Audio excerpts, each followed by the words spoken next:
All right. Ashley, when you're ready, if we can put us back live. All right. So we'll call the meeting back to order. Thank you, everybody. We took the legislative 1 hour, as is, traditional for us. So we are in the current topic is the K through 12 facility planning and budgeting right before lunch. We did have LSO's version of this or portion of this. Now we're going to move into the department and have Jerry and Valerie go over their portion. And then we will open it up. Again, this is just the facility planning and budgeting. And then the biggest portion, I think, of the day and what I see most of the audience here for is going to be in our 3:30 discussion topic here, but I imagine that'll probably be pretty quick. So we'll finish up with this and take public comment. And then if there's any committee directives from there, but as far as that goes, Jerry, Valerie, floor is your guys' when you're ready. Their chair and committee, thank you very much. We're going to start to have Valerie walk through the first point, and we'll in our packet we'll inform you what page number we're on so you can follow along.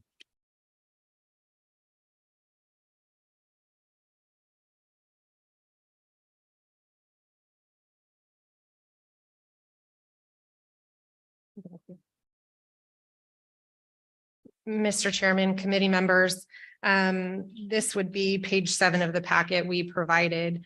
This gives just a general overview of the facility planning process.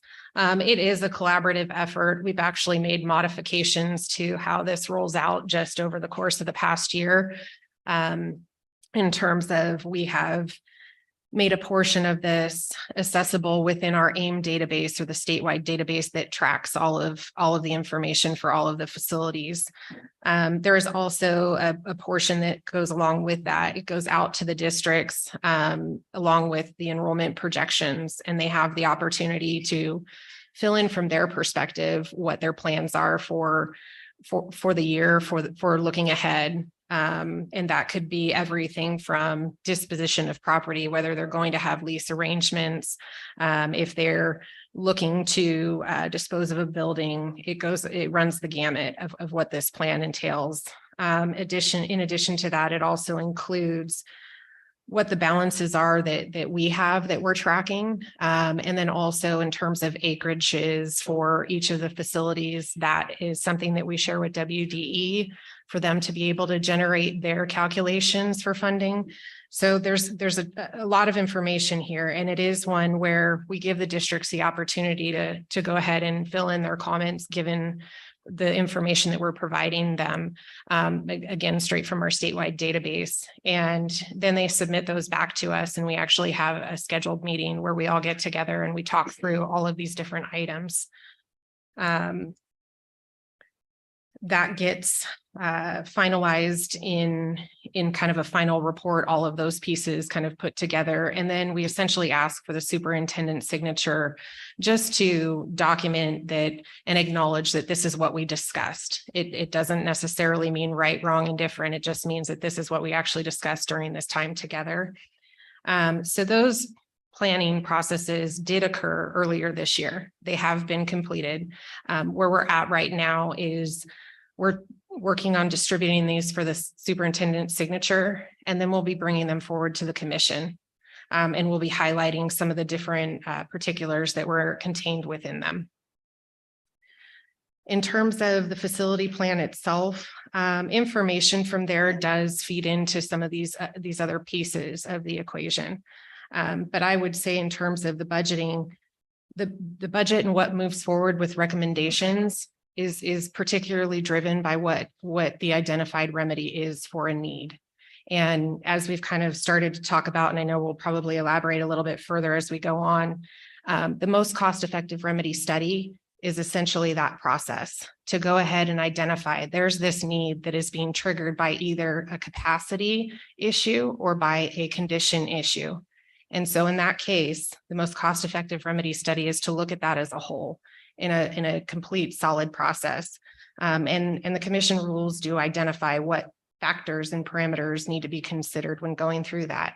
And non-construction remedy is one of them. So those could be, well, you've got this condition issue, but you've got this in your major maintenance account. The remedy is actually to go use those dollars to remedy that situation. Or it could be a grade level reconfiguration, things along those lines. It's not always that a construction remedy would come out as a result. And so based on what those studies say, the construction remedies are those that get prioritized, or at least are the ones that are to address the educational program needs first and foremost, to align with the way that statute's written. And that's what moves forward in terms of recommendations for consideration and for appropriation. So I kind of just, I Pause for questions.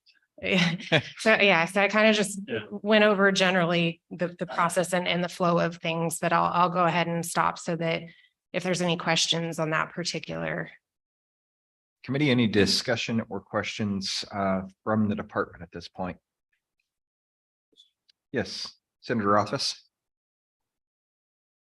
Thank you. One question I have is the initiation of the Mercer process, as well as the funding of a Mercer study.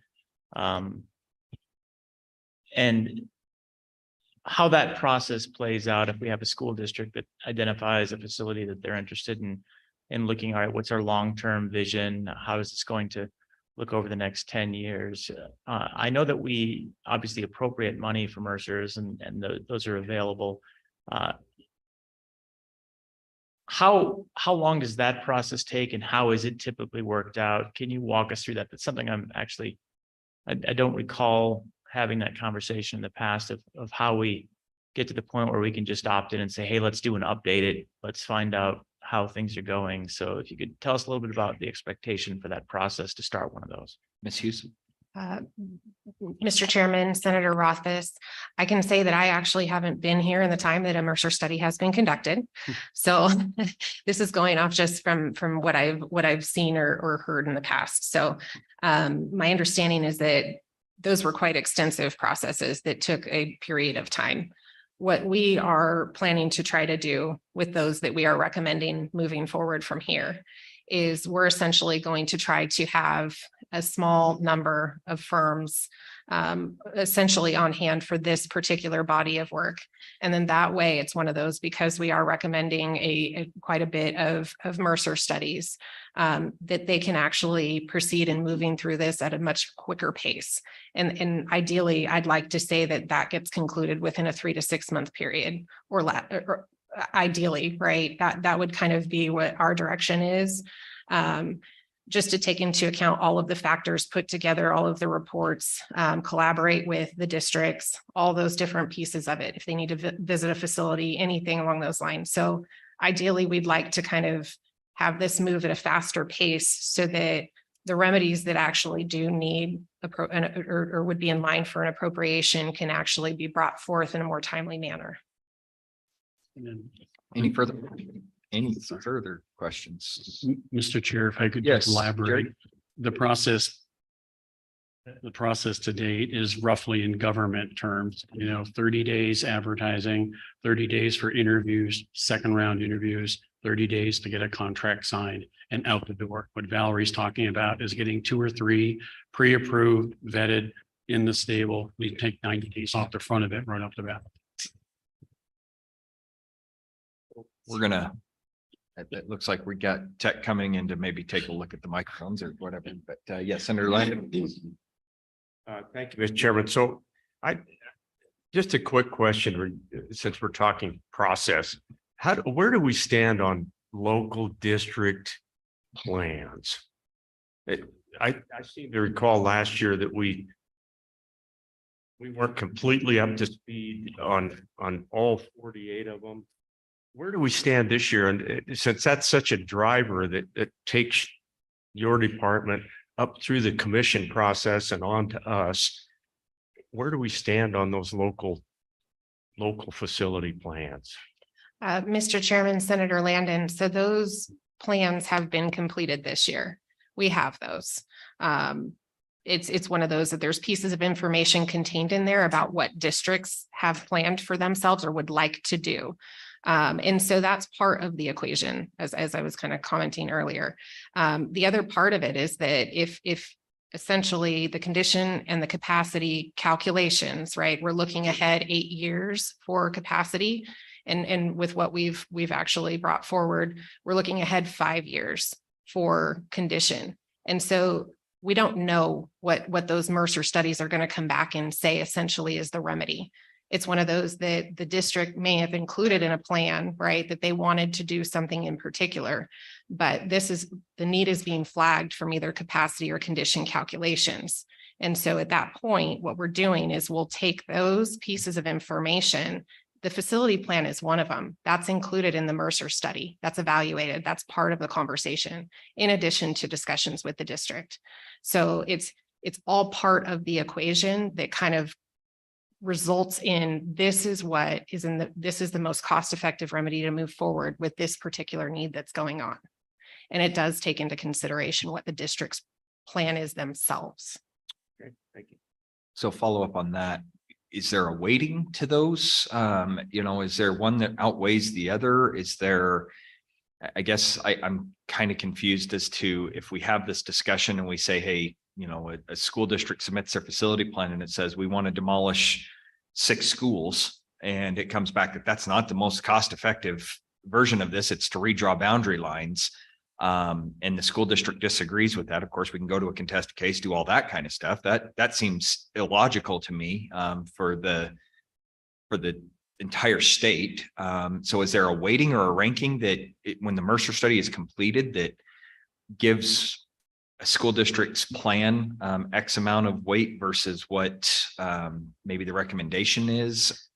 Mr. Chairman, so the way that we have it structured within the emergency rules for this to help make all of this clearer is essentially that there's not a weighting in particular, right? This third party is going to take all of these pieces of information and come back, and there may be multiple different suggestions on what a remedy could be.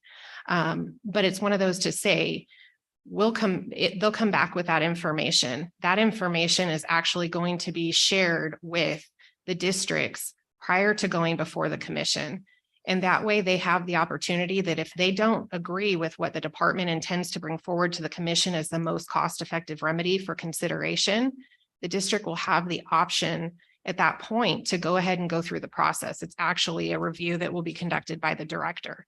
And then from there, it proceeds to the commission. But it gives districts actually the opportunity that if they disagree with where we land through this process, we can start having that conversation before it gets to the commission, because once it goes to the commission and they decide that that's the most cost-effective remedy, that's the final determination. And then it would proceed if in the case of contested cases, I believe at that point. Okay. So it's not necessarily a weighting, but it's one of those that I think it's and this is a little bit hypothetical, right? In advance of us moving through one of these. But it does give the options there. If a district disagrees, they have courses of action to take. And I'm going to follow up on Senator Landon's question about the long range facility plans. I know in previous years, those were posted basically kind of for everybody's edification, to kind of have an understanding of what all 48 school districts are doing, and they were on the website. Are you guys planning on uploading those as well? When are those planned on being, available for consumption, if you will? Mr. Chairman, we do intend to do that again with this, but like I mentioned, we're getting signatures and then we're going to bring them to the commission. Once they get approved by the commission, then at that point, we'll go ahead and post everything for everyone. We post the plans and the audio, Mr. Chair, so anybody can follow along in case the plan isn't explicit walking you through that. We post them both. Okay, Senator Landon. Mr. Chairman, I'm assuming then that the capacity list is in a similar spot. Probably in development, if I understood you correctly. That's one thing that we don't see here at this meeting today is any of the capacity stuff. So what did you say about the capacity information that you've gathered? Am I missing something? Mr. Chairman, Senator Landon, it looks like that schedule did not get dropped into the packet. It's available and it's ready, and apologies if we missed that in putting this together. It was just an error that was made. It wasn't intentional by any means. And it's certainly something, we have the draft of it posted within the commission items. So we can certainly distribute that today. Apologies. Thank you Yeah. for that. If you could get that to the select committee, that's always very helpful. Appreciate that. Thanks. Okay, committee, any further questions related to the K through 12 facility planning and budgeting? Again, this is, I would urge the new members that are fresh and kind of new to this process in general. If you have questions, would be good. I do know that Senator Hicks, you had a question earlier in regards to the situation when it comes to, and I'm trying to jog my memory from lunch, where we were at on what process?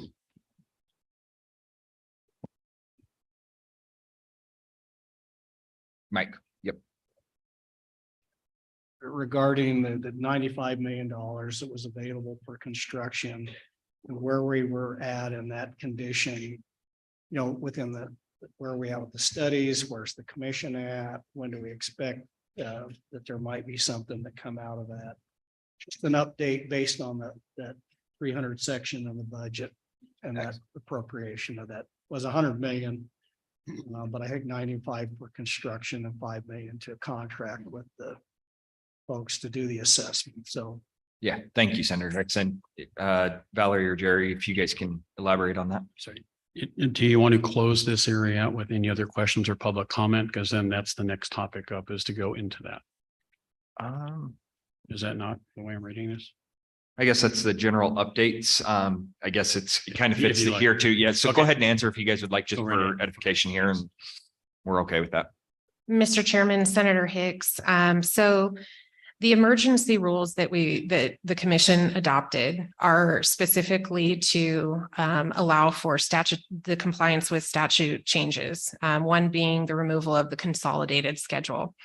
And the other part of this is that it's to align everything to make sure that we can start to move forward and get studies done come July 1 when that becomes available to us, and to move forward so that process can carry out and come back with some solid results at a faster pace, so that we can actually start to deploy those dollars for actual capital construction needs more expediently than kind of waiting. Senator, is that good, or do you have follow-up? Mike, please. estimated dates, so the funds are available or July 1st, but we already adopted the emergency rules. I know you've got them here in front of us, and so that process is done. So just give us an idea, you know, you give us a broad description, but give us some timelines with when you expect things might happen associated with that. Mr. Chairman, Senator Hicks, so what we're doing right now is trying to get the RFQ out on the street for this. And as Director Vincent mentioned, there is a process that has to go through. So it's probably roughly at least a 30 plus day just to get some firms on board to start this work. So ideally, I would say within the next couple months, we would have people on board and we would start to provide them the information and essentially the body of work to start looking at these particular schools and or districts that are flagging for either a capacity or condition need. Ideally, I would like to start to have some results of that back by or before the end of this year, so that we can start to work on bringing things to the commission so they can start identifying what should potentially tap into that 95 million. And Mr. Chairman, it was my recollection that you could deploy that. It takes no further legislative authorization other than the compliance with these provisions in there. And so that the question I have is, will that go right into your priority list, and will that funding be dispatched according to those conditions and those capacity needs according to your current list of priorities? And I guess before you answer that, I'll take it a step further.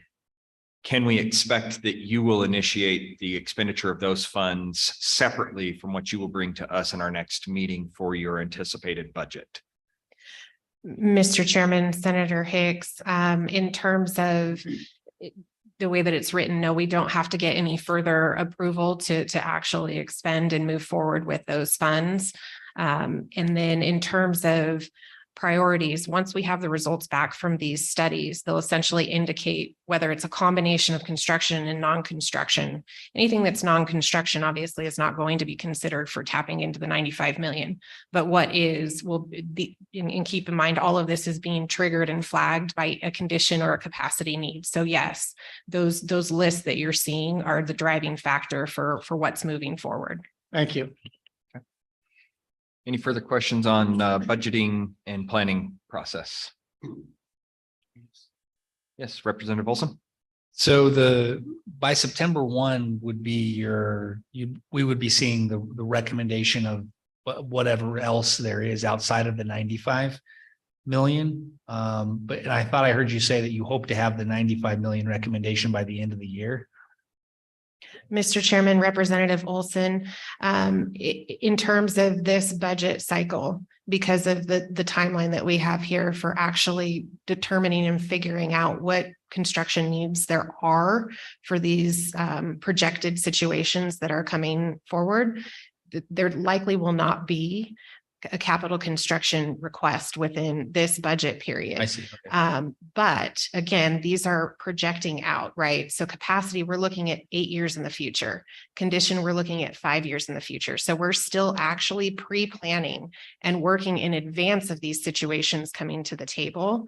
And so it's one of those that even if that's not in the budget recommendation this year, is once we have the results of the studies and we can move forward with it, it will be at that time if it exceeds that 95 million. Okay, I'm tracking now. Thank you.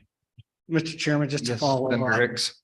the 100 million was a supplement to include to what you currently had under the budget.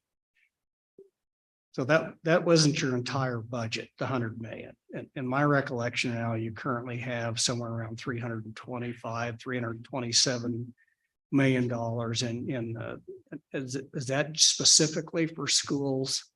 Or does that cover all state buildings within that budget?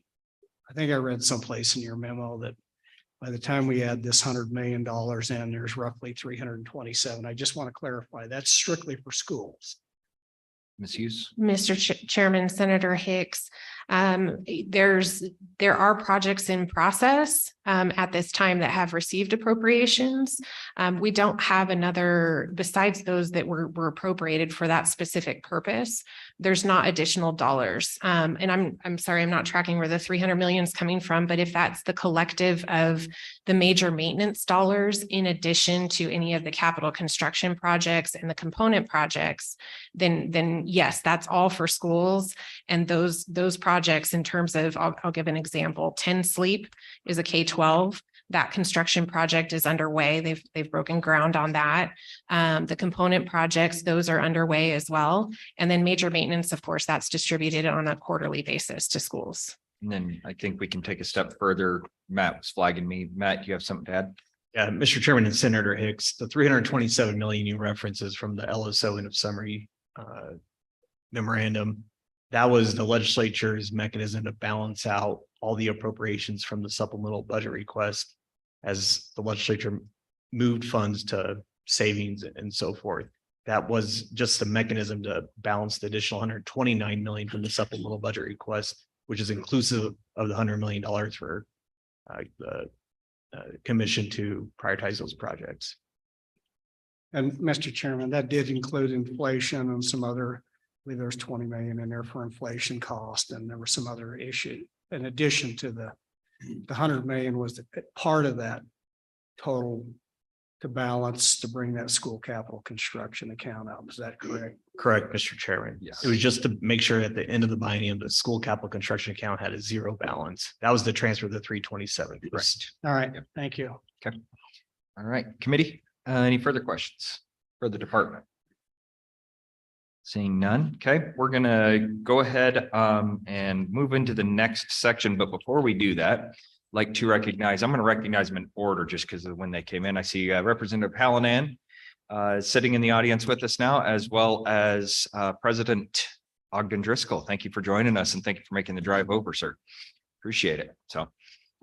So before we move into the next item, we do have public comment available for this and then committee directives. So we'll go ahead and take public comment on K through 12 facility planning and budgeting. Dennis, I see you coming up. And if there is any further public comment, I'm just going to ask you to go ahead and come fill the seats now so we don't have to wait for the transfer of seats and all that. So we'll move the microphone, but that'll just facilitate a little bit quicker process. So before you start your comments, please introduce yourself, name and title for the record, and we'll go from there. Thank you. Thank you. Dennis Holmes, Associate Superintendent for Instructional Support, Campbell County. And like to welcome all of you to Campbell County and remind you, Campbell County is the county that since 1984 has sent the state of Wyoming over $1.1 billion in recapture money. This year, we will send over $122 million in recapture money.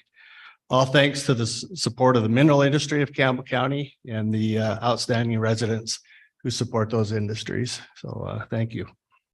I would like to change my information just slightly based on some comments made in the last section. I would like it known that Campbell County did have a Mercer study completed in 2028 for Campbell County High School at our own expense. That Mercer study was accepted by the School Facilities Commission in November of 2020. And we went a step beyond that and we amended the Mercer study in accordance to how it was accepted. Since that date and time, I have asked numerous times, repeatedly, for assistance in finding funding to replace refurbished Campbell County High School, all to no avail. And so for the notion that once a Mercer study is accepted, which it was, it is therefore acted on, is just completely inaccurate. And it saddens me to say that, but that is the truth. And there are several people in this room who were present even when that Mercer study was accepted by the commission. So that's my first note, and would be glad to expound on that later if necessary. Next of all, I would like to speak to the school facility, the State Construction Department School Facilities Division, and the Bureau Veritas report that was has recently transpired, and that certainly fits right into the planning component. As it was stated, that is often one of the last steps in the big grand scheme of things, planning. In 2013, Campbell County High School ranked 30th on the state's list. Then it dropped or raised, however you want to look at it, in 2016 to 29th. Now the high school has fallen so far you can't even find it on the first page. It's buried somewhere on the bottom of the second page. And I've heard that this study assessment by Bureau Veritas is not complete, which I don't know why it's not complete. Dennis, I'm going to stop you there Sure. because this is, we're in the facility planning and budgeting, and we are going to get into that. So Okay. I'll ask you back up for those comments. I thought you might say that, and Yep. I'm more than willing to take my seat and come back at a later time. Okay. I Thank you very appreciate it. much. Thank you. All right. And whomever is next, just go ahead and grab the microphone, and it'll probably cackle at you a little bit, but Cackle, I see. Good afternoon. I'm very happy to be here with you. My name is Catherine Mead. I'm a parent of two graduates of Teton County High School, as well as the grandmother of a soon-to-start kindergartner. I've served on the Teton County Board of Trustees for 16 years. So I've seen Mercer studies come and go. I've not seen many that get done in under 10 months. So if that was a question that you had, that's been our experience. We have built schools facilities in Teton County with a great cooperation of the School Facilities Commission. My first year, we were just finishing up Jackson Elementary School. And then we did a Mercer study. We got funding for Munger Mountain Elementary School, which opened in 2014. I would give kudos to Lance Johnson of the State Facilities Commission, who is awesome and really helped us to bring that project in on time despite being late starting because of a bad weather season in Jackson Hole, and under budget by $1 million. So we've been through this before. And on March 13th of 2019, a Mercer study was done for our high school. That Mercer study, you might think of those dates, March 13th, 2019, was just before COVID hit. That study looked at our numbers and was simply wrong in projecting our numbers in the future. And I'll tell you why. After COVID, we thought many of the people who came to Jackson to hide from COVID and worked remotely would leave Jackson and take their children with them. They did not. As Representative Storer knows, we have, I have to be careful about not saying suffered from a huge population increase, but any of you who have been to Jackson lately know that we have. Currently, this year, 920 housing units will open in Teton County. They're either under construction, they're all permitted. That's going to happen to us this year. If you take just a 0.5 multiplier for children, which is very low, as most of you have been on this commission know, we're looking at, an additional 430 kids in our school system. Now, those will be divided up in all the schools. We have some capacity in our elementary schools. We did a Mercer study and did some work on our middle school by putting in new pods, which was awesome. And we just finished that at the end of this year. But our high school is a school that was built for 500 and now contains, I think it is 857 students. An example of the things that keep happening to us in Jackson is like last January, we had 58 kids, many of them unaccompanied minors that didn't speak any English. Some of them Guatemalan, didn't speak any Spanish, were indigenous kids who we just showed up in January. Those are included in our numbers of our school counts, obviously. But we, again and again, are dealing with population increases that are completely unexpected and that were completely ignored in the Mercer study that was done in 2019.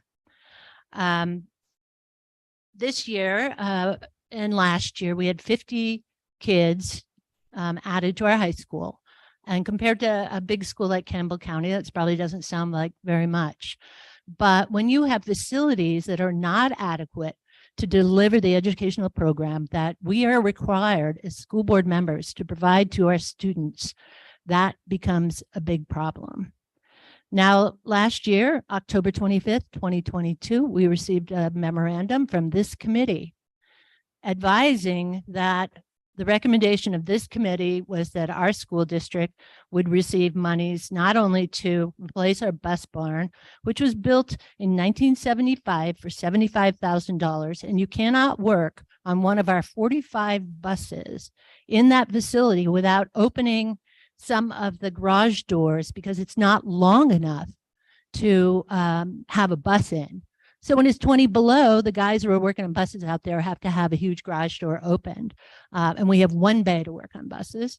So replacement of that was recommended by this committee, as well as funding for what we call the Bronx Achievement Center, a recommendation of, I think it was $21,800.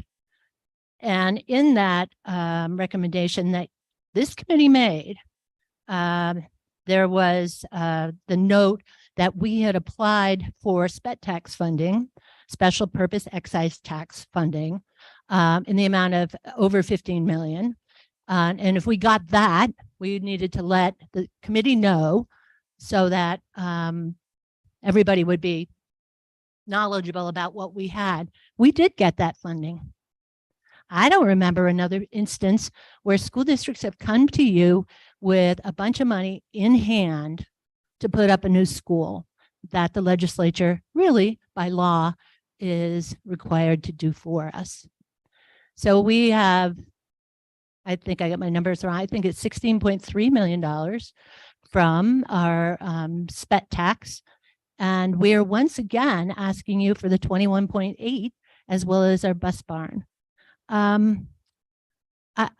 don't know what happened during the legislative session because I was assured, and I think our administration of our schools was assured that that money was part of this 100 million that we've just been talking about, as well as the recommendation in that same letter was for Laramie County to have $79 million. But then all of a sudden, that wasn't the case anymore. Our legislators, assured us, Senator Grew, that he had worked very hard. Representative Summers told us that, yep. And then we heard that for some reason the attorneys said, oh, you can't name those two school districts in legislation, so we'll have to leave their names out. But the understanding was that that money was going to be available to us. So my question to you is, what happened? And are we going to have to continue to come back again and again and again to get funding? We are in a terrible situation. 920 housing units opening this year.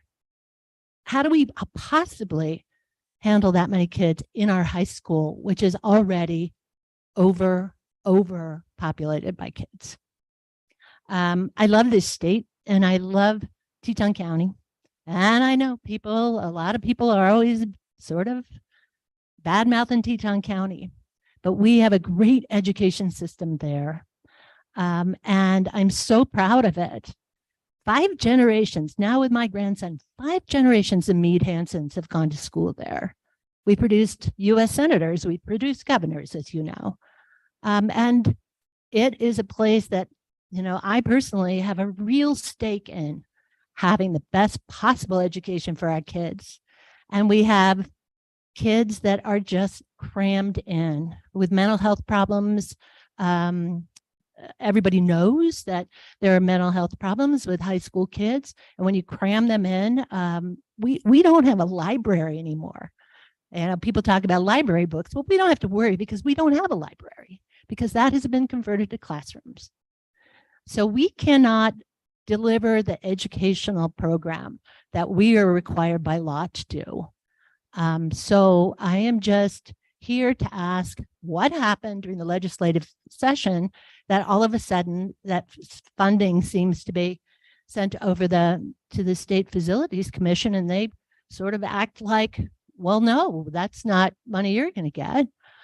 When we were the only people down in Cheyenne asking for funding besides Laramie County.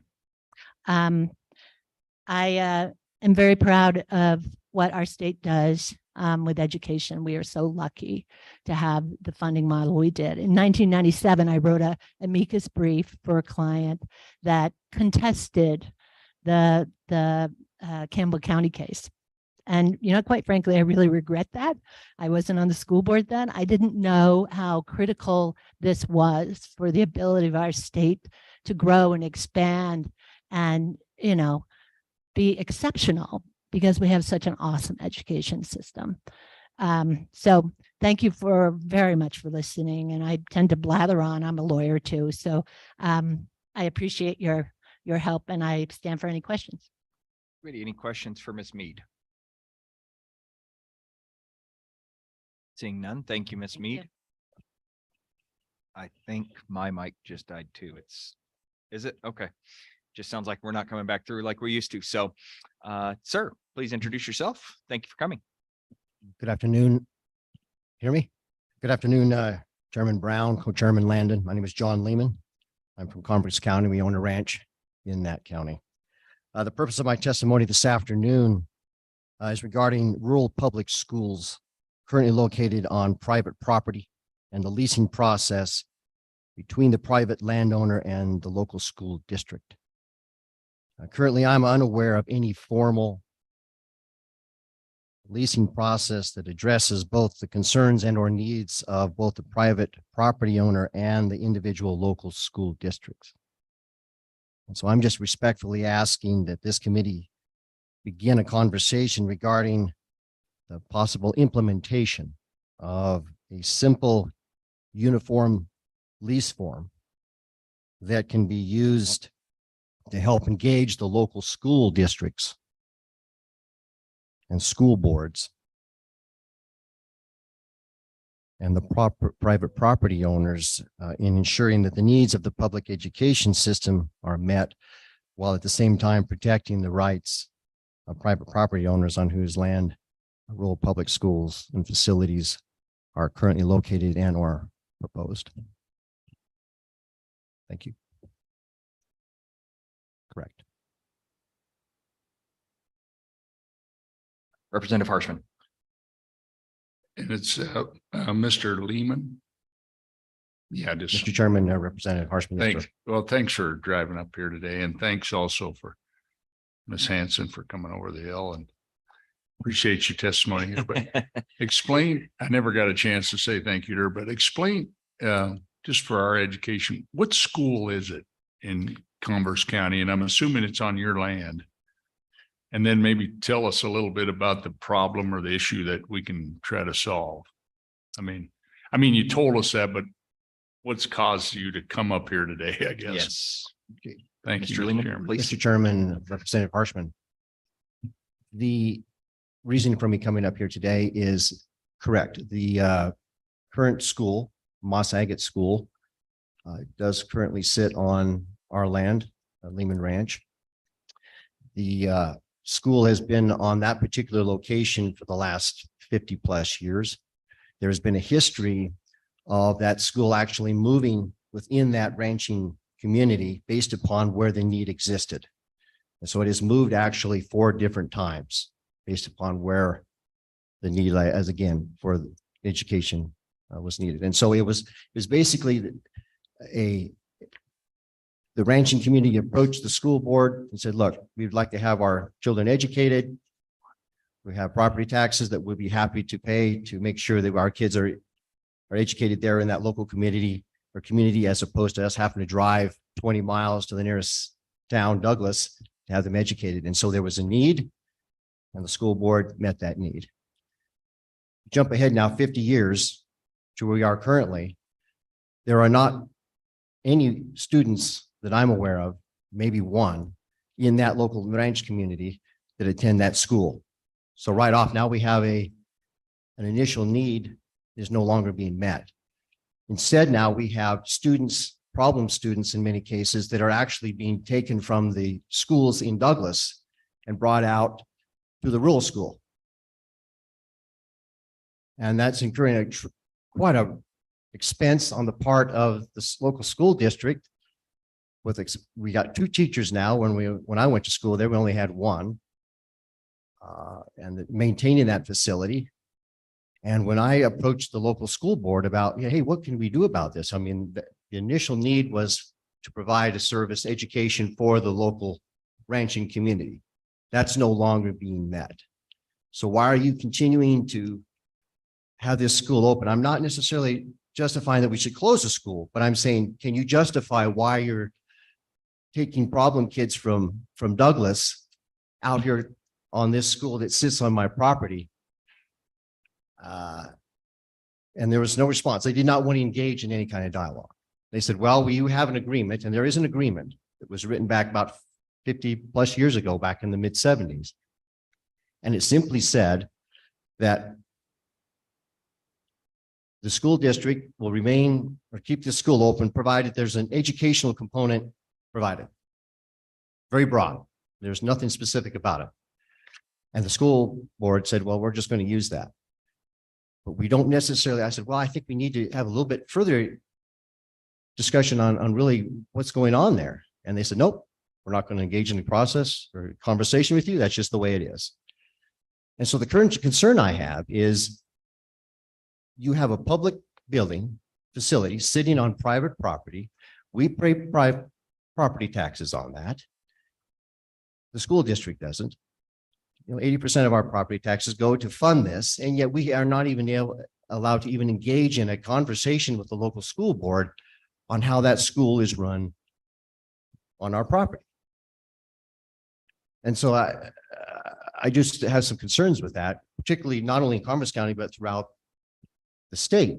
Just a simple leasing form is, for example, every 2.5 to 5 years can be revisited to see if the needs are being met from the educational component, as well as the needs or desires of the private property owner are being met. And if it works for both, great. If not, then perhaps we need to, maybe say it's not working anymore. But I'm really concerned about the private property component here. It's not being addressed. If that answers your question, Senator Schmidt. Representative Hirschman. Thank you. Yeah, that really, and that's the interesting part of serving in the legislature. There are these issues you have no idea about and they come to you. And so really appreciate you bringing that to us. I mean, we just wouldn't have any idea. And I guess we can work on are you related to Mike Lehman? Chairman. Certainly, right? yes, yeah. Representative Harshman, I am. I'm actually his cousin. Oh, you are? Cousin. Okay. It's one of life's injustices. You can't choose your relatives. I'm sorry. He's a good guy. Good guy. Yeah. Very good. Well, okay. Thank you. Appreciate you. I took notes and we'll, I guess, keep working on it unless others have questions. Yep. Any further questions for Mr. Lehman? Yes, Vice Chairman. Mr. Chairman, thank you. Just a quick shout out. Mr. Lehman, thank you for bringing this to our attention and taking the time to come up. And like Representative Harshman said, you don't know what you might run into at these things, and we'll give it an effort and see what we can do. As you and I both know, sometimes you can give it a hell of an effort and not get very far, but maybe on this one we can do some good. So I want to send a shout out to your bride, who was one of the outstanding members of the Alumni Association for Casper College, and I think served as president of that organization at one time. So it's good to see you, Gigi. Thank you, Vice Chairman and Mr. Lehman. I echo the sentiments of my Vice Chairman and I think the whole committee here, that certainly not one of our topics. It was of consideration, but certainly one of those that is needs to be addressed and have some discussion on. I don't know that we'll have the ability to draft legislation immediately to put something forward like this, but certainly something that this committee appreciates you coming up here and taking the time out of your Thursday afternoon to make sure you come and let us know, because when something's broken and we don't know it, we have to hear a noise, right? So appreciate that. And thank you very much for coming up. Thank you, Mr. Chairman. I appreciate it. I hope it was appropriate because it does deal Absolutely. with money and You're just budgeting, fine. so You that's betcha. very good. Thank you. Thank you. Committee. Any further public comment regarding K through 12 facility planning and budgeting? Seeing none, we will close public comment. Committee, any directives out of this? Any bill drafts, anything in relation? Again, this was more of a kind of a school facilities 101, so I don't anticipate anything, but if there is any hankering for a bill draft out of this, I'd like to hear now. Vice Chairman. Mr. Chairman, I don't know if this takes a formal request, but I would ask the state construction department if they would do us the favor of looking into the situation that we just described and try to give us a report back so we know what we're looking at. The state obviously pays for those modulars. We buy the new ones and we lease them and we pay for them and move them. And so I'm curious if we can't get some more information on that. And I'm looking back at the construction department and asking that as a favor. If maybe next meeting we can hear a little bit more about Moss Agate School. It'd be, I don't. And any other, I was gonna say, we know this as it seems as an off topic and kind of unique circumstance, but there may be others in certain cases. And I think it might be a benefit for the entire committee to have something like that. So school construction department or state construction department and school facilities, certainly if you guys can bring something back to us, we'd appreciate that. All right, with that, we will move right into our next topic on the agenda, and that is our commission department updates. And so Director, Ms. Hughes, and Mr. Chairman, if you guys would like to take the hot seat.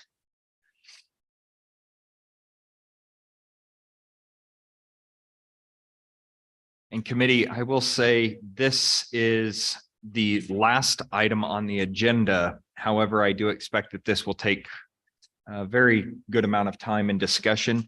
And what I will do, Mr. Hughes or Ms. Hughes and Mr. Vincent, as we're going through this, we may interject if there's questions that come up as opposed to waiting to the end for this.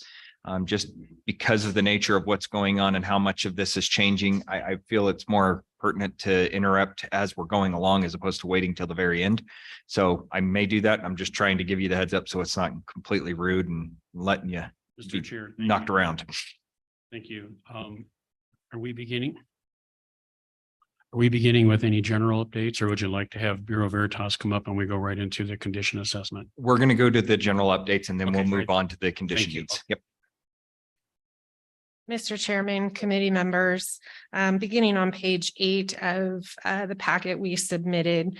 This goes through first and foremost the statutory changes that took place with the removal of the consolidated remediation schedule. And in addition to that, the requirements on the department where charter schools are concerned. And so in light of those changes, the emergency rules were drafted to stay in compliance with that statutory change that's happening.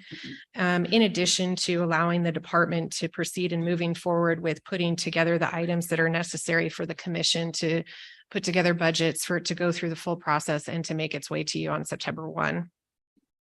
So currently, Chapter 8 of the School Facilities Commission rules directs the department to prepare the budget recommendations using the consolidated remediation schedule. So those changes particular to that section are to modify and point to essentially the capacity and condition schedules. In addition to that, the charter school modification was, as mentioned before, and we discussed earlier, for us to be able to have something there in terms of the department identifying availability and adequacy. This is a section that may be modifying or maybe expanded upon as moving forward, right? As any changes occur with charter schools and how the legislature, deems to work with them moving forward. In addition, there's also, we did receive the final results of the 2023 condition assessment from Bureau Veritas. We'll hear from them in just a bit. And essentially what we did with that final information was generate a draft of that condition schedule that is included in here. And the only reason I say draft is because we're filtering between educational and non-educational. And in this case, we may have a building that should be on an educational end of the spectrum versus on a non-educational end of the spectrum. But a final version of that, if there are any of those changes, will be brought before the committee, first and foremost, the commission to approve their annual report, and then it'll come to you all in the annual report by or before September 1. So the assessment itself is done and is finalized. So I'm not sure. I heard that there might be some confusion on that, and I just kind of wanted to note that we do have that, and that's what's driving that schedule.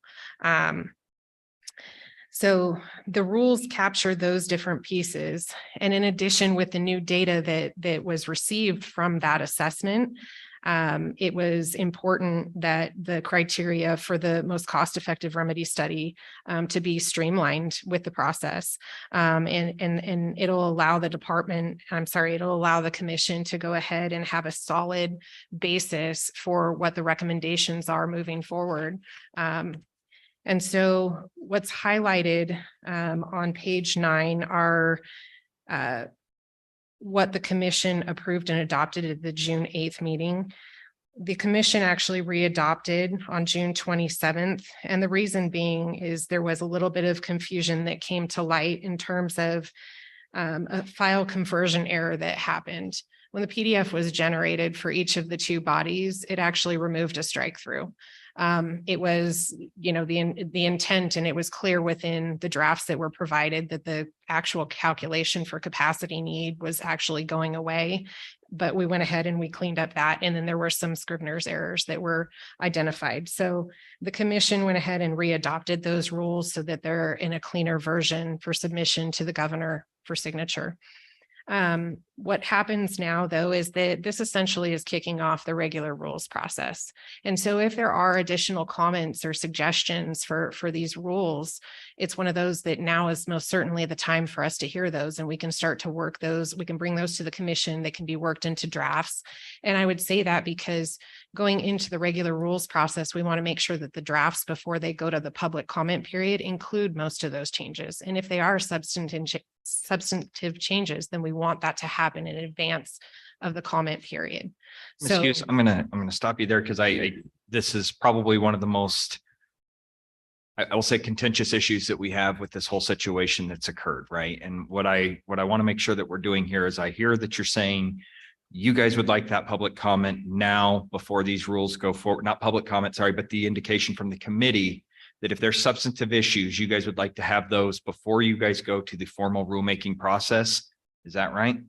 Mr. Chairman, I would suggest that any of the committee members or any of the public, the districts, if somebody has some comments, it doesn't mean that comments can't be made in the comment period, but it's one of those that if the drafts that we put out for the comment period have as much of that captured that should be there, then we want to make sure that it's captured in advance, because what happens is if it's a substantive change during that public comment period, it would actually reset and restart the process.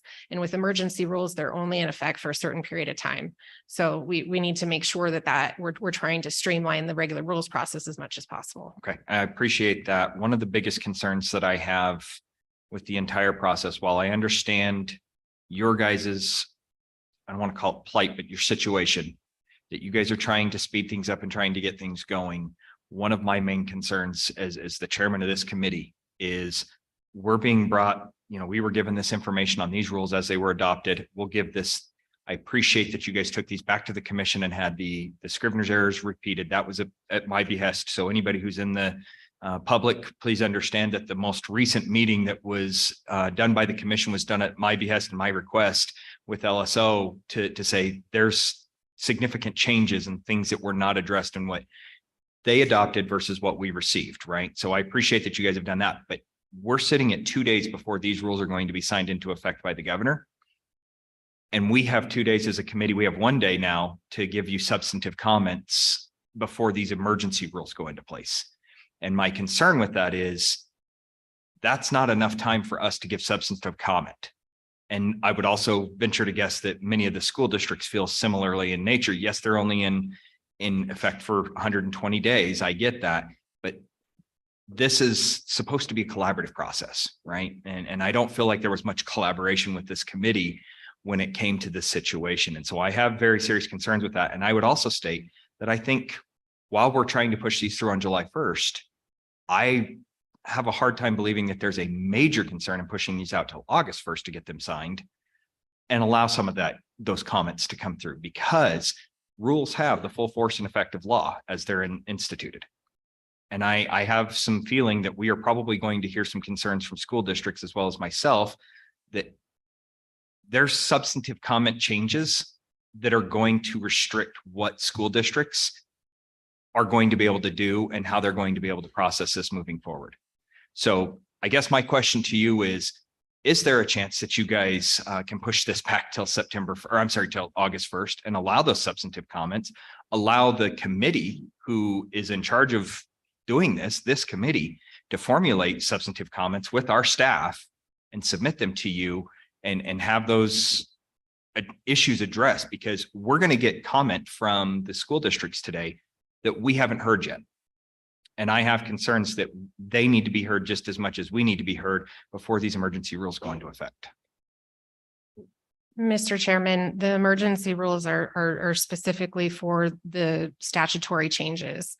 And so if we were to push the date for emergency rules, there would be a misalignment there between rule and statute.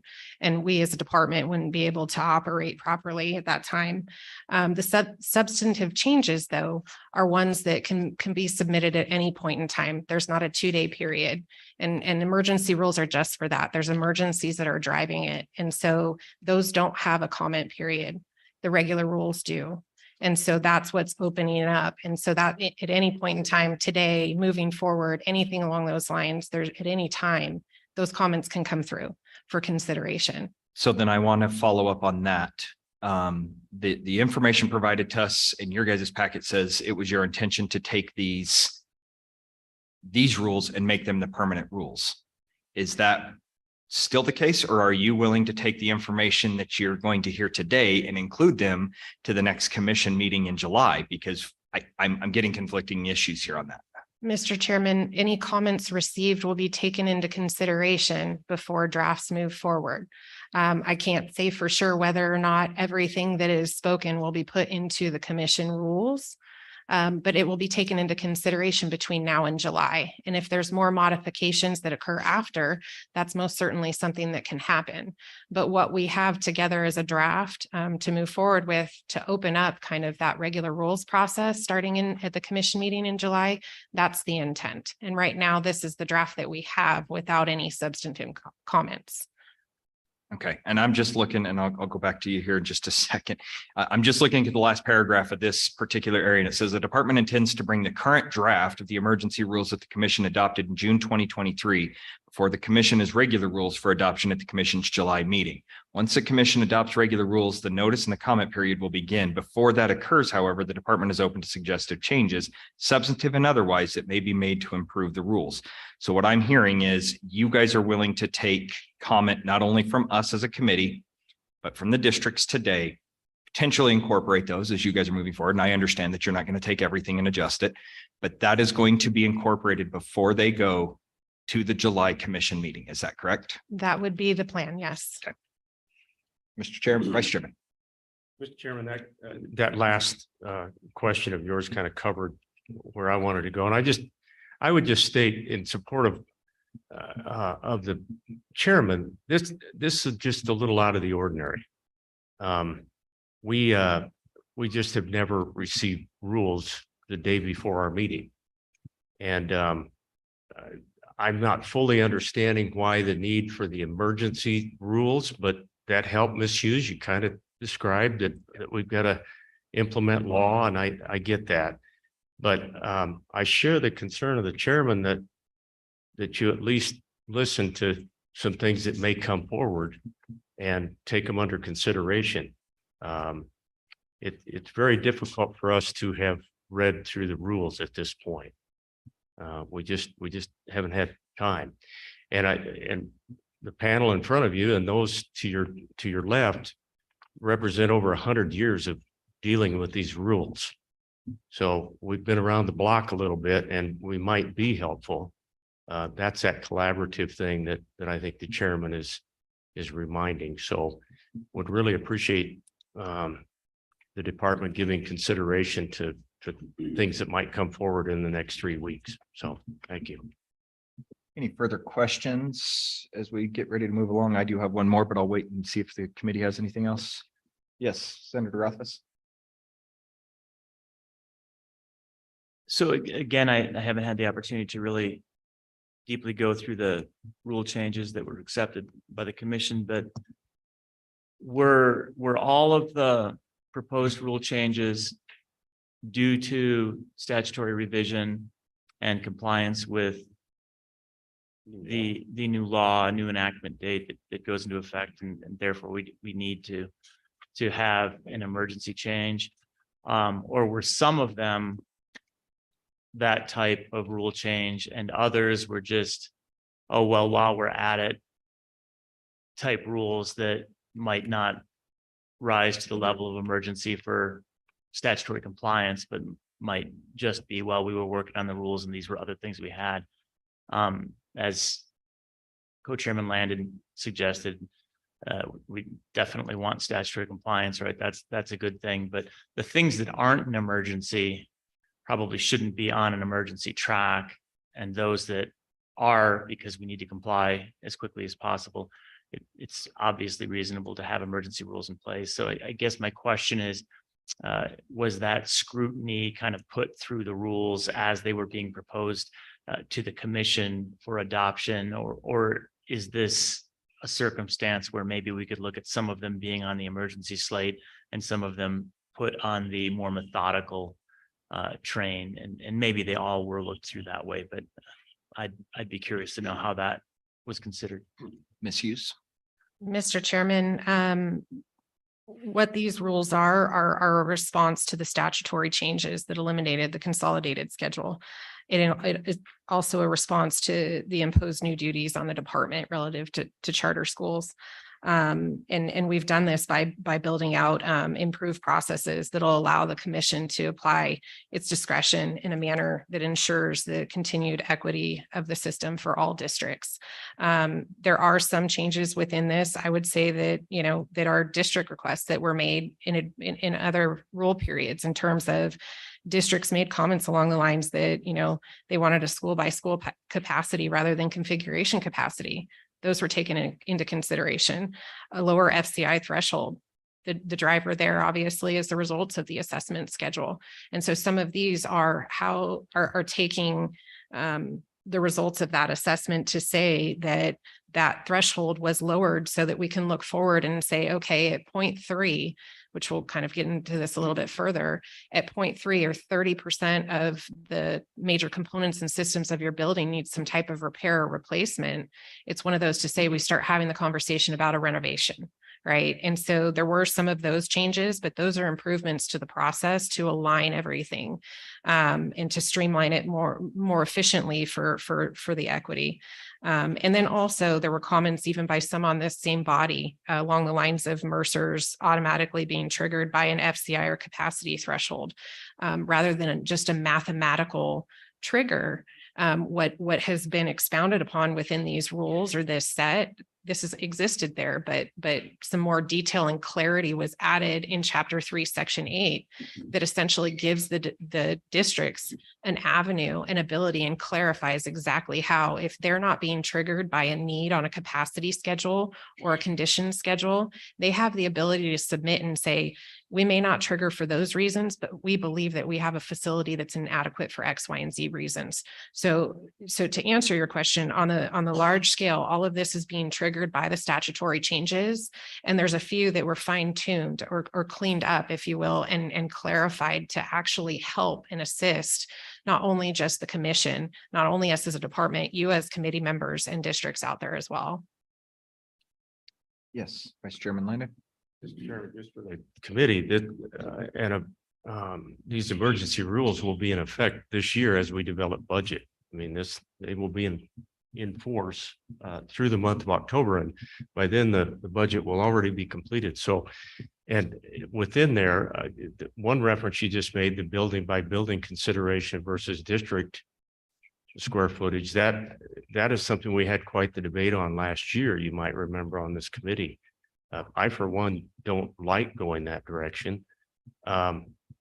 So there are some substantive things in these rules. And just so the committee understands, we're going to go forward with emergency rules and adopt this year's budget out of that. So that's the source of a little bit of heartburn misuse, just so you know. I appreciate the dialogue. And again, I appreciate the willingness of the department and the commission to take input and listen to it, because there might be some considerations that are worthwhile. So, thank you. I do have a question, a substantive question, and I guess something that I hadn't really thought about until I just was sitting here looking at the date of this. When did you guys start working on the emergency rules? As session ended back in beginning of March, and we're coming into the end of June. When were I'm guessing you guys took some time to develop these. But I guess ultimately I'm kind of curious, the emergency rules, as they're now emergent, is July 1st. Was there any reason why they were delayed in coming out any earlier? Is it just because of the scope of the changes? And that's what it took to work with the AG's office? Why the emergency now that, like I say, we're 2 days prior to, as opposed to giving us just a little bit extra time on this side of things? What held that up? Mr. Chairman, we actually first presented these rules and put them out to the public at the beginning of June, or actually prior to that, I believe. And then separately, it was included within the select committee packet that we delivered roughly about 2 weeks ago. So it's one of those that they've been out there for a short period of time, and essentially the work, once statute changes were actually finalized, it's one of those that the work began. Okay. But in generating and having everything together, it took a little bit of time. Yes, but there's no delays here, and we made them public as quickly as possible for everyone. Any further questions at this point to committee? Okay, I appreciate that. We'll let you guys continue through. I do believe that probably, I'm guessing that kind of puts you guys right into the next portion of your memo. So I'll let you guys go ahead and bring up whomever you need to at this point, unless Ms. Hughes, you have anything further? No, Mr. Chairman, but just to clarify, did you want to move into the next item on the agenda? Is that? Well, yeah, so we can go ahead. Let's go ahead and do public comment on, let me see what the bit. So I've actually got public comment being at the end of all of this. So I think that's what we'll do is we'll take public comment at the end of everything here. That was general updates. Now we're going to move into the condition needs assessment and then the biennial budget. So we'll move into the next item, which is the condition needs assessment, capacity assessment, and associated prioritization of projects. And it looks like we actually have Mr. Anderson joining us as well. So turn it over to you guys. And if we do need to bring another chair up, we're more than able to do that. Mr. Vincent, if you'd like to join, you're more than welcome to if you'd like to. Okay. Ms. Hughes, floor is yours. Mr. Chairman, included in the packet is a brief explanation of the capacity, the new capacity schedule put together. My apologies again that that's not in your packet. That was not intended. We will get that to you. But essentially what that is by commission rule is looking forward 8 years and generating that calculation to say in 8 years whether or not we see that there is a capacity need on the rise. And that's so we can pre-plan and get things moving along before that situation arises. The condition schedule, as kind of highlighted here, we did receive an appropriation in the 2022 budget session to move forward with a new facility condition assessment. This condition assessment ran over the course of last year and into this year and has been finalized in 2023. In particular, I think it's one of those that the 2016 and the 2023 assessments can't be essentially should not be compared and used as an extension of each other. And they're two different bodies of work, two different firms did the work, and the methodologies actually will differ, or they do differ. And so some of those differences, and I'll kind of just breeze through this just a little bit here, in that some of the changes that we made as a department based on feedback that came from districts from the prior one was in particular about, having a piece of in being involved in that. And so we made it a point to go ahead and allow for 3 opportunities for district input through this process. We informed districts in advance of this kicking off and kind of said this is coming once the appropriation was made. And so then once that actually kicked off, the introduction of Bureau Veritas, that they would be reaching out, they would be scheduling.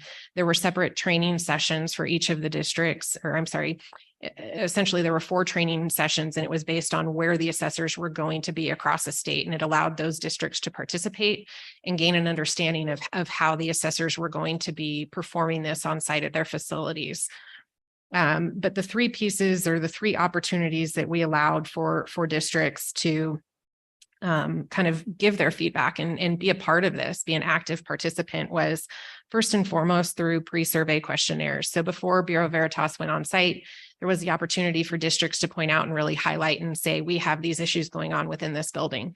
And that would give the assessors the opportunity to ask more questions on site if they needed to, if there was something that was triggering a greater issue, or they know that they're replacing something on a weekly basis, on a monthly basis, that's helpful for the person coming on site. So that was the first. The second was once that on-site visit occurred, we actually distributed to all of the districts for each of their buildings a draft report that outlined just the actual facility condition assessment portion of it, and that this component or system is roughly in this condition, good, fair, poor, and gave them a chance to look at that and come back. If something looked wildly off and maybe it sparked something for a district that they said, actually, we forgot to say that we have this issue and it needs to be looked into further, or we have this other information. So we gave that opportunity.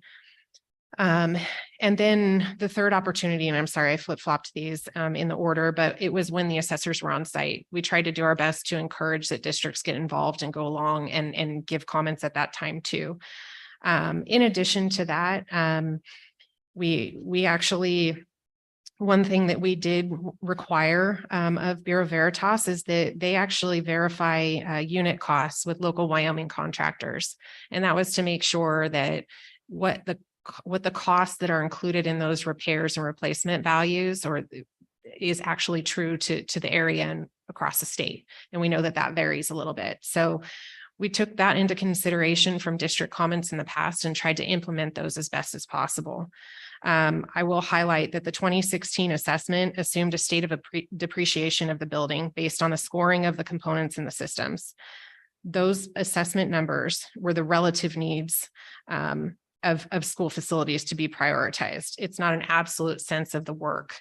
Whereas in 2023, it was a verified unit cost, as I mentioned, that was evaluated and calibrated based on areas of Wyoming. But essentially, the figures that we've got from Bureau Veritas are really, they represent real time, costs and values for things. There's also a time horizon difference here in that the 2016 assessment was essentially what that FCI score was at that point in time. And FCI being the cost of repairs, or otherwise known as deferred maintenance, divided by the current replacement value. That's truly what that number stands for. And so the prior assessment was just literally that point in time. Whereas this assessment in 2023, we actually have data and FCIs looking forward for 20 years. And that's to say that if the repairs of those component and systems don't occur over, these periods of time, there's actually an inflationary factor on that too, right? Because we all know that the cost of repairs goes up as the years go on. But it's essentially the data that we're getting from here is in my opinion, more helpful, more robust. It actually allows for us to look into the future, allows appropriators to look into the future and say, how much money in major maintenance do we actually possibly need to provide for these districts to take care of these things going into the future? And also looking ahead and saying, at what point in the future does this building hit roughly, in this case, a 60% or a 0.6 that says you've got 60% of your components and systems in a building that are ending their life cycle and are going to need to be replaced or repaired.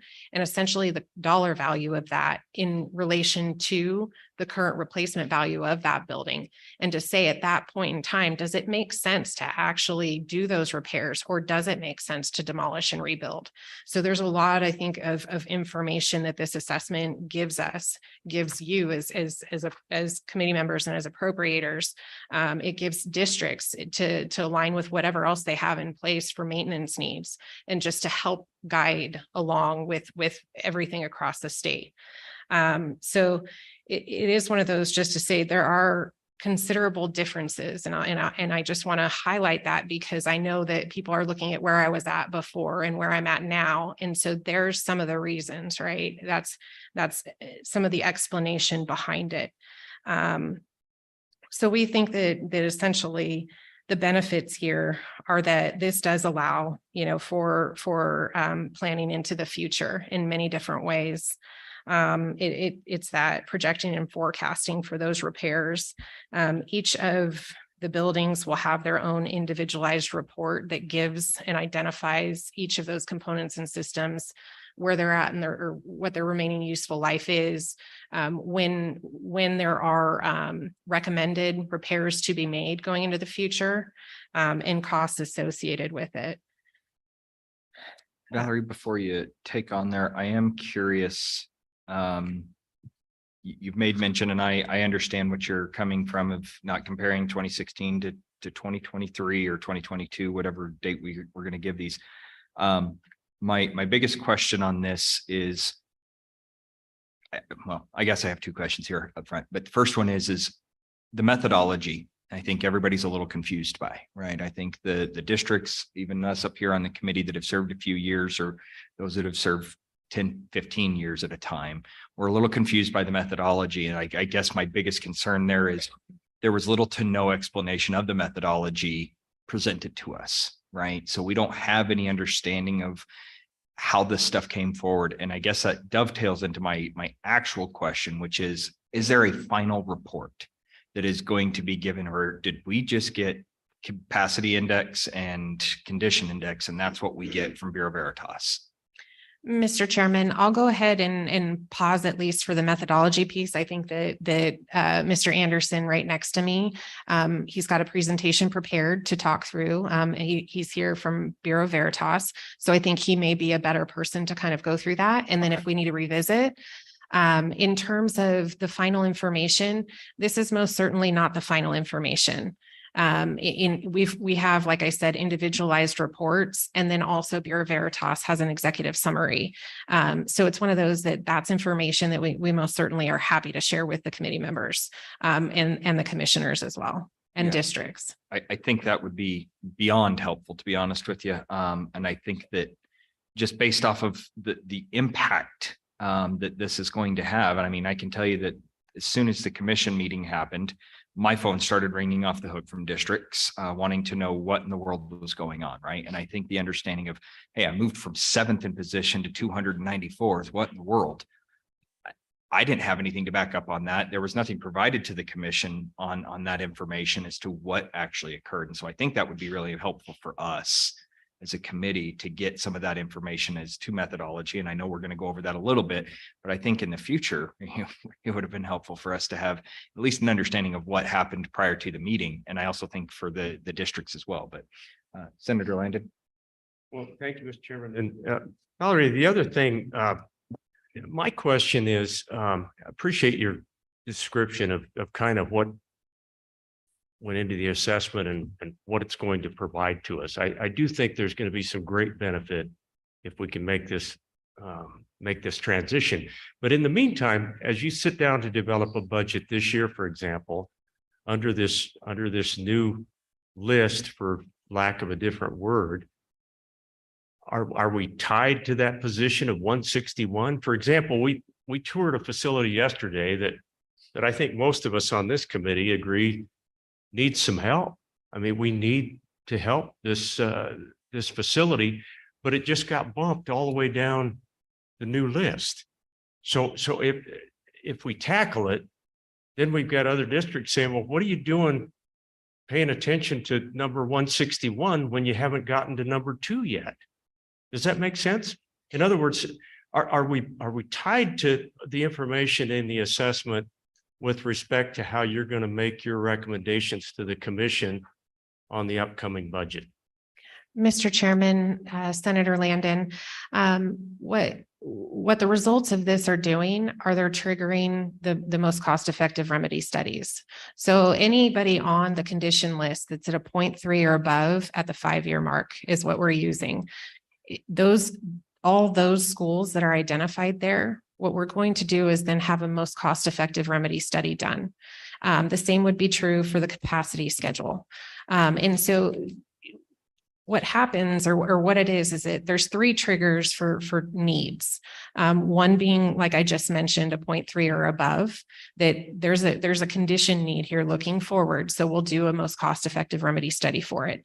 Where capacity is concerned, looking ahead 8 years, if we're seeing that the school is going to be 100% or above, that's going to trigger a most cost-effective remedy study. The third way for districts, and this is part of the rules and this is part of the clarity that was given there, the third way to trigger a need or identify a need is through Chapter 3, Section 8 of rules. And so it's one of those to say that I would very much encourage Campbell County School District to go ahead and exercise their right under Chapter 3, Section 8. submit everything to us so that we can take a look at it. That's the third way. There's 3 ways to trigger a need. And in that case, we'll take a look at what they're submitting to us, and then we'll move forward. If we need to have a most cost-effective remedy study done to identify what truly needs to happen there at that facility, that's something that we'll put together and bring before them. We'll have that discussion, and it kind of moves through that process to say, if they don't like where it lands from the department's determination, they have the ability to go through a review with the director before it goes to the commission. Because again, once it gets to the commission, we want it to be kind of that final determination after this. Mr. Chairman, that helps. I think my concern is for those facilities that are the most marginalized. In other words, those facilities that went from number 5 to number 51, or from number 20 something to 161. All I would ask is that we pay particular attention to those buildings that for quite some time have been pretty high on the priority index. I mean, we've all been aware of them. This committee knows the buildings, we know the districts, we kind of know what's been up there before.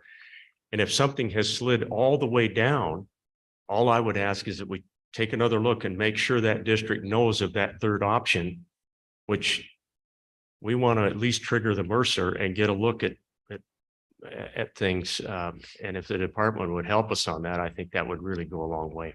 So I want to maybe piggyback off of that, and we'll come over to Representative Storr. So I guess the easier thing in my head as I'm saying this out loud is I'm trying to sit here and say, what happened, right? What is it that actually occurred? And again, I go back to the methodology that there's lack of understanding of what the methodology was. And I know we'll get into that, and I appreciate that. But again, to the Vice Chairman's statement here, there are some people that certainly feel slighted. There's going to be others that are related because they were way down the list and they've magically bumped up. I have questions on where they rank in certain things that have occurred, because I have one in my district alone that I don't understand what occurred here. But I guess my direct question is when we look at this, and maybe this is for Mr. Anderson, and maybe we can get into this. When we look at these 5-year, 10-year, 15 and 20-year, timelines, is this assuming that we're going to spend major maintenance in a particular building at a particular function or a particular component? So I'm seeing a head shake no. So we're saying that this is extending out and saying the exact opposite, that this is what happens if we don't. And so ultimately, I guess at that point, what we're seeing then is kind of a roadmap for school districts to look at and say, well, if I don't do this, I know that I can start being at the 60% mark by this date, and I just don't need to worry about putting my major maintenance funding into this school. So am I making sense? Is that what I'm actually understanding as we're moving through? Mr. Chairman, that's correct. Okay. Representative Storr. Thank you, Mr. Chairman. I'm just still a little bit confused over the fact that we know of at least 2 schools that have already gone through the Mercer study and indicated that they need to address these issues. And you seem to be saying that the only way to address those issues is to do another Mercer study for those schools. Do I have that right? Mr. Chairman, Representative Storr, there were most cost-effective remedy studies that were done in the past. In particular, there are 2.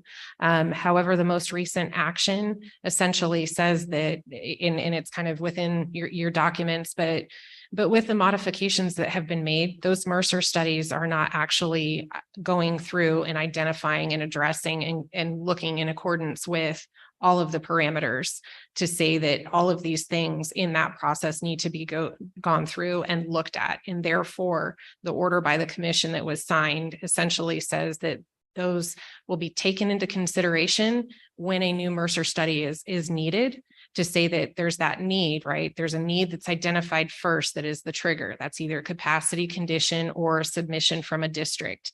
A most cost-effective remedy study can then be done. And during that process, anything that was formerly done by whether it was a district that commissioned it or there's an existing study that they want to taken into consideration, that is most certainly part of the Mercer study process. But again, everything is starting by a need that's being triggered. Follow up? I did not understand that answer, to be honest. Just maybe a follow-up, Mr. Chairman. Yeah. And so you spoke of modifications. So modification in the process that the commission uses to evaluate the schools, is that the modification you're referring to? Mr. Chairman, Representative Storr, so the changes in the rules are based on statutory changes. That the fact that the consolidated schedule is not there anymore, or it's not something that we move forward with. It's capacity and condition that's driving in terms of needs and identifying a need. That need, it then triggers a most cost-effective remedy study to be conducted. And then at that point, the results of it, anything that is construction related, goes forward to the commission to identify and put forward in a budget recommendation. So districts have always had the ability to, and still do now, the ability to go out and get their own most cost-effective remedy study done on whatever they choose. And we've had that occur in the past. And so it's one of those that this allows for consideration of those existing studies, but it's not the basis of the decisions. Does that help? Sort of. And I think maybe I might understand just a little bit differently where maybe she's coming from. And I think it's something that you and I and the director have discussed in the past as well, is this seems to be a little bit of a flip on the face from previous ways of handling Mercer studies and what they were utilized for. Now it seems that we're relying on the Mercer study to create the prioritization. When previously it was my understanding that we were creating a prioritization based off capacity and off of condition that was being submitted to the commission. The condition and capacity index were triggering a recommendation to the committee, and then the committee authored the funding for that and made that recommendation to the Joint Appropriations Committee. Then a Mercer was made at that point to determine what is the most cost-effective remedy based off of these pieces of information that has been submitted. Now it seems that we're taking that back portion and plugging it in a little earlier in the equation. Am I understanding that correctly?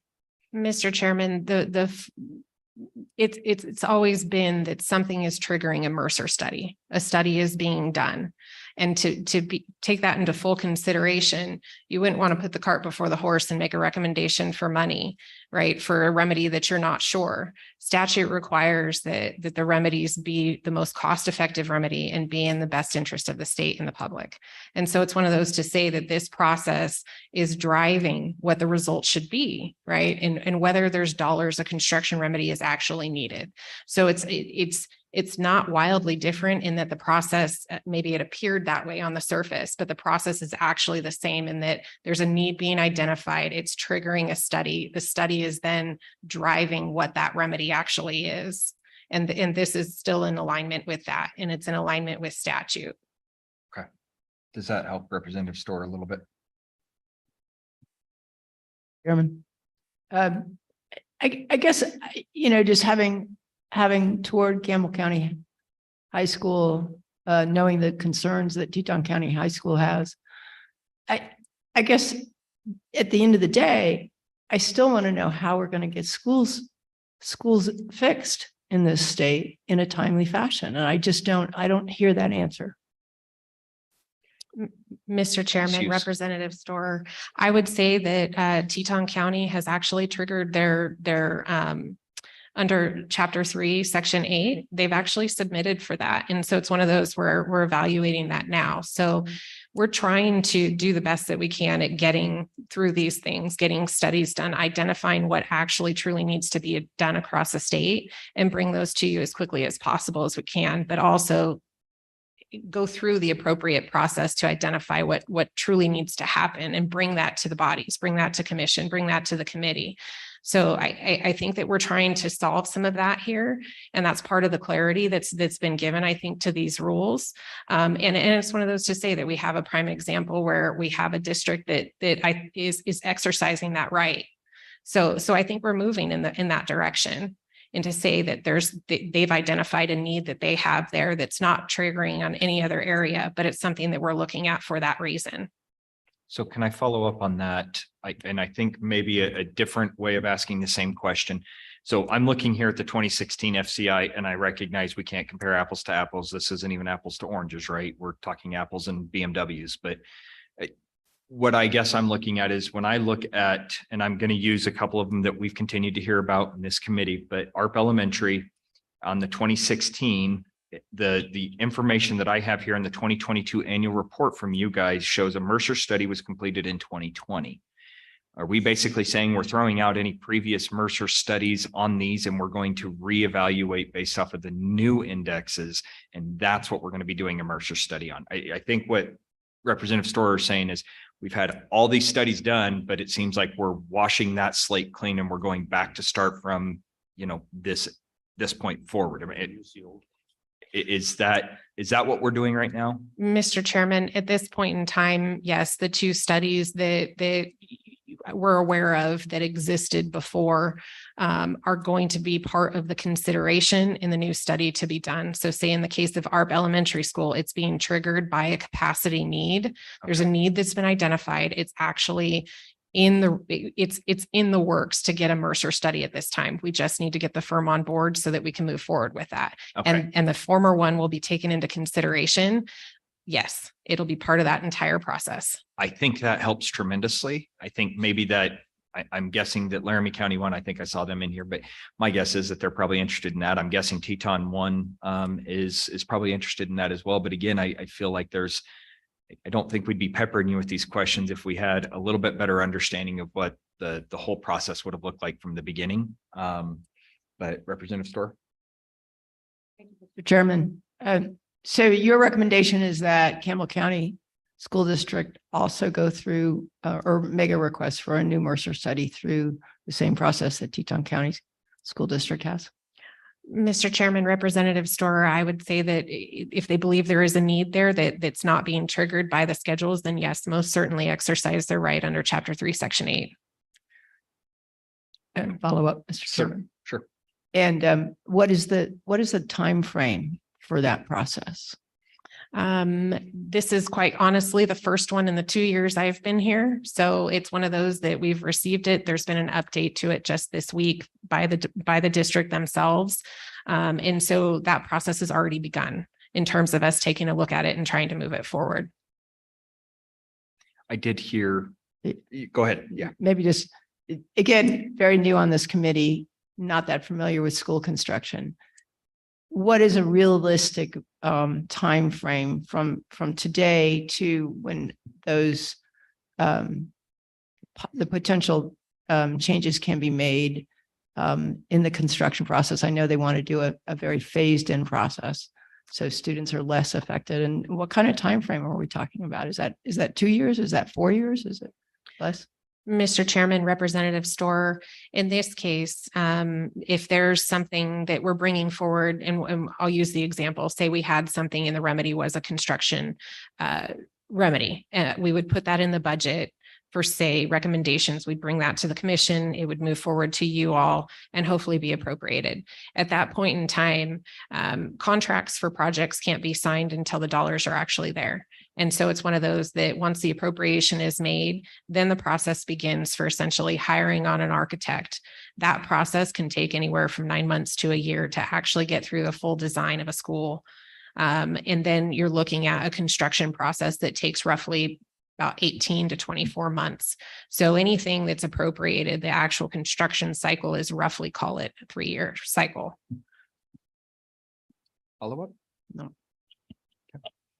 I do want to say, I want to take a step back for a second. I do want to say, I appreciate you and the rest of the department because you guys have a very tough job. You guys are put in between multiple areas of arrows flying at you nonstop. And I do want to tell you that we do appreciate the work that you do, and you probably don't hear that enough. So I do want to say thank you for that.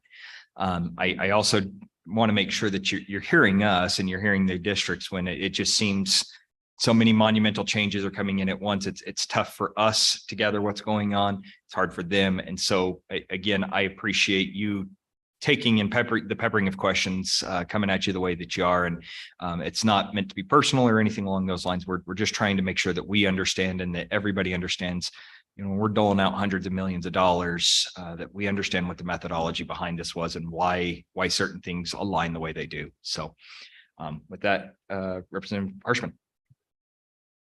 Chairman, just, you know, and I think all of you have an email on the letter that this committee sent Chairman Pappas and Vice Chairman Brown a year ago in regards to the Teton and the Laramie County projects. And of course, then I went back and I read House Bill 1, and the Appropriations Committee did not put those projects in there. But my question really is about the 9 million appropriation on major maintenance. Has that already been distributed? Is that out to the districts where it was supposed to go? That's the first question. Mr. Chairman, Representative Harshman, that was for lack of better terms, that was kind of a true up for year 2 of the biennium in major maintenance. So that's for this next fiscal year, and those payments are distributed on a quarterly basis. Starting July 1st. Correct. In a few days. Okay, good. And then on the, I think it's 95 million left that is contingent now on this study, I guess. And so what is kind of what's your timeline on this? When do you expect to happen with this 90 million, and when is it going to happen? Mr. Chairman, Representative Harshman, we are looking to get a firm or a couple firms on board to perform these studies as quickly as possible. That will take roughly through the entire procurement process and contract process. That'll probably take 30 to 60 days. Going back. And so ideally, right, I would love to say that all of the results from these studies will be done by the end of this year. That I'm not sure if that's a little bit ambitious, but I'd really like to, right? We want to make sure that we're putting the 95 million to work as quickly as possible and in the most efficient way possible. Okay, so Mr. Chairman, Yeah. so potentially then, I mean, if it's going to take that long, it might be rolled into our new budget somehow where we give more direction on it than what the last budget did. Potentially, I mean, we're going to run into this kind of close time, a tie, basically.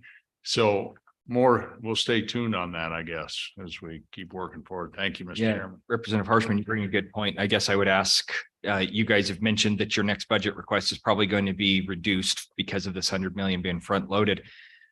I would question that if we don't front load another 100 million or 200 million, are we going to be put in a position where we are just completely backlogging everything and we're just perpetually holding ourselves back on this? So I guess maybe I would make the recommendation, or the maybe not the recommendation, but maybe guess the committee's understanding on this, that maybe we need to be looking and asking you guys to bring forward a recommendation to put in $100 million into the budget for the next biennium, 200 million, and then let this committee decide whether or not we want to, put that forward to the JAC. But I think it might be disingenuous to sit there and say, no, we're not going to put anything in there because we're waiting on this. I feel like that's going to put us on a backlog. And as Representative Harshman was just saying, that we're going to be, I don't see how there's any physical way that if you guys don't get these studies done until December, there's no way we're going to be able to spend $100 million by July 1st of next year. Mr. Chairman, that's correct. Yes. Senator Rothfuss. Chairman. So one of the concerns I have, and this is not the first rodeo on this concern, is that when we do make policy changes, we tend to break everything that's already in queue, all the progress that has been made on whatever projects are currently in the minds of the districts, and as well as what this committee has moved forward. It's kind of like pushing the reset button, and then everybody has to go back to the drawing board. And the reason that's a concern, and we've done this before, it's cost us money, is effectively what it's done. The reality is that anytime we put a report on the shelf and have to redo the report, we're doubling the cost of the report as well as significant time delay. And to be clear, a lot of this is on us, right? We do that. We change the policy, we push the reset button, and we lead to those types of outcomes. But I do think there's flexibility within the system to not have to put everything on the shelf. And my question is if we already have Mercer studies that are done under the old system where you can make conclusions, or we already have a sufficient body of work that has been done under the old system, I don't know that it's imperative that everything has to be emergency rule. Honestly, if we delay the emergency rules, ironically, they wouldn't be enacted. We'd be working on the old rules, which would be out of compliance. And then a lot of the stuff that we did in the past would be just fine. But we're hurrying up so that we can delay the process, ironically. And that's not the intent. My question then is the Mercers, the studies that have been done in recent years by school districts that they're already operating off of, many of them were solid work. They have reasonable conclusions. Why do we have to redo them? What did we legislate that requires that we redo the good work that's already been done, even if it's not the newest and freshest work?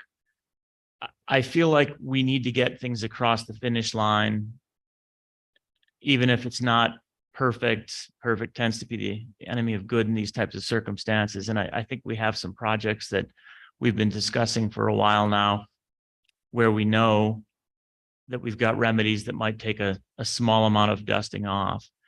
Is that something that we're allowed to do? Is that something that the commission is within their authority to do, and just say, hey, that Mercer report, that's fine. We don't need to redo that one. We can accept the work from a year ago, 2 years ago, 3 years ago, that we've delayed implementation of. And I'm not sure whether statutorily would be allowed to, but I feel like we would, that there's some flexibility there to what is adopted as the Mercer report, what's accepted. I don't think we clarify that explicitly in statute. So I feel like there'd be some room for the commission to effectively make that decision that, yeah, we don't have to go back to the drawing board. We can accept what's been done. Go ahead, Ms. Hughes. Is there an opportunity for some flexibility with regard to the upcoming budget? Mr. Vice Chairman, Senator Rothfuss, that would be something that I'd need to go back on and take a look at, only because of the order that has been signed, and essentially is that those Mercers will be considered in the new Mercer process, or the full Mercer process, I should actually say, in looking at all of the criteria. And I'm not sure if there's any legal ramifications or anything along those lines. So I feel like I need to go back and research that a little bit to answer fully.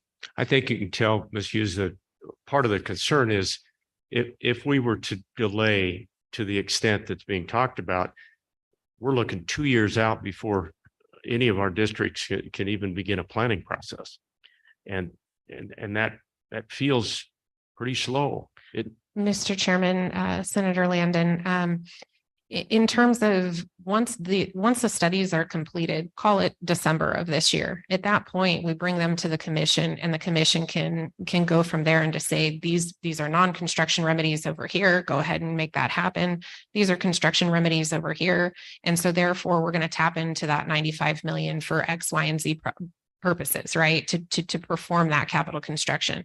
At that point, that triggers the next steps, right? The dollars are actually already there. And so that design phase can kick off rather quickly after that. So hypothetically, if we're done with the studies, the commission actually approves something, call it in January, to say, here's the construction remedy that's been identified for these projects. Let's move forward with those. At that point, it can kick off, call it early next year for that.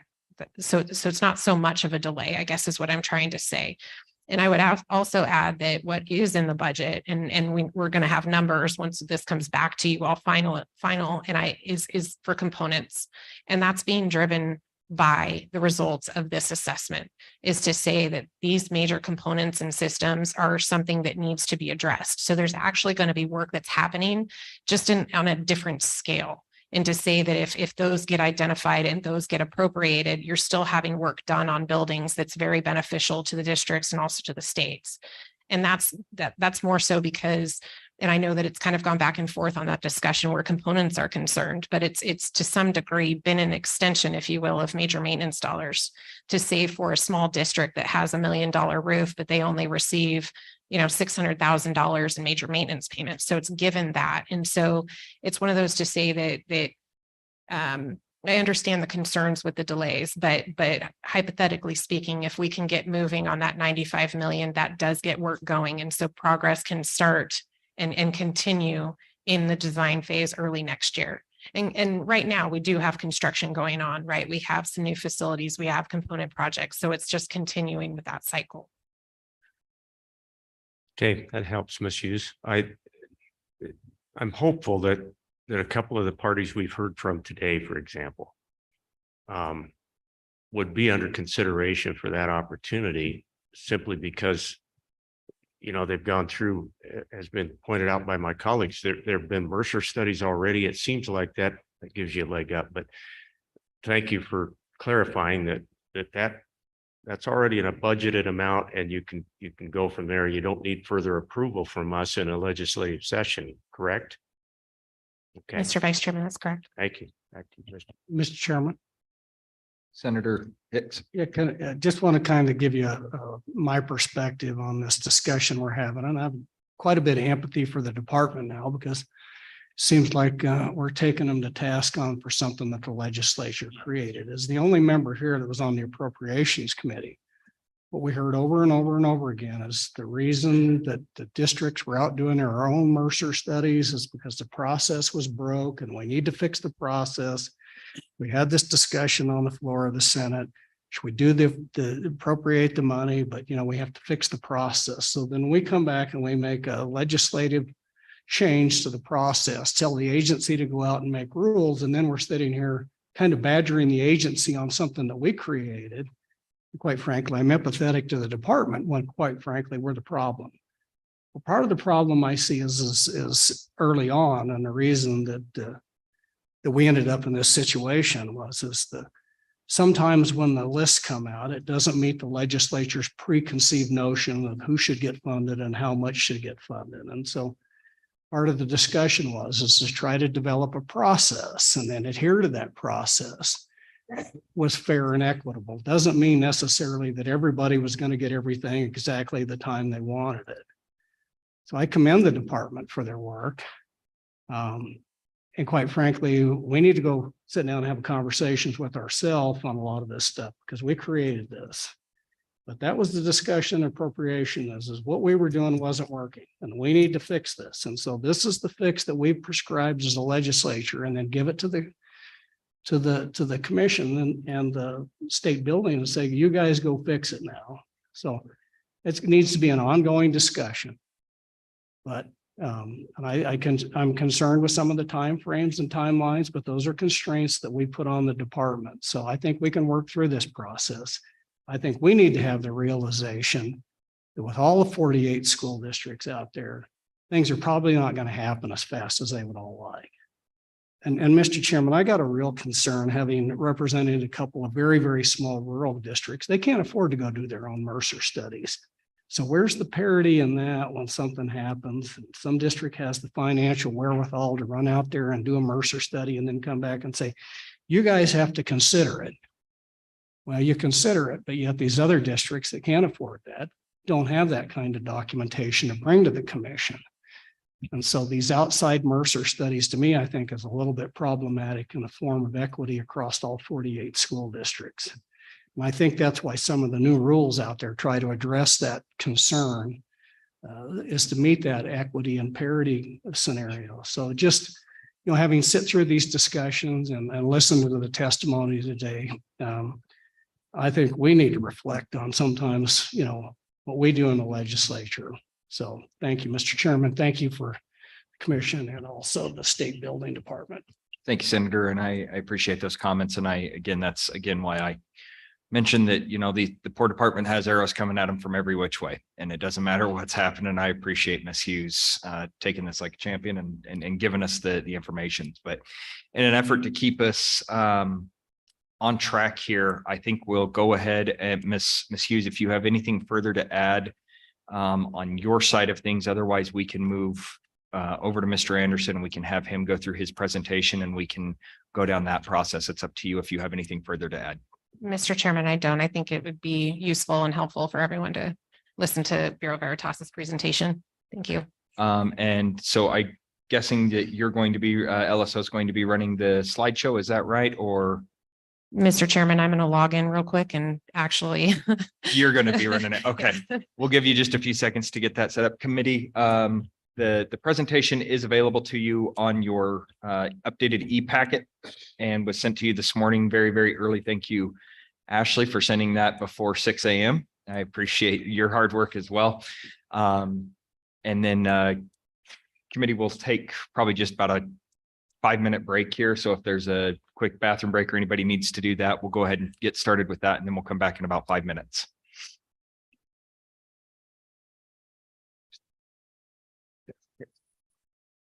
You're plugged down here.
Okay, if we can get the, whoa, hello. We can get the committee back to the table here. We're going to go ahead and get rolling into oh, thank you. Senator Office, if we can get you to please come forward and take a seat.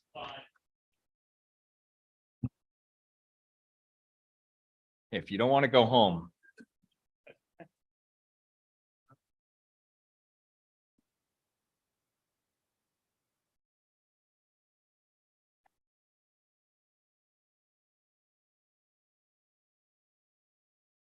Not even close.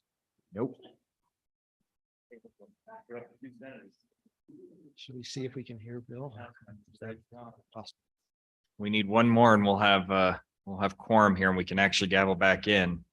Liz is in the room. Okay, we officially have quorum. So I would encourage highly the members that are out in the gallery there talking, if we could get them to join us.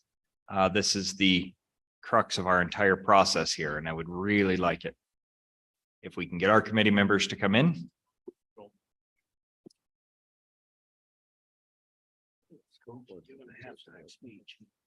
I think he is too. Nope. We're not going to go, ladies and gentlemen, we're not going to go until we have everybody in here. This is important information and the committee needs to understand exactly what's going on. So why don't you go grab that for us, Senator? Oh, now the Senate's showing up the House, so.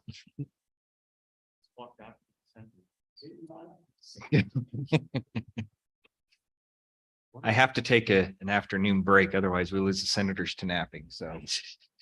Yeah.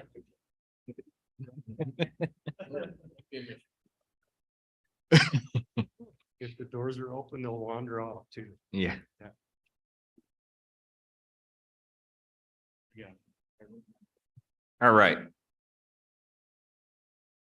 Thank you, committee, for coming back. Appreciate it. Don't want to start anything without everybody here. This is going to be the important and the crux of the discussion that we have been having and kind of the reasoning behind the questions peppering the department today. So we have Mr. Anderson here with oh, it's Veritas, but I don't have the first name. Bureau Veritas. Yes. There's another one out there Yes. that's something else Veritas, and it's not associated with you guys, I don't imagine. So. Okay. Yep, you're here to take the white caps off the water, as Vice Chairman just said. So, Ms. Hughes, do you have something Mr. Chairman, we also have Bill Champion from Bureau Veritas online. online as well? Yeah. Okay, excellent. Thank you. So committee, if I can have you follow along on either your laptop or turn around and take a look here, we'll have Mr. Anderson introduce himself and then take us through the process. Yeah. Mr. Anderson, the floor is yours. Thank you, Mr. Chairman, and I would apologize for Bill Champion not being here in person. The Denver airport last night was a mess. And his flight was delayed 4 times and then canceled, and he could not make it from his location. I got here this morning, so apologize for that. But yeah, my name is Matt Anderson. I'm an architect with Bureau Veritas. I've worked for them for about 20 years. And Bill Champion is a mechanical or a professional engineer and has a doctorate in mathematics. And he's worked, I think, 2008, maybe 2010. He's worked here a long time also. And he's going to start out talking, and then I'll take over with the specifics of the assessments. Good We afternoon. can get the technology to members of work. the Committee, can you hear me? Here we go. Great. Yes. Okay, great. Thank you very much for having me here today. My name is Bill Champion. I am a program manager with Bureau Veritas. As Matt was saying, I've been here 20 years with Bureau Veritas, working primarily on K through 12 education, doing a lot of assessments across the country. Next slide, please. All right.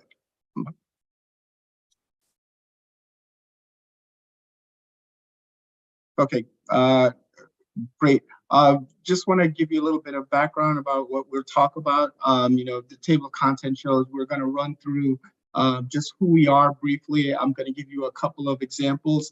I've heard quite a bit of a very good discussion about what the state is looking to do there. I want to share with you some experiences, from other locations faced with similar challenges. We'll talk about the findings and the reporting of the the needs for the structures. And of course, we've got both Matt and I here to field any questions that you may have on the process, the findings, and the methodology. Next slide, please. All right, so our firm background, for those that don't know, is Bureau Veritas was founded in 1828. It's a global leader in testing, inspection, certification, and we're credited and recognized by quite a bit of international and national organizations. We've got 70,000 employees in 140 countries on all continents. But really, you know, we're not looking around to where we're talking right here at home. Around the world, we do 6 billion globally, but about 1 billion of that comes from North America. Our North American footprint is shown here, and we're providing quite a bit of quite a few services in North America, really around inspections, assessment, health, safety, quality assurance, and environmental solutions. Next slide, please. So here our focus, it really is, you know, on facility condition assessments. That's a core service for us at Bureau Veritas. We've completed thousands of projects with more than 700 million square feet of space in the last 5 years. And this is for local school districts and statewide programs across the US. We are essentially an architectural engineering environmental consulting firm specializing in facility assessments, maintenance assessments, and long-range planning. So our focus and what we really pride ourselves on is, you know, being a non-biased third-party representative that acts as an agent on behalf of our clients' best interests.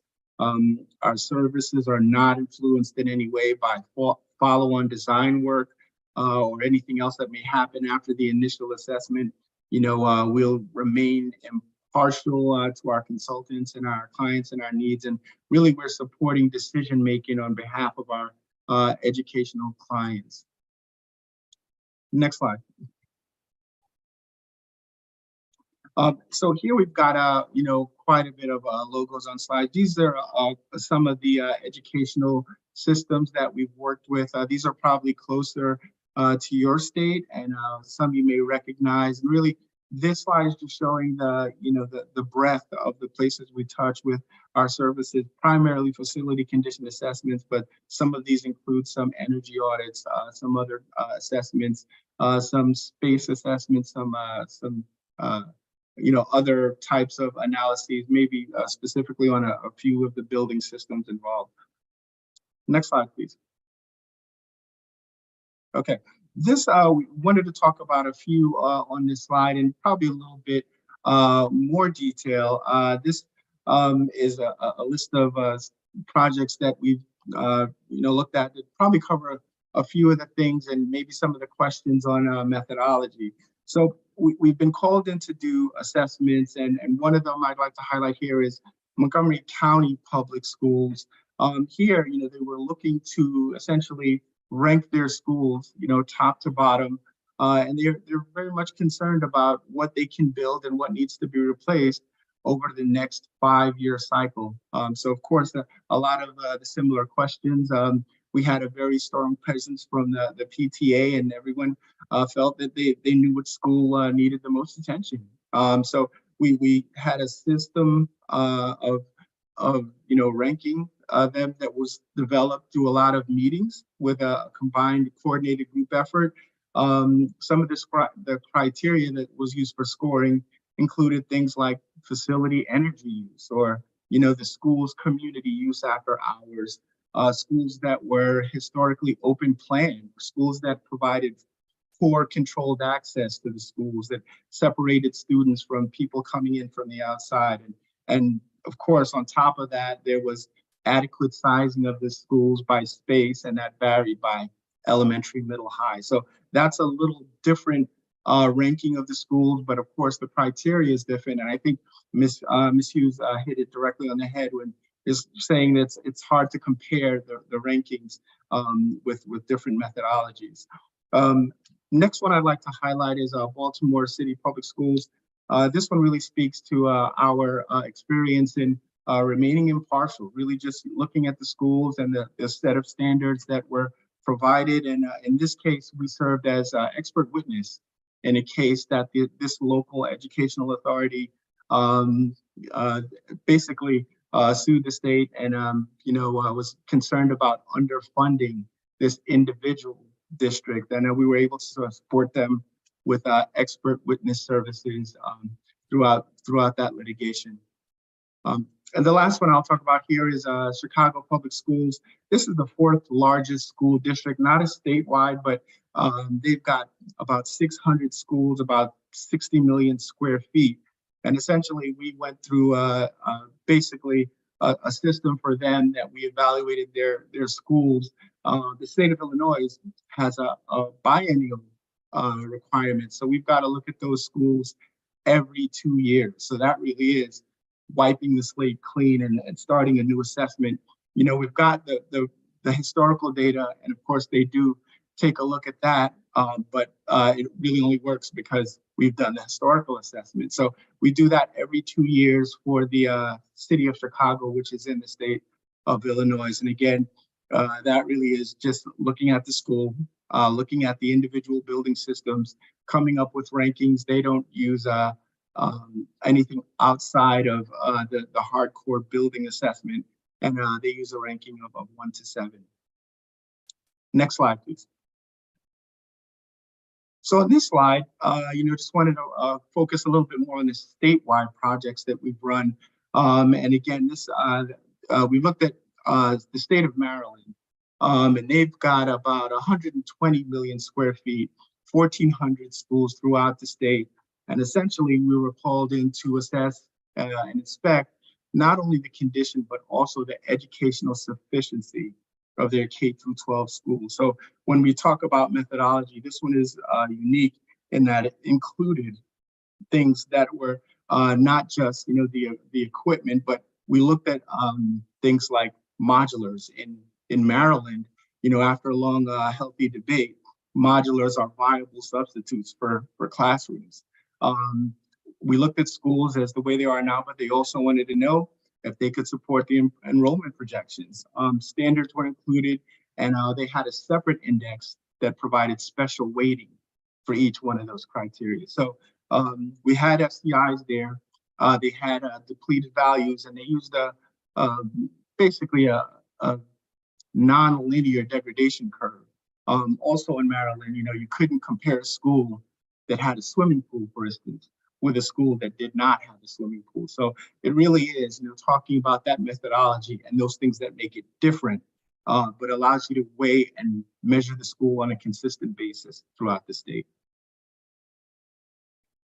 So next slide, please. All right, just to wrap up this portion of it, who we are, some of our experience, but essentially Bureau Veritas is a consulting firm, made up of engineers, architects, energy folks, environmental solution personnel. We've got over 800 building professionals providing, these services for a few other building types. We do private, industrial, government, but our focus really is K-12 and higher education. Again, our recommendations, our findings are really just based on, our property conditions. We understand the market conditions, the regulations, the code, and basically our goal is to perform an independent and very structured analysis. We're looking at a large portfolio of buildings on a consistent basis. So I'll turn it over to Matt for a discussion of kind of the scope of the items that we looked at. Thank you, Bill.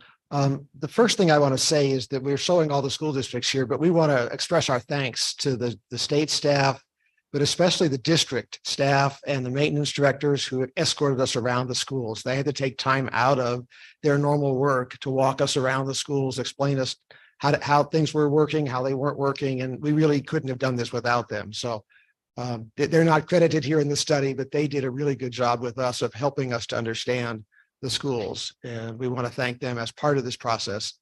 Do you want to go next slide? But as you've asked, we want to talk about the process, and the first thing that we're seeing here is that we used a digital data collection system. We went out with an iPad. Each of our inspectors that had an iPad, they took photos that are tied to the condition information. That ties to an individual school that uploads to a central database so that the state has information. That also enables us to do some internal quality control while you're at the site of the school to make sure you've gotten all the information you need.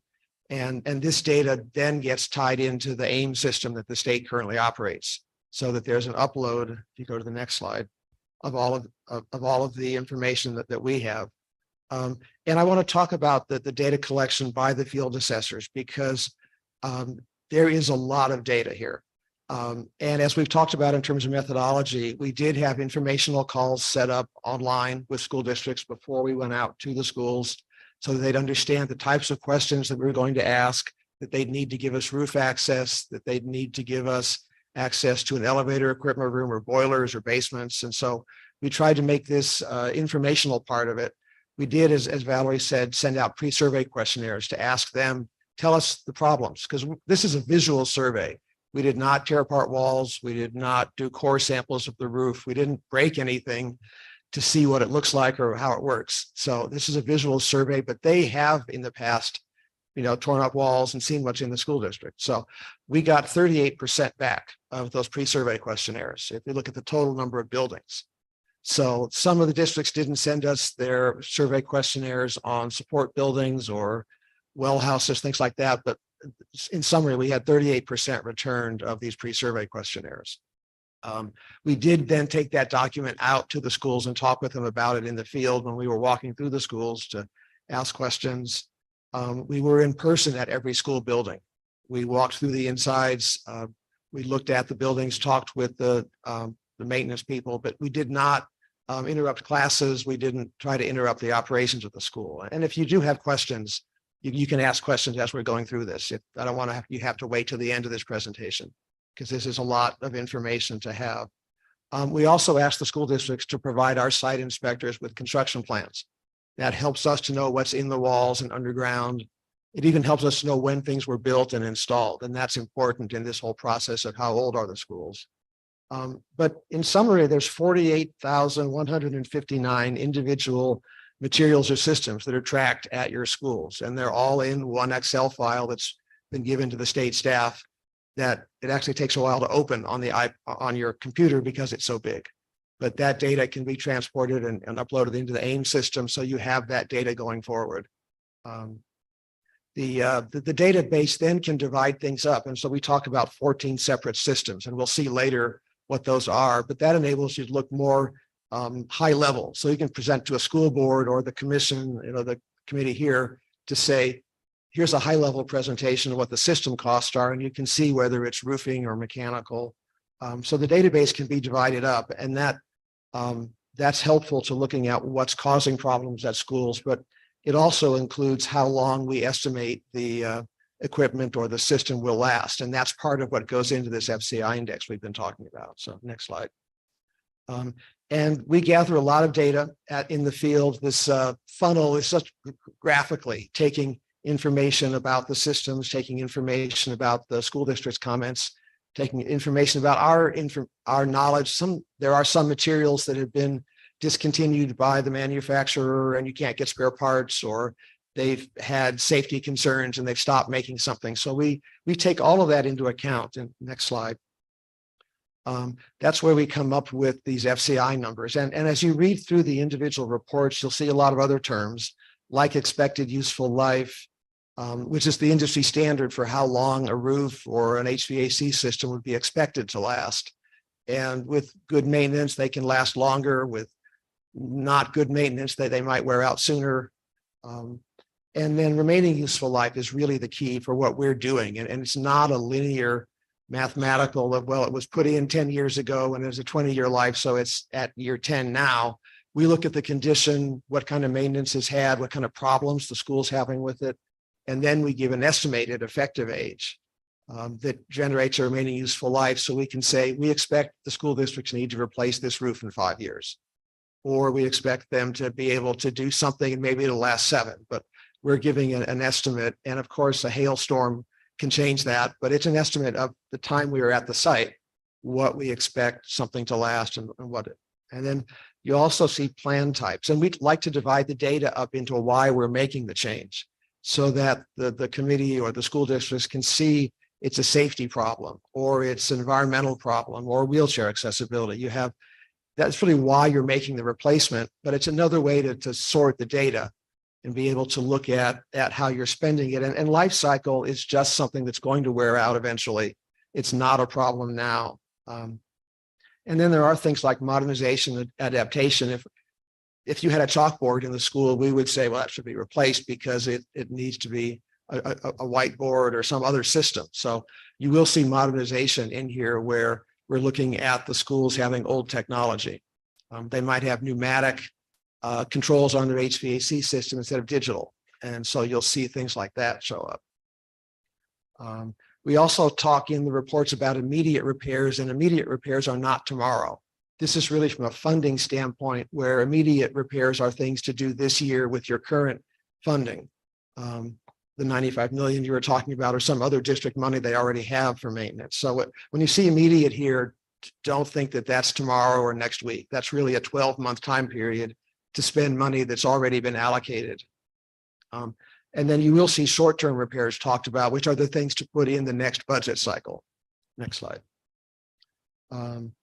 So then the whole FCI that we've talked about here was developed by the federal government. And it's a way of comparing buildings of different sizes and different expenses with a percentage number so that it levels the playing field. And you can use the same system to look at a high school that may have, 150,000 square feet or 300,000 square feet with an elementary school that's 20,000 square feet.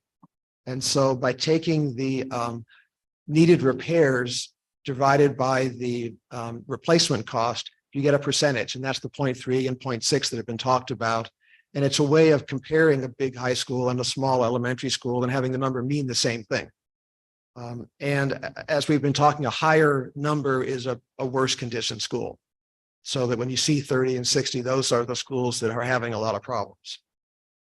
And just as an example, so you understand sort of the impacts that a new roof might be 0.03. So if we say it has a need of 0.3, 1/10 of that might be just the new roof.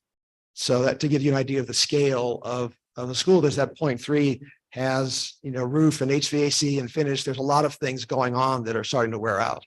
It's not one item isn't going to put you up into 0.3 immediately. And so that's based on the relative cost of those systems compared to the building as a whole. Next slide. And this is just a sample graph of the database can also chart the FCI over time. And the blue bars are the money you should spend in each of the next years over 10 years to keep the building in good condition. The gray bars are what happens if you don't spend the money, and it increases over time. And the red orange line talks about the FCI where it's in good condition now. And if you're not spending money in 4 years from now, it's going to be up in poor condition. And then it gets worse over time. So it's a way of tracking the budgeting graphically. Yeah, go ahead. To Bill, do you want to talk about this chart? Yeah, this is a great chart, and this is basically essentially what is the FCI telling us? Well, it's the relative condition of the building. It's the health of the building as compared to the other buildings in the portfolio. As Matt discussed, the buildings are normalized by their replacement costs, so that allows you to compare buildings of different sizes and different costs. And really, it's saying, those things to the far left in the green, those are good. They will not require as a percentage as much as, for example, the items in the yellow or the red. So relative to its current condition, these things allow you to rank the health of the building. Now, a couple things that are not in the FCI are those things we talked about before, things that talk about educational adequacy or things like enrollment, but on a purely building basis, this FCI is the best current measure of ranking the buildings from beginning to end. Next slide, please. Okay, next slide. And as we talked about, the buildings can be Yeah. Do you want to do this, Bill, or should I? Well, yeah, I'll just follow up with this, but I think, as Matt, you were saying, they can be basically measured at different points in time. That initial period, that current year FCI is great for telling you what the deferred maintenance is on this building, but usually that's not very good for a planning cycle. If you look at row 2, you can see the 1 year and 2 year number goes from 0 to 4.1. And when you don't look at them over time, you know, you may be hit with a surprise, a large capital expense that's needed in year 2. So looking at the FCIs over time allow you to plan better, and also gives you a good indication of the time horizon in which you've got to, you know, lay out items if you're considering new construction or major capital construction or in addition. Matt, please take it away. Yeah, good. Next slide. So before you take off, Sure. question I have is going back just one slide to the little bar graph going across.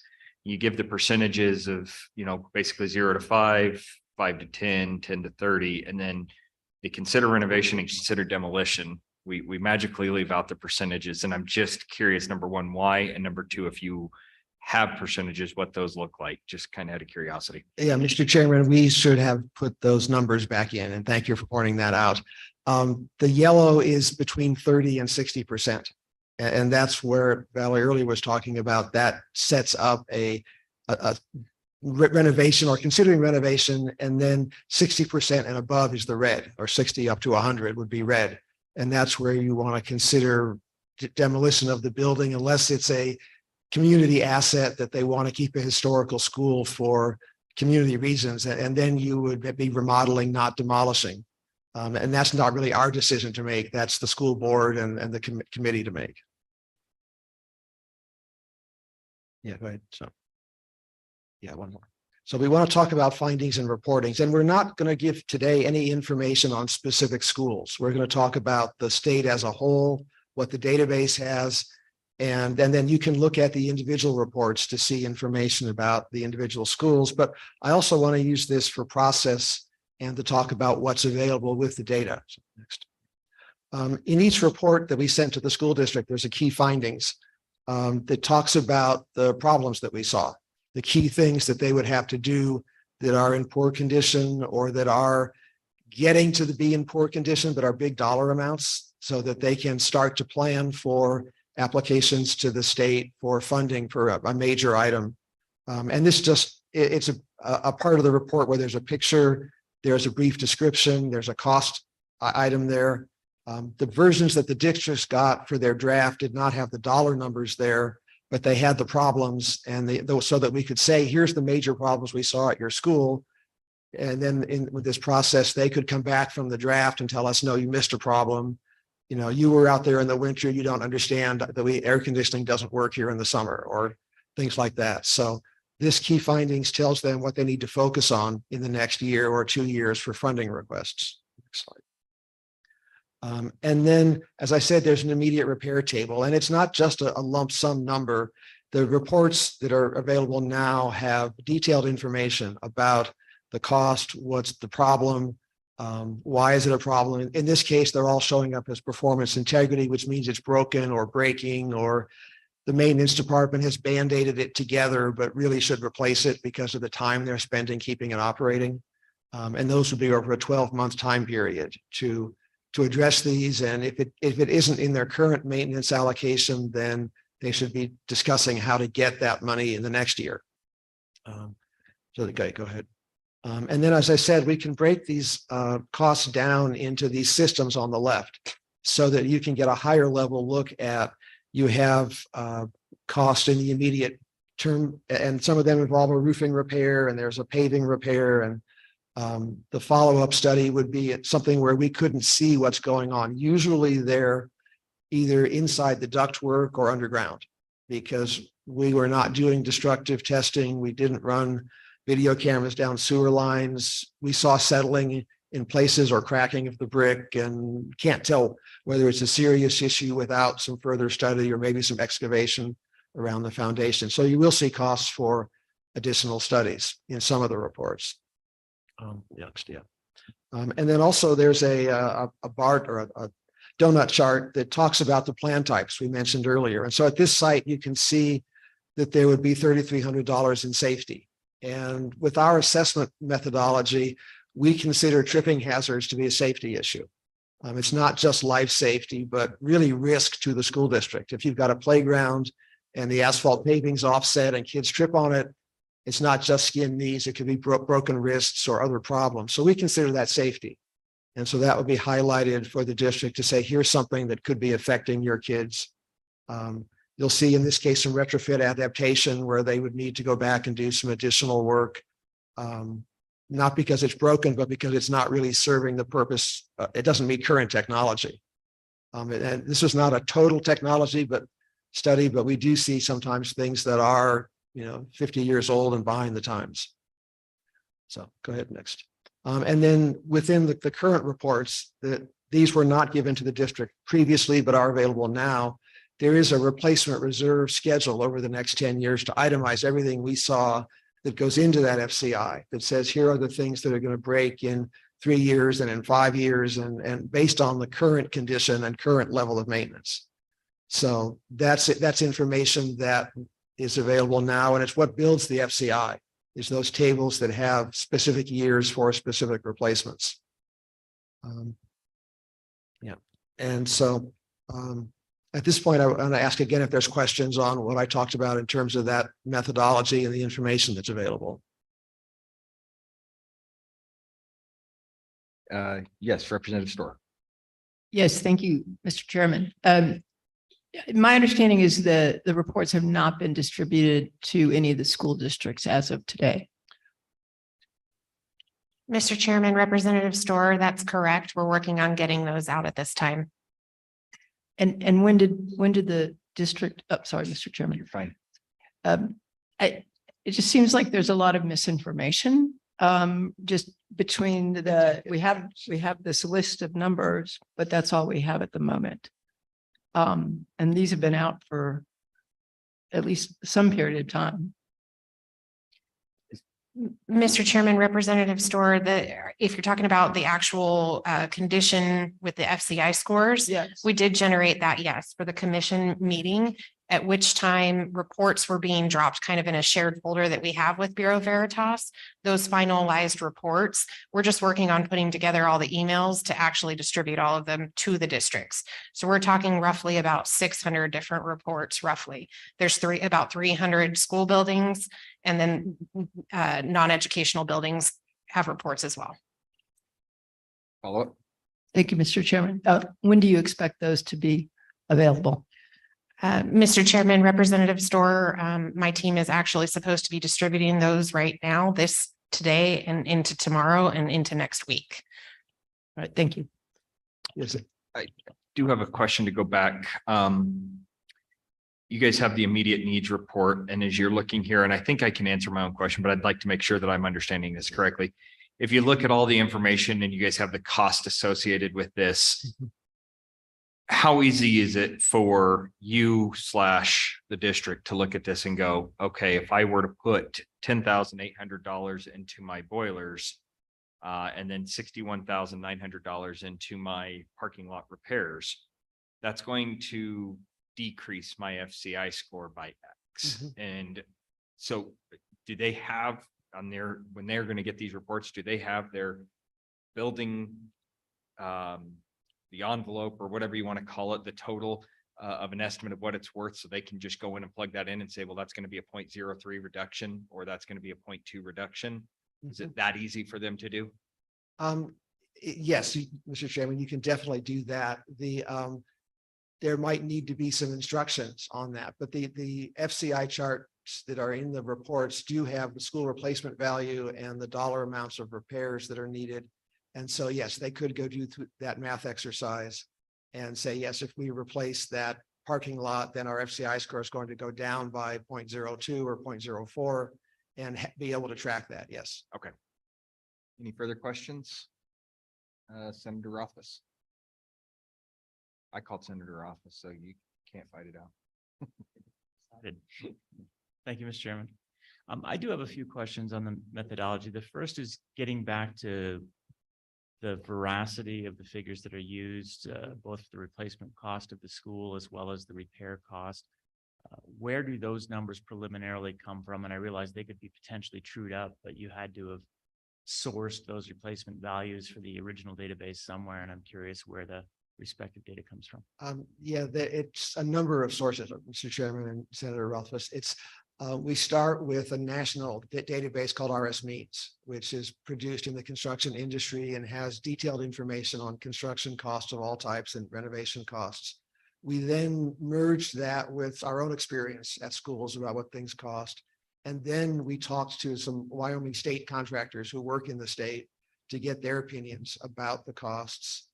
And we also looked at the costs in various areas. We came up with a location factor so that cost in Jackson might be more expensive than something in Laramie or Cheyenne. You get more, you have access perhaps to more people to do the repairs in one area than another. So there's another multiplier in here on all the costs based on the location of the school district. And that's a setup so that it does give you something that's based on your location for the costs. And so there was a multi-phase process in getting people from Wyoming involved in that, along with RS Means and some professional cost estimators. Mr. Chairman, follow-up. Yes. Is there a process or when you work with other states to true those values up as you get an assessment? I would expect that you have an estimate of a cost that you've produced through RS Means that generates the FCI score. And now upon, I go out and I get quotes, I get actual cost estimates, or we dig a little deeper. And it turns out that an example we had yesterday was repairing some sewer line. There's a cost associated with that with RS Means, but the moment I determine that the tiles that are overlying the sewer line are asbestos bearing tiles, my number needs to change dramatically because now the repair cost has shifted into hazmat service cost as well. How is that affected? How does a client, where the client is the school district, true the costs, which seems like it would be an iterative process?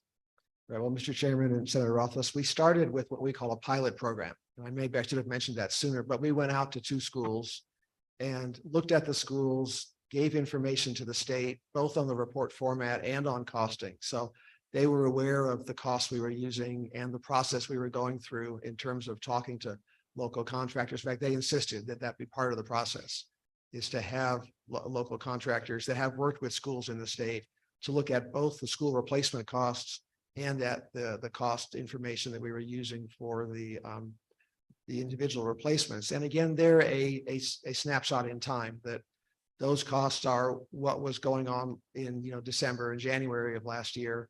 There may have been 3 or 4% inflation between then and now, and you're always going to have a moving target.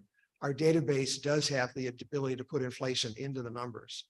And so when you were seeing some printouts before that show the 3, 5, and 10-year estimates, that includes an inflation estimate. And everybody has a different crystal ball. If you want to see those reports with 8% yearly inflation, we can change that. Right now they have 3 because that's historically been average construction inflation, except for the last 2 years. And some clients are saying, well, use 4, some are saying use 6. And that's a discussion we would have with the clients. And it's just a matter of what you think inflation is going to be like 4 or 5 years from now. Mr. Chairman, Senator Rothfuss, I would add that these are cost estimates based on what's existing there and that work that's been identified. I'd say that if something is flagging, in the instance that Mr. Anderson pointed out, that there are further studies that they're recommended to be done, that's when some of those items are going to pop up, right? That there's asbestos or that it's a larger scope for that particular project. So I think this is the start of the conversation, but then it's one of those to say if it's an HVAC system, a plumbing system, something along those lines, those studies highlight it. And so if we're looking at it from, our perspective as a department to say, I'll use component as an example, right? We'll take these numbers, we'll look at them and we'll look at in base numbers based on what the work is that needs to be done. If that scope gets larger, based on a further study or more information is needed, then I think that that's something that's taken into consideration at those next phases of the entire process. Yeah, Mr. Chairman, follow up on that. And that's more what I was getting at. I'm not worried about inflation. I'm sure that, yeah, it'll deal with that. I'm more worried about a truing up of, you have a preliminary assessment, which was the evaluation that was done. And based on how FCI is calculated, you can almost assume that's the minimum FCI because it assumes that the NFCI is based on all of the things that you observed. It doesn't mean you observed everything, but you have observed things and those have associated costs. So it's fair to say it's a minimum FCI score that you've produced. That could potentially be increased. And what I'm interested in is ensuring that there is a robust and methodical process. If we're shifting the technique, it doesn't need to be a snapshot in time anymore. It can very much be a living database, which is very valuable, I think, from the school district's perspective. But that means there would need to be a good, strong process where I can say, all right, well, we've reviewed all of our data. We need to add these 3 repairs that look like they're 2 and 5 years out. We have some engineering testaments that indicate that that's the case. Getting back to the example of the asbestos, there's no way we could do this particular job for less than this amount of money because of the asbestos. Here's some attestation to that extent. It's my understanding that it's built that way, that there will be a process for that feedback and that these are living documents, a living database.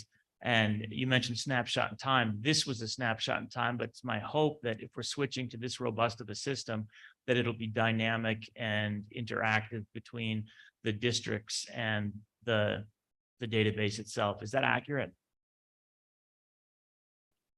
Yes, that's accurate. And that's why I mentioned earlier, we've worked on an upload to go into the state's AIM database so that items can be tracked in that database and adjusted or discussions with the district. And we did, on the one point, we did ask the districts, do you have asbestos? We are trained to know if it's a 9-inch square tile and a certain colors that it's going to be asbestos. And so we do know our people are trained in that to look for that. But we did ask if districts have, and some of them told us that, and we do have twice the cost of flooring replacement if it's got asbestos in it. Gotcha.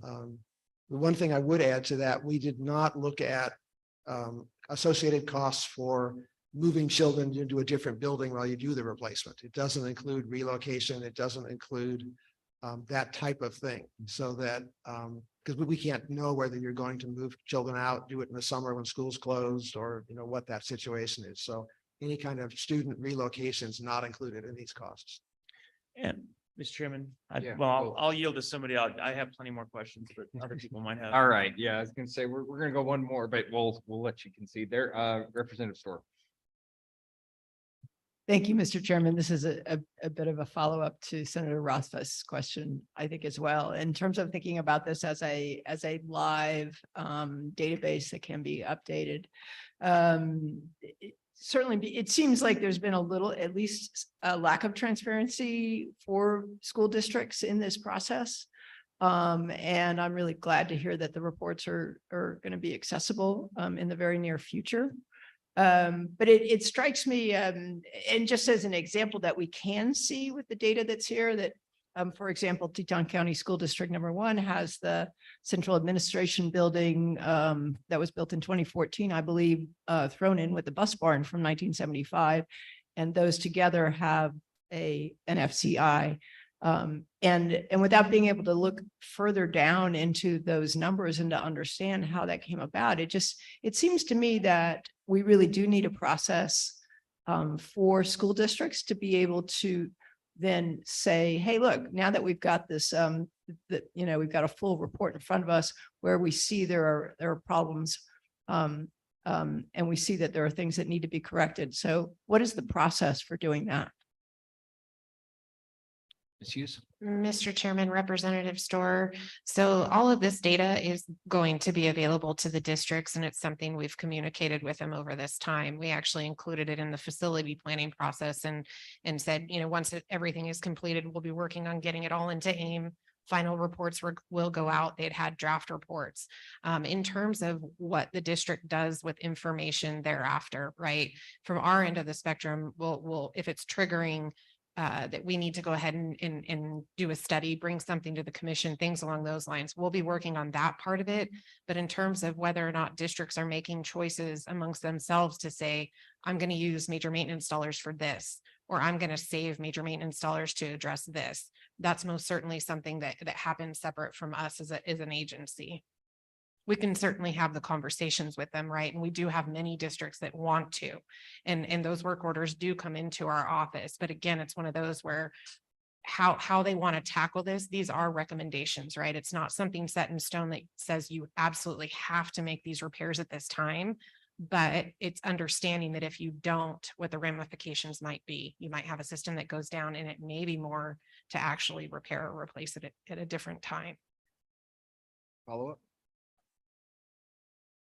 I guess my question is, if the school district feels like there is a gross misrepresentation in the data, is there a way to correct that or appeal it? Ms. Hughes. Mr. Chairman, Representative Storr, it's one of those that we allowed those opportunities throughout the process to make sure that things were being captured effectively across the board. I think it's one of those that if there are conversations in how we use the data and where it goes and what we're doing with it from here on out, I think that that's when those types of considerations are made. But in terms of the actual data itself, and the methodology that was applied, it was applied equitably across the state to all districts, all buildings. And so it's one of those that again, if there's something that's wildly off, we gave those opportunities for districts to kind of come back to us on at multiple different points. And so at some point we have to kind of say, here's what it is, and we move forward. And then when we're considering things individually for either appropriation, funding, remedies, things along those lines, I feel like those types of things come into consideration at that time. I guess I'll tack on to that, and I will shock everybody, right? But I recognize kind of one of the big flaws, at least in my opinion, is one of the schools that's in my district. It ranks extremely high and actually qualifies for the Mercer, right? And to be put in there. But I also know that it just went through like a $5.5 million renovation less than 5 years ago. And so when I see something like that, I'm actually going on the opposite side, that I'm sitting there thinking, not necessarily do I want this to go up, but I'm thinking somebody else across the state might want to be sitting in that spot. How do we rectify something like that when we know, and maybe they have given that, maybe they did give that, but I'm a little concerned as to why that particular school ranks so high. Mr. Chairman, I would say that we need to take a look at what that renovation encompassed. If it didn't include any of the major systems and components in that school, then that's what's triggering a higher score, because that's what this is purely looking at. It's not looking at a renovation from the perspective of let me freshen up aesthetically or do those types of things. So I think we would need to do a comparison, back and forth to say what's going on in that instance. Well, we'll check offline, but I do know that it was major renovations, and I've got our representation here that actually made me aware of it. That was kind of like this doesn't seem to make sense, but Senator Hicks, yes. Yeah, Mr. Chairman. So it seems to me like this is a pretty powerful tool as we move forward, and appreciate the work of the department. But how do we plan on doing the, so I say there's a monitoring or follow-up component here. And it looks to me like this tool would facilitate the ability, as once all this data is generated, line item, that the school facilities would then be able to go in and say, here's the spreadsheet that we're talking about, right? Here's sinks, walls, plumbing, electrical, ceiling tiles, roofs, all of that stuff. It seems like under our process to be able to track this now, we need to say, these are the type of things that may be considered by the district for your annual maintenance.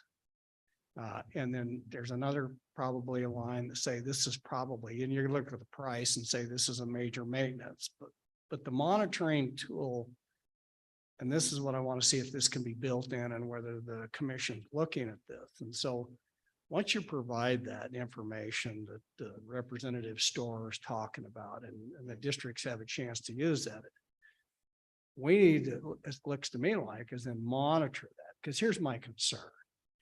So something ranks as a 0.29 on the scale. 5 years, we're going to come back and re-rank that. But had we done some of these routine maintenance or major maintenance items, it may actually come back in 5 years and rank even lower. I think that's the concern. Why is one higher that the chairman's talking about? What I'm worried about is, well, we're 0.9 now. We don't do anything. We can get by for 4 or 5 years and then we'll just get a whole new renovation criteria. So I really want to know what the plan is for follow-up monitoring that once it's provided on. Is it an annual basis that the district report back and say this item covered under major maintenance, routine maintenance, didn't address? Because that's going to be very important when we get 5 years out and redo the FCI score, is to know the history of why it went from a 0.9 to a 0.4. Or vice versa. It could be go from a point from an appropriator standpoint. I'm really interested to go from a 0.9 with routine and some major maintenance and moving that back down. So what is the plan for the department and how do you monitor that? And is there a requirement or a rule that the districts have to report back associated with all these components? Ms. Hughes, that's a pretty loaded question. So if you, I appreciate what he's trying to get to. And if you care to opine, I think it would be helpful for the committee. Mr. Chairman, Senator Hicks, I'd say with the data being incorporated into our statewide database, we'll be able to track what's been identified. And then the fact that districts actually need to log their work orders for use of major maintenance within that same system. That is one way to be able to track and monitor whether or not those dollars are going towards these items. In terms of reporting to us, districts are only required to give us that reconciliation for that major maintenance account one time of the year. And that's after the fiscal year ends. And they have, I believe, until July 31 or August 1st to get that to us. So the tracking in terms of where money is going and what they're spending within a year is a delayed monitoring, if you will. Separate from that, though, if there's something when we're going through the facility planning process, and again, we're using the information from the database to say, here's where major maintenance dollars went on each of these facilities. That access is within our database. But again, it's contingent upon a work order going in and or the reporting or reconciliation of the major maintenance dollars. At this time, with the way that major maintenance is structured, it's one of those that we can't essentially, as an agency, guide where those dollars go. We can make suggestions if districts actually solicit that from us on what our thoughts might be. But to make the repairs that are identified in here and to stick with that plan is most certainly at the discretion of each of the districts right now. Senator, I think to take that a step further, it's something that I've actually been in discussions with the department as well as even the governor's office at this point. Is this does become a policy decision for this body as well as the full legislature to decide. At some point, we have to make the decision whether this becomes local control or state control. And I think that's a policy discussion that this particular body will wrestle with first. And if we want to go down that road, I'm certainly willing to entertain that as a body to debate that and take that out to the full legislature. But to your point, as the system stands, we have given this as a local control mechanism. And so it would be a determination by this body and deliberately to step away from that and say, we're going to take control and we're going to have the State Department be tasked with recommending where that money goes and verifying that money is spent on those particular projects. So it's a much larger policy discussion than just what do we see here and whether or not it affects the FCI score. I think it's a much larger discussion than that. Yeah, and Mr. Chairman and Senator Hicks, if I can add one thing, the state of Utah also has a contract with us to do similar works on the state buildings, not schools, but the state buildings. And every year, each agency submits a funding request that they want to spend on their money, which is not local control for that agency. It is allocated by the state. And if the state staff gets a request that doesn't include immediate repairs, they're going to back and ask that agency, well, what did you do about this immediate repair that was identified last year? And if they're not requesting any money for it, it's going to be, well, why aren't you fixing the roof leak? Or why aren't you addressing that? So they have a process for double checking their request for funding against the reports that were done. So the only thing I would say on that that seems different than what we have is that's a reimbursement. It sounds like. No, not it- necessarily state legislatures funding those repair requests. those individuals. Yeah, the We're rep- giving a lump sum, but then giving it to the districts to determine, because not all Right. districts are funded at 100% major maintenance Right. or component level funding. So they have a step back that they may not be able to fill all of those. And so you're saying that at that point, they would say, well, we didn't have enough money to finish that. So is Mhm. that kind of what you're? Yeah, each agency submits what they'd like to have in August. The state staff and the governor review that, and then in January it goes as a budget. But in that review process between August and January, the state staff is asking the individual agency, well, aren't you going to fix these immediate repairs, or what did you do about them? So there is some back and forth about comparing the condition report to the funding request. Committee, any further questions at this point? Yes, Senator Rothfuss. And so the first thing I wanted to do is go back to the previous question I had, because I've gotten mixed messages since that question regarding updating the FCI by a district moving forward. I still have this feeling that it's going to be a snapshot where we're going to wait 5 years before we update the FCI scores based on the answers, when it seems to me that the utility of this system is that if somebody finds out they need a new roof tomorrow, that the FCI score should be updated the day after tomorrow if we're doing it right. So I'll just ask very bluntly, are we going to dynamically change the FCI on effectively a daily, monthly, quarterly, or annual basis as a result of this implementation? Or are we just going to run FCI scores every few years, hiring an external consultant to provide us with the updates? Mr. Chairman, Senator Rothfuss, I think it's one of those that we could essentially update these FCI scores. If they do the work, we could effectively do that calculation to determine where they're actually at, call it next year. So will we? Is that something that we should wrestle with? I mean, really, is that up to us? What does statute suggest? What's the plan? Mr. Chairman, Senator Rothfuss, I think that kind of goes back to the larger conversation to say if we have the information available to us, then we can most certainly do that and put that in process. But keeping in mind that if other dollars are used, that's also something that the agency doesn't track.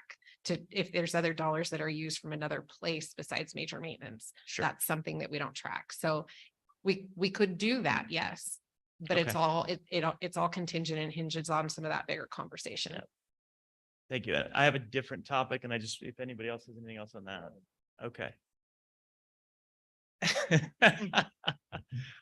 The next question I have is a concern that we've talked a lot about it over the years on this select committee, which is that when we want to make decisions about build or repair, it needs to be on effectively lifetime carrying total cost of ownership from this moment forward, as opposed to just how does this look in 10 years? It really needs to be at what point is the most cost-effective instant moment, so to speak, to replace a building so that our total required cash flow by the state is minimized. Now, we're not efficient enough to actually capture what I just said, but that's the aspiration.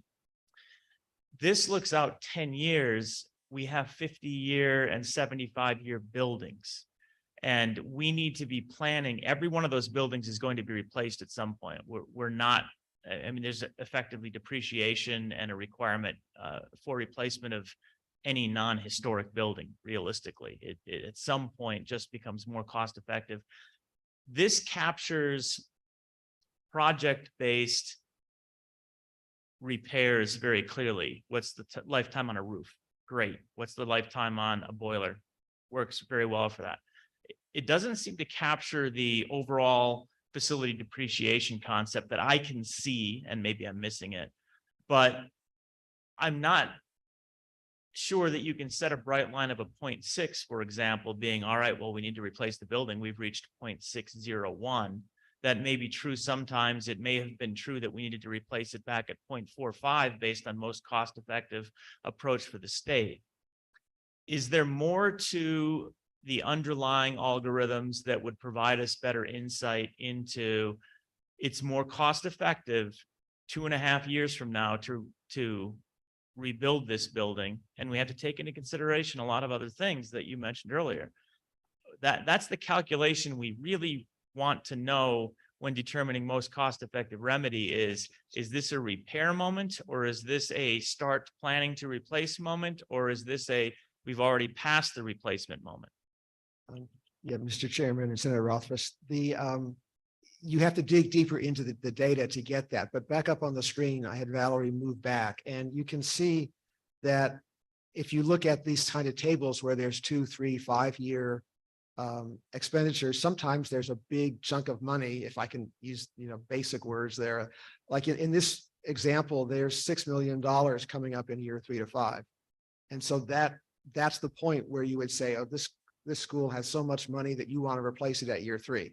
Because if you don't, you have to make all these interior and site development, and you have a lot of repairs coming up. So it's not initially obvious, but if you do a data mining and look at what's there, then you can say, yes, here's the time for this school. And hopefully that's what the state staff or the district or a combination of them will look at that information and say, yes, we don't want to spend that $6 million on repairs. We want to replace the school at that point. Allow just one more out of you, Senator. Chairman.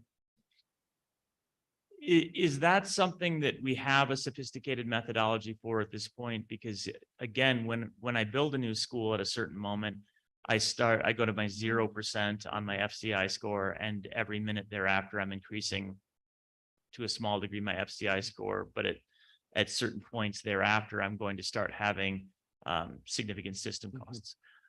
So we need that comparison, and it sounds like we don't necessarily have that comparison of when to bring it online. There might be obvious circumstances like this Goshen one that you have on a slide for 10 highest FCI facilities, where the second one goes to 93.9 in 10 year. Pretty clear that we should probably conclude it's time for us to pencil in new building. But it would be nice if we had a more sophisticated algorithm. Is that something that is available elsewhere? Is that something that you've seen in other states? Well, unfortunately, it's more art than science, because there's so many things that go into schools besides just the building condition, in terms of the spaces that the children use, how it works with the community. So it really depends on the state and the district having a conversation about, we are having some maintenance problems coming up, and here's the best time that might be to have that discussion. Because you can't just, there's not an alarm bell that's going to go off in AIM when you get to a certain date and say, yes, this is the exact science moment to do that. It's really an art, based on the district and the state's understanding of how the school building works, how they're using it, and what else is going on in terms of the other parts of this equation. And so unfortunately, I can't provide you a mathematical model that says exactly at this point to replace that school. And we use in that terminology, we use the word consider, because rather than definitely repair or definitely replace, it's consider it, because you need to have that discussion. Vice Chairman? So maybe we could just install a flashing red light. Yellow, red, and green. Yeah, if we could just get that. Yeah. Well, Yeah, actually, Senator Landon, you need to use a school bell. Mr. Chairman, Senator Rothfuss, I just add that we can look at this and we can put out for any of the school buildings, right? And look 20 years into the future to try to start that conversation. But I'd add that that's kind of that next step or next phase. And that's the intent of the most cost-effective remedy study, is to essentially have that full conversation and look at it on a larger scale and a larger picture going into the future to say what actually needs to happen with this. All right. And then we're going to move on. And I think this is an incredibly valuable tool to get us towards that, because what we do right now is we look at a very narrow future timeline, and we panic into decisions, as we were talking about earlier, and then we struggle to fund them.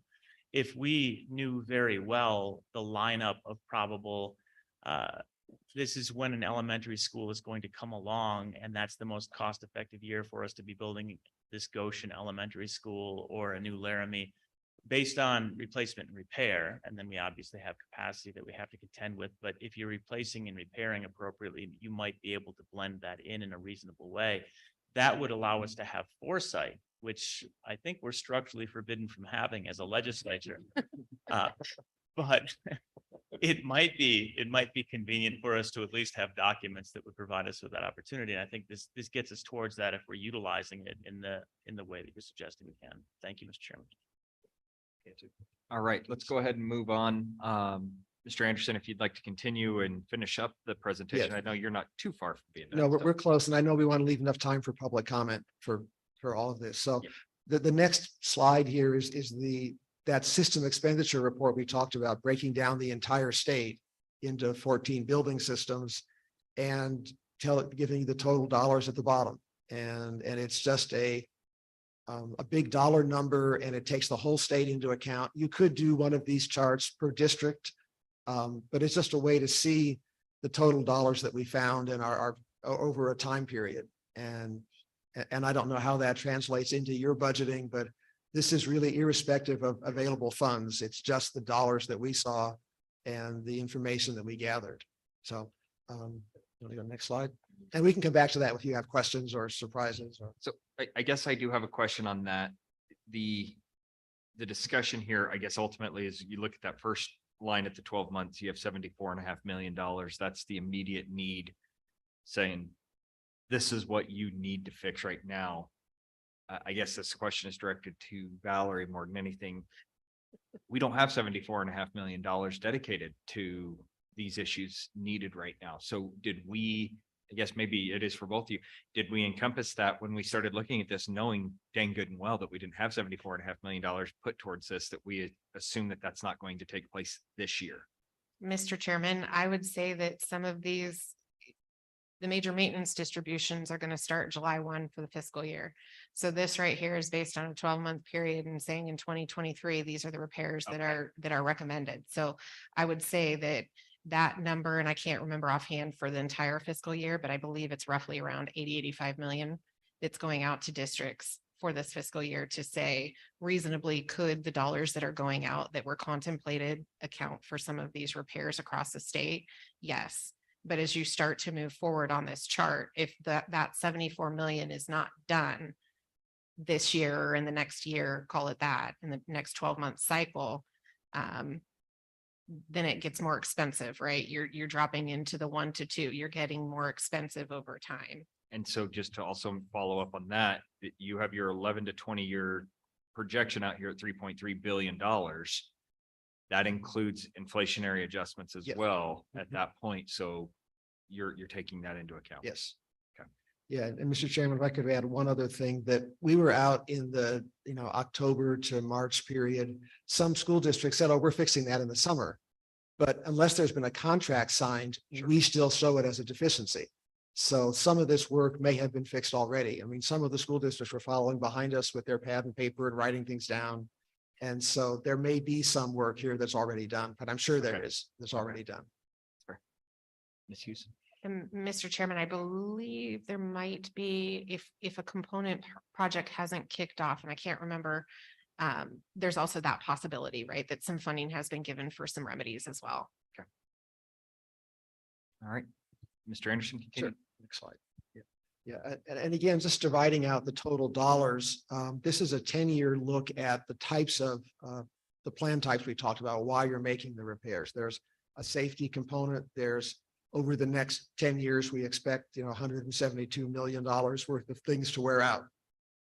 There's also retrofits, but it's just, again, a different way of looking at the entire state over the next 10 years and what costs are we anticipating, or why would you be doing this? And in some cases, the districts may be able to maintain things longer than this shows, but this is an estimate based on our experience at the schools and what we saw. But it gives you just an idea about the types of the reasons for making the repairs and the types of things that we were seeing. Slide. And then, as some of you already mentioned, we did put in this presentation the 10 worst educational buildings. And as Valerie mentioned earlier, there are some buildings that were interesting to figure out whether they're educational or support, because you may have a wood shop and a metal shop class in the maintenance building for the school. And we can't always tell whether that's a lathe for the maintenance shop or a lathe for the maintenance people that are doing work. So there are some blended buildings between educational and support. And so there may be some adjustments as we talk to the district and what's the biggest use for that building. Is it educational or support? So that there might be some, but again, this is the 10 highest schools. And one thing to look at, the top 2 schools switch position if you use the 10-year term instead of the 5-year. And so there is some back and forth with this. Again, it's an art, not a science of what to replace and how to look at it. But we've given you all these years so that you can have that conversation with the district and talk with them about what we saw and what they're seeing. And then again, this also shows how things are getting worse over time. And there are a lot of things in the 5-year period where they're working okay now, but in the next 3 to 5 years, there's going to be some problems because it's something that's worn out or something that's even already lasted beyond its expected useful life. But the maintenance department has repaired it or maintained it better, but it still could fail in the next couple of years.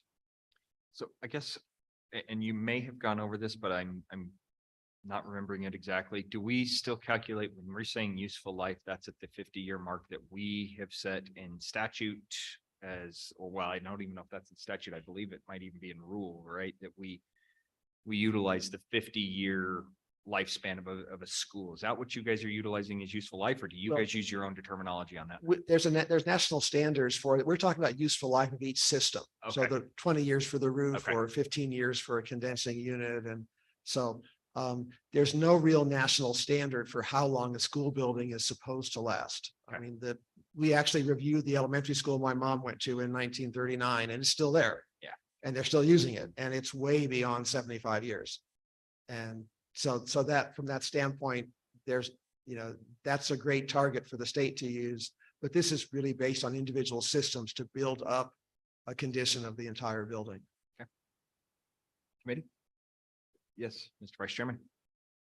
Thank you, Mr. Chairman. So the question of the day has been, and I think that hopefully you can answer it for us. Really appreciate your presentation, and I'm coming around to understanding, the value of this tool. But what in your mind would take an individual building out there and take it from the previous assessment, which would put it in grave danger, and move it so far down a list? Can you give us some idea of what would have happened to some of those buildings? That would just help me to explain it. Okay, well, first of all, we've never seen the prior study. That was sort of intentionally withheld from us so that we could give a fresh and our approach. So I don't know exactly what their methodology was or how they did things, which makes it hard to answer that question. But I know that for some things they can be, they might have done repairs. As you said, somebody did a $5 million renovation. And so that could cause some of that. For other going out there and looking at the school buildings, the support buildings may have been included in the main building. And sometimes the support buildings aren't being maintained as well by the districts. And I know Valerie said that they weren't supposed to in the previous study, but some of that might have happened, that you had a boiler building that's in poor condition that got lumped in with this, and we separated them out. And so then the FCI goes down. Thank you. Committee, any further questions? Mr. Anderson, if you have anything further? Yeah, just one more slide, I believe, or 2 more slides and they're really just the same data we've looked at, but in a bar graph form. So you can see, and these are by district, not by building. So you can see the yellow line is the average condition of all the buildings in the state. And then this looks at it on a district basis, not an individual school basis. So you can see if you get your magnifying glass out on the bottom of the chart, that it lists each of the school districts, the 48 districts in the state, and what their combined FCI would be for all of their educational buildings. Just as another way to look at the data on a district basis rather than individual school basis. And the next slide does the same thing for support buildings. And so it's just, and again, we have this in larger format, and you can see a big Excel chart that can be printed out on 11 by 17 or a wall calendar or something. But we just thought we wanted to show you that the district you could look at these numbers district-wide too. And that might be important for the committee to look at which districts are in the best shape and which are have need of repairs. I think that's a really good representation of what we have. I do think the committee would appreciate wall calendars of this for everybody, so. Yeah, that's what I was thinking. Mr. Chairman, Yes, Senator Hicks. real quick question. When you guys went through your qualifications, you've done this for a number of school districts and states. So is there any way you can just give us a snapshot characterization? Where do we sit kind of on a statewide basis relative to a lot of the other states that you've looked at? I mean, are we in the median? We above average, below average? Where are we at nationwide? I Or think- just with the people that you've done it? What I would say is that overall, you're pretty consistent with other states around the country. But as Bill was talking earlier, when we did the state of Maryland has way more buildings. In fact, the Chicago public school system has about the same square footage as you do. So you have a lot of small rural schools, as you've mentioned, that the building volume to number of students is different than somewhere with a higher student population, because you still need a principal's office, you still need a multi-purpose room, you have all these rooms you need, but you may only have 25 or 30 students. And the basketball court is your multi-purpose room size, regardless of how many students you have. So you have some more rural schools that are maybe haven't been maintained as well, or as someone said here today, some of the district staff isn't as knowledgeable about what they can do or how they can get money. So I think that's maybe a challenge you have that other states don't, is the rural schools that are far away from anybody who's going to do the actual construction work. We're not in bad shape and we're not at the top of the heap. No, you have, just like every school system, you have some schools that are doing really well and some that have been problematic. And it even gets back to the original construction quality 50 years ago. And you have no control over that now. And it just depends on what contractor and what subcontractor was selected. Ready? Anything further, Mr. Anderson? No, just that we appreciated the chance to come out to Wyoming and the chance to look at all the schools, and the snow was pretty incredible this year. I forgot you came out in one of the best winters we've ever had. So. So he might have missed some of those buildings. They were covered. Yeah. Well, Senator Lander, if I can, we did go back to some schools in March because of snow. So there were some problems we had and some complaints on parts of the district that you couldn't see things. And we sent people back in March and April, working with the state staff and the districts for just that purpose of finding out what we couldn't see. All right. Thanks for all your efforts. Yes, thank you. And thank you very much for the explanation of the terminology and everything. I agree with the co-chairman or vice chairman here that we're kind of in a position now where we understand the process and the methodology a lot better. And I'm hoping that this was informational, not only for us, but as well for the people sitting behind you this afternoon. And, you know, I'm sure, again, I'm going to just request that the department here, the feedback when it comes to the rules, because I think that's where a lot of this is going to come from, but certainly was very educational for this, for me and for the rest of the committee. So thank you. Okay. And with that committee, we will, if there's no other further questions, I believe I think that's it for you guys. And then it goes open to public comments. So we will open this up. Oh, we do have the fiscal biennium budget preview for the budget. So we'll let Valerie go ahead and go into that. And we'll do the preview of that. Jerry, I believe, is it just going to be you, or is Jerry coming up for this as well? Okay.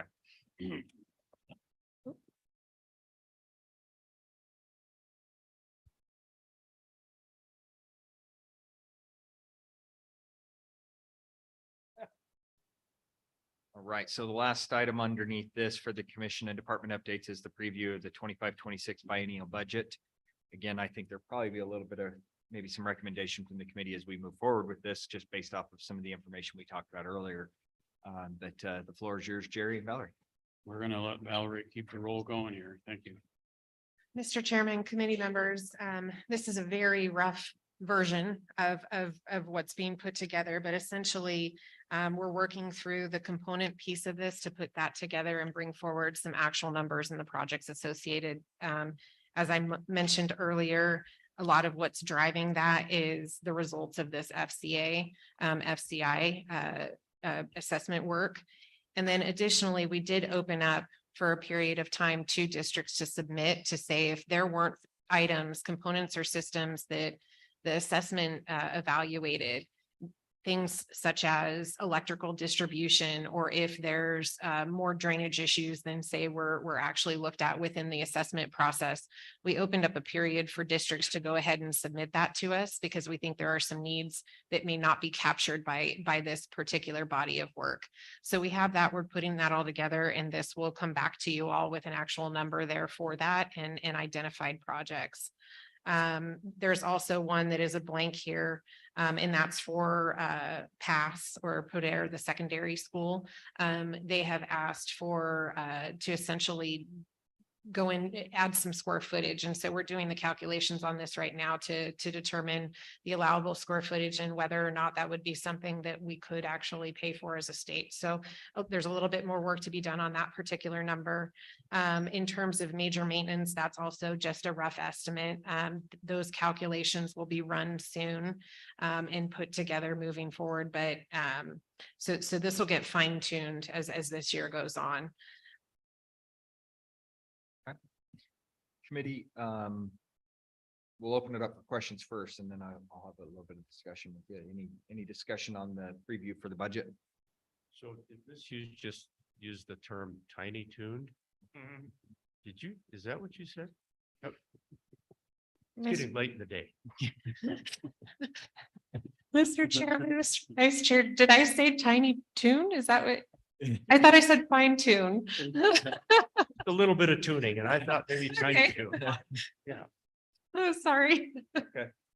Committee, so the only discussion I guess I would bring forward is the potential recommendation, as we discussed a little earlier, front loading this budget and whether or not we would request this committee to direct the department on whether or not they should be putting in some of this as their recommendation is moving forward, because as we start moving forward, we already see the delay in putting this money up front, a year's worth of work being delayed on this. So what's the committee's recommendation or thoughts on that? Senator or Representative Harshman? Thank you, Mr. Chairman. I just, again, back to that 90 million and the timing, and I think we'll know more in the next couple of months, but it might be a situation where it's pretty clear you could get out with some design money right away and maybe not miss a construction season, or maybe we're too late already. And then it puts us another year behind and another 8% inflation deal. But it'd be nice if we could turn that 90 million into some jobs and some schools. Is that even possible? I guess if we can get that money out. Mr. Chairman, Representative Harshman, I think that it's reasonable to say that we can start to deploy some of those monies possibly at the beginning of next year. So maybe, Mr. Chairman, and maybe a lot of these are already designed, probably that are on the list, or there's some that are designed and ready. Mr. Chairman, Representative Harshman, if a district has gone out for design with their own funds for something, that's. Oh, so there's none that are state appropriate. Well, Okay. yeah, so Okay, thank you, Mr. Chair. yeah, this $90 million, keep in mind, was based off of this FCA. So the people who are sitting at the top of this list probably didn't understand that, because the top of this list has changed pretty dramatically since the 2016 FCI index came out. So, Well, Mr. Chairman, maybe I just clarify. There's folks on those previous lists that have some design work done. I think we want to know that when we get back together again, and so we can solve some of the, Campbell County is one of them. We heard from Teton, we've heard from Laramie County. So, I mean, if that's the case, we'll want to know that when we get together, I think. Thanks, Mr. Chairman. yep. Mr. Chairman, Representative Harshman, I would just say that we have some obligations as a department through the design process, and designs actually have to move forward and be within budget in order to proceed. And the department had some obligations to send things through value engineering, things in that nature. So if there are existing designs that the district commissioned themselves, there would be rework potentially on something like that. Mr. Chairman. Yes, Mr. Vice Chairman. You know, I think what the representative is saying, I think the committee would really appreciate in that second meeting an opportunity to hear from you what the possibilities might be. That 90 million, I'm with the representative. I hate to have downtime. We've shifted down into almost neutral on our state construction for schools. And it's time that we ramp back up a little bit. And so I think it might just be me, but I think there's 2 or 3 districts that we're very much aware of that I would just appreciate the department taking a hard look, the commission taking a hard look, and maybe there's a way to expedite. And if there's a way we can find to do that, I think that some of us on the committee would favor getting something in a budget that might expedite and put some people to work early next spring. Ready? Anything further? All right. Thank you, department. Much appreciated. Jerry, do you have anything further? Oh, just, thank you, Mr. Chair. Just one comment. We can take a look at what Senator Landon was talking about, but when you first asked a question about what if we put something forward, we and the districts work in arrears and construction costs don't get any cheaper. So anything they get out front, and I think the legislative floor did a good thing in giving us that ability to may consider design and construction in the same phase, and anything that we can do to keep that moving. And so you help set that on the Audubon. And I think having this other pot of money identified tucks in with that, and they can stay together because all of us are working. We do enrollment based on past numbers. Once they're scrubbed, everything we do is based on the past, and how do we get out front? So I appreciate and applaud where you're trying to go with this. Thank you, department. Much appreciated with all the work you guys have put in since session. Thank you guys very much. So with that, I'm not sure, we're technically a little ahead of schedule, I would imagine, but we're going to open this up for public comment. Go ahead and please fill the seats. Again, as I've mentioned, we'll try to delay the amount of transition time between putting seats up there. So if you're planning on making public comment, please be ready to roll, and please make sure you introduce yourself.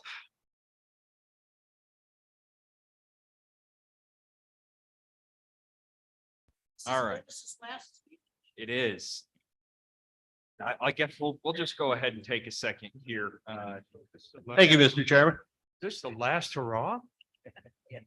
Dennis Holmes, outgoing superintendent, instructional support, Campbell County. Yes. 34 years in education. Yeah.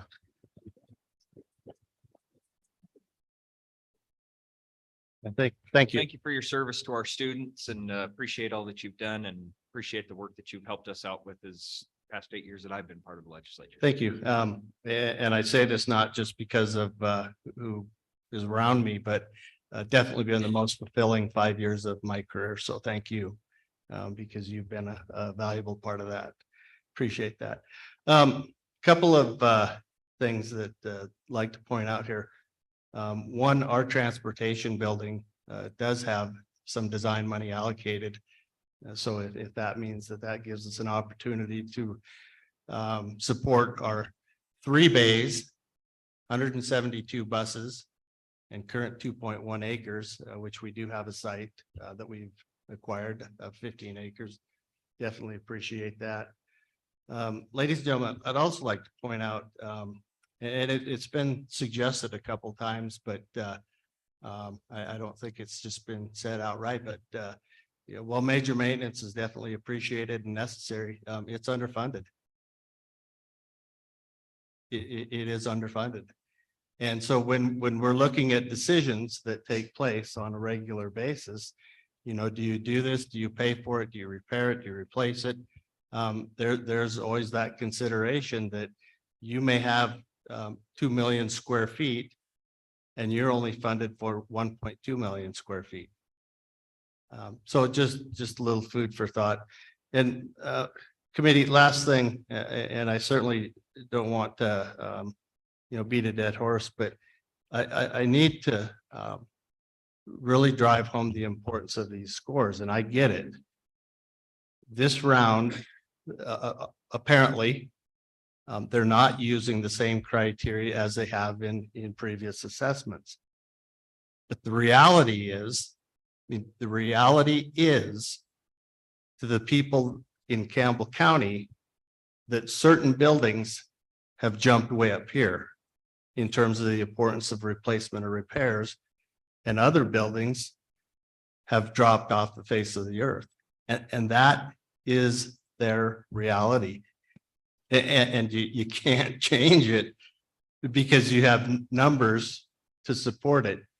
For example, the building you looked at yesterday, Campbell County High School, and I so much appreciate your time. As was said previously, it takes a 0.3 or slightly above that for consideration for replacement or repair. Campbell County is a 0.1. It's a 0.1, which means that it's buried past page 2 in the we're not worried about it. But as further testimony will verify, there are systemic problems that are just on the cusp of making it an emergency situation. We also have buildings, Recluse Elementary, 34 miles north of town, beautiful rural elementary school. Recluse Elementary is 15 years old. It went from number 317 to number 39. It's this far away from a Mercer study. It's this close. And the principal at Recluse has no idea that his school is in need of any repairs or replacement. Twin Spruce Junior High, built in the 70s. Twin Spruce Junior High, and we reported this, it's 191,000 square feet. The assessment on March 14th, and I quote here, on March 14th, it was reported to Bureau Veritas that an evaluator assessed Twin Spruce Junior High School 191,000 square feet in 4 hours, much to our dismay. In comparison, the typical 45,000 square foot building was a 6 to 8 hour process. The response we received, and I quote, "Thank you for bringing this to our attention. We are addressing internally and will circle back to you with a plan to ensure we are completing a full evaluation at all facilities, including the ones completed by this manager." Have never heard a word since then, because that individual did more than one assignment. And so I don't know, are those the buildings that gained or lost? It'd be nice to have received a response. So my ask of you, and I said this to the commission on June 7th, that they not accept the report as is. Because I also need to tell you the school across the street that you, again, thankfully toured, it's not even in the report as we sit here right now. And that's equally not fair. It should be in the report for $4 million. And again, no reply as to why it's absent. Keeping in mind that the first numbers came out somewhere around June 5th, and then there was an amended section that came out June 6th, slightly in advance of the actual meeting. But those are my words, and I stand firm behind them, and certainly appreciate what all of you do. Know that you have many tough decisions, and that's why you're there. So I appreciate that. And if you don't mind, I'm going to have Mr. Mathis speak to some of the specifics of the costs of the Campbell County. Good afternoon. My name is Sean Mathis. I've been with the school district for actually 25 years. Today doesn't really no applause, but not quite the feat that than Mr. Holmes has here, but I think I only have 10 years or so left, hopefully. But Mr. Chairman, I do appreciate the report given by Puero Baratas. Unfortunately, I was the one on the ground. I was the boots on the ground during these evaluations myself, or a member of my team. I was probably part of 60 to 80% of them, walked around with the evaluator. If that's what happened during the evaluation, I probably wouldn't be sitting here in front of you today. That's absolutely not the experience I had. Campbell County High School, and in particular, he went on the roof, one roof hatch, took one picture, and went back down.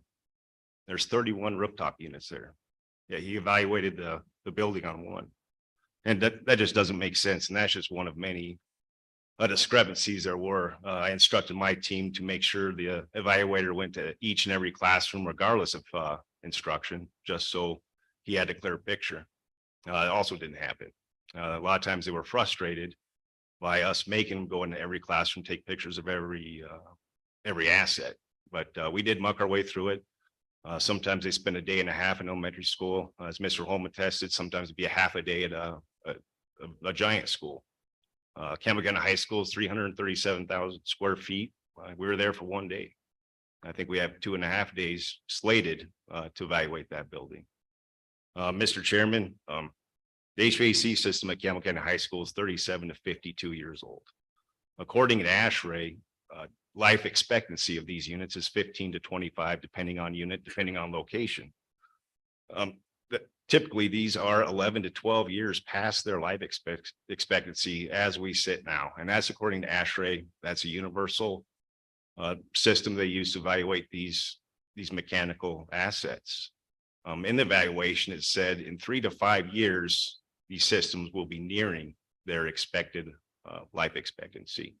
So just another discrepancy. A lot of times immediate needs would be listed as change the thermostats out on the walls building wide because they're outdated, they're obsolete.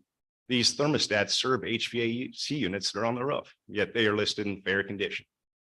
Same with the plumbing system. It was listed in poor condition, which is accurate as you guys toured yesterday and you saw pictures. One of the immediate needs was to replace the mop sink. No mention of the underground plumbing, no mention of the sanitary lines. I know we didn't jack up floor slabs to actually get a visual of them, but it was relayed to them. Before the evaluations took place, I took several weeks of my time to make sure I had all the pre-survey evaluations complete. We went above and beyond. I gave them every single major maintenance repair that we've done since the building was built. So early 80s on, many more 100 items plus every major system that had ever been upgraded. And there's actually 4 elementary schools that have gone through major renovations, full HVAC, full electrical, all electrical panels, full roof, flooring, on and on, all the major systems that would affect FCI score. And those buildings are all above Campbell County High School, which we have done none of those things. And so it just, I understand during different evaluations, the cars may be shuffled, but I didn't expect the car deck to be thrown out the window. Thank you for your time.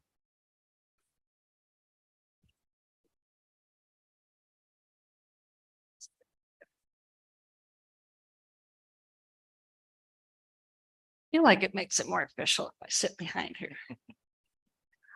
I just want to say thank you again to everyone from the schools commission and all of you for coming to Campbell County High School and Thunder Basin yesterday. I think it was a good tour. Introduce yourself for the record.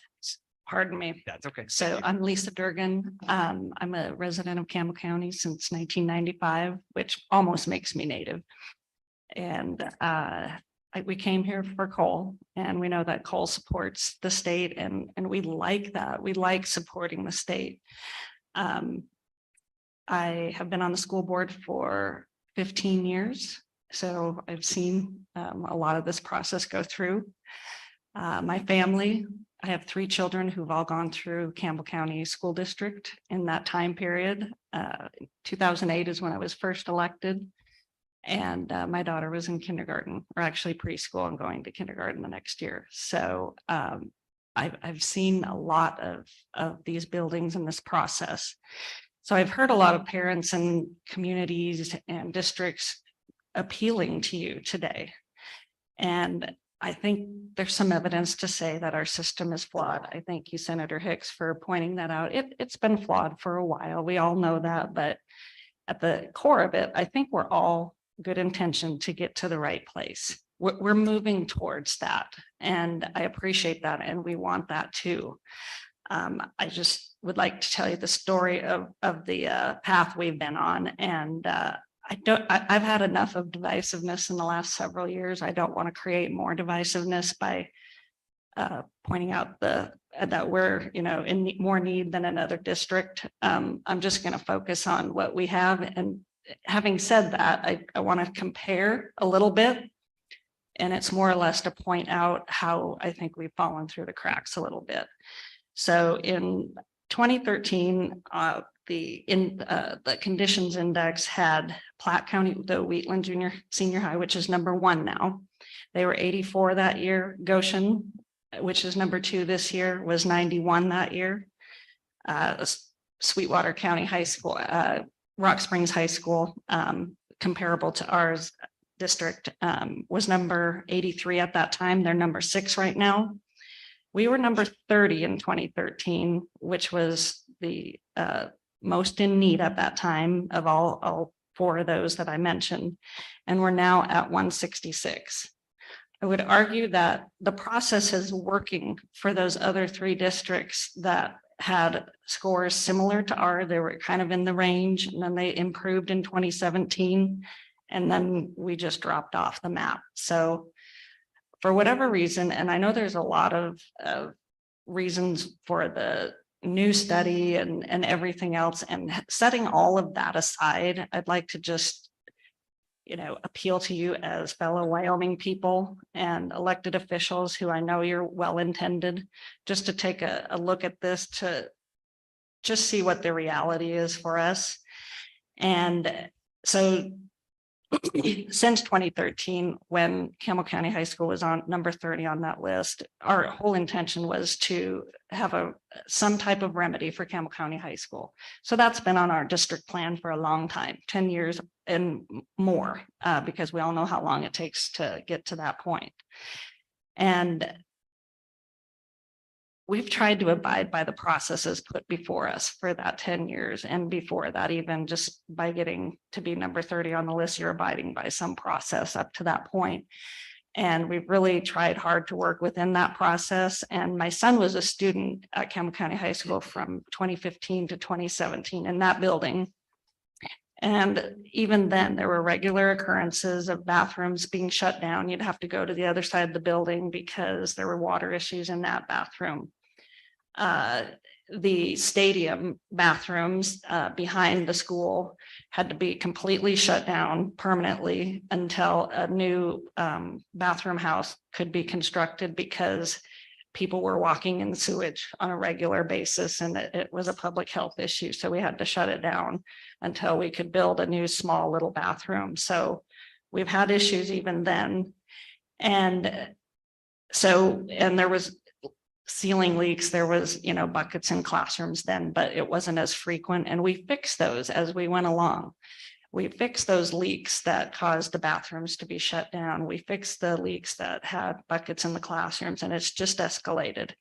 So now we're answering questions from parents like, why does my child have to attend school where most every class they have has a bucket in a classroom for a roof leak, and has been that way for 3 years? Why does my child have to go to why does their school get shut down for several days because of a sewer backup or water issues, when other kids around the state are going to school learning and my student's not learning? We get asked, why don't the elevators work at Campbell County High School? Isn't that illegal not to have elevators? Well, we're grandfathered in, so we don't have to. There's all kinds of issues with that, right? So we had our principal tell us yesterday that he occasionally carries students up the stairs because of the elevators. So now we have kids with ADA issues who have to go through all this process to get to another part of the building just to go to the bathroom also. So we've got some serious problems and they've been escalating for a while. So and I really appreciate that we're trying to fix the process, and I'm not arguing the process at this point. I'm just trying to appeal to you where we're at and why we've maybe slipped through the cracks. So to give you an idea of the work we've done, in 2015, we were told we would have planning money in the 2016 session. And I can't confirm it, but I think there was a line item for us in that budget. Well, what happened right in the middle of the session, coal bottomed out and the governor cut a gigantic amount. I don't remember what the number was, but it was a massive amount of the budget was cut that year. And Campbell County High School planning money was one of them. So moving forward from that, there was a lot of funding issues. So how are we going to fund facilities? How do we do that? What does it look like? What's the process? And all of that was valid. And I think people were genuine in their efforts to work through that. I'm not disputing that. But in the meantime, we were still in more and more need. So in 2018, we did commission our own Mercer study, which said, what it said, and it's probably different now, but can be easily updated for any additional purposes.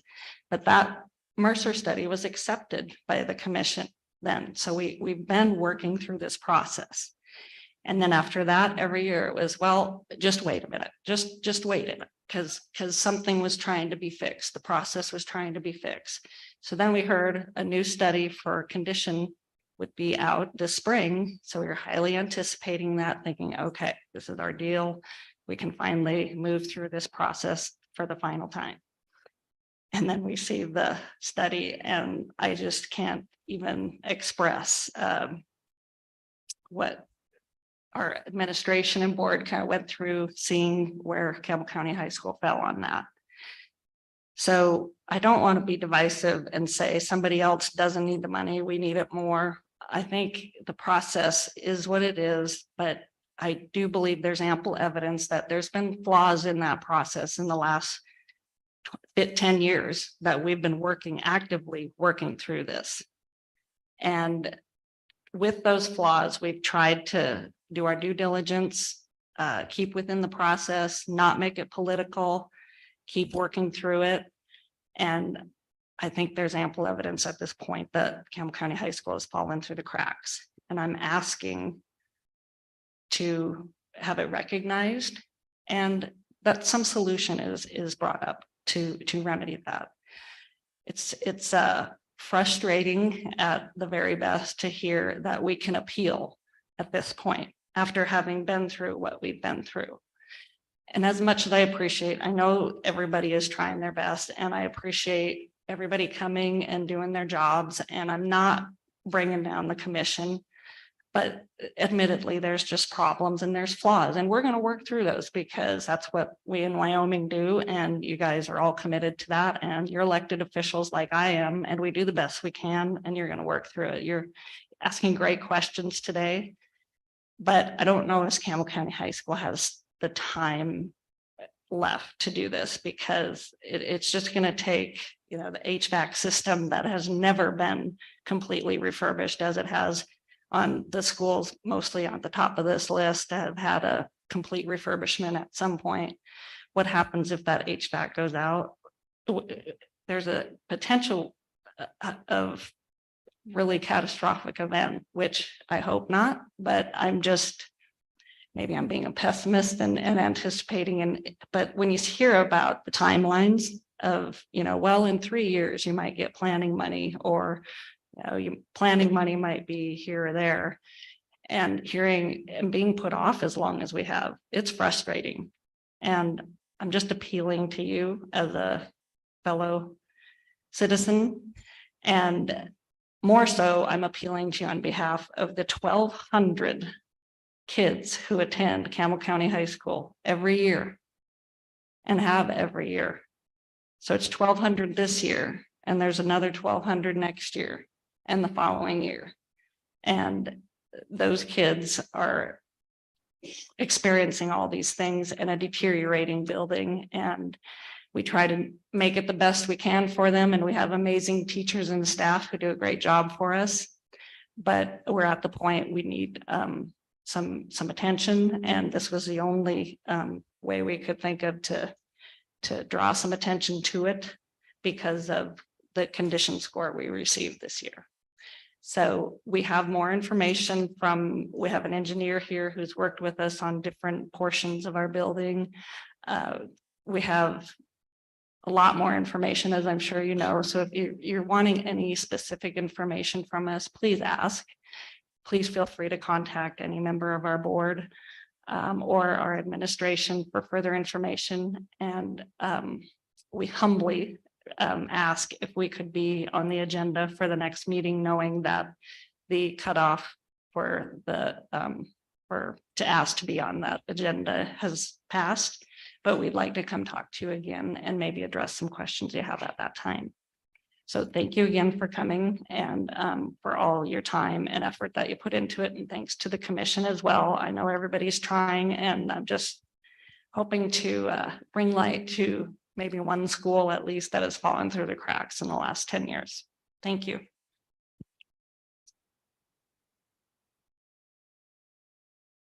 Yes, Representative Harshman. Ms. Durgan, can I ask a question of trustee Durgan before Representative Hallinan, trustee Hallinan?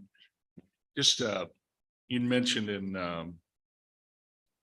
well, what you were at 30, I think in 13 and then 18, and now you're 166? 166 or 61, Yeah, somewhere in okay. that area. And then I'm just wondering, maybe your staff at Campbell County Schools who knows, has there been some, and we had appropriations for planning money in 16, and then that's when $250 million was cut out of the budget after we went home, and that planning money in 16. Mhm. So, and then that was never able to be used. There's been no planning on any of that. So that's, we gotta, And that Yeah, was I just 7 wanna- years ago. yeah, and then that's what, we've been fighting through. So really appreciate your story. We'd love that planning money reinstated. Yeah, If yeah. I had my I'm just wish wondering- list. I guess maybe my question, and maybe it's members of your staff too, and they, if there is some planning done with this Mercer study, or if we're ready to get to work on Campbell County High School. I would argue that the Mercer study, at the time it was done, it's already 5 years old. There's been more deterioration on our systems, our HVAC, our plumbing issues, and it could potentially be a replacement issue now rather than a refurbishment. But I do think that it could be updated very easily with the amount of work we've put in with engineering and compiling data and information to present to you. So it could potentially be different, but maybe that's part of the planning, is to determine whether replacement or refurbishment is appropriate. So maybe, Mr. Chairman, yeah, we can do a little homework for our next meeting, and we can, Mhm. as legislators, and kind of maybe know a little more for when we come into that. So appreciate your service as an elected trustee, and thank you. Thank you for your testimony. Well, thank you, and you as well. Trustee Hallinan, please. Well, thank you, Mr. Chairman, and thank you, committee. I guess I have to thank you all for going out to Campbell County High School yesterday. And you saw the pitiful condition that it's in. Pitiful. The plumbing is so bad that they've had stool rising in the sinks and in the toilets, rising, not going down, coming up.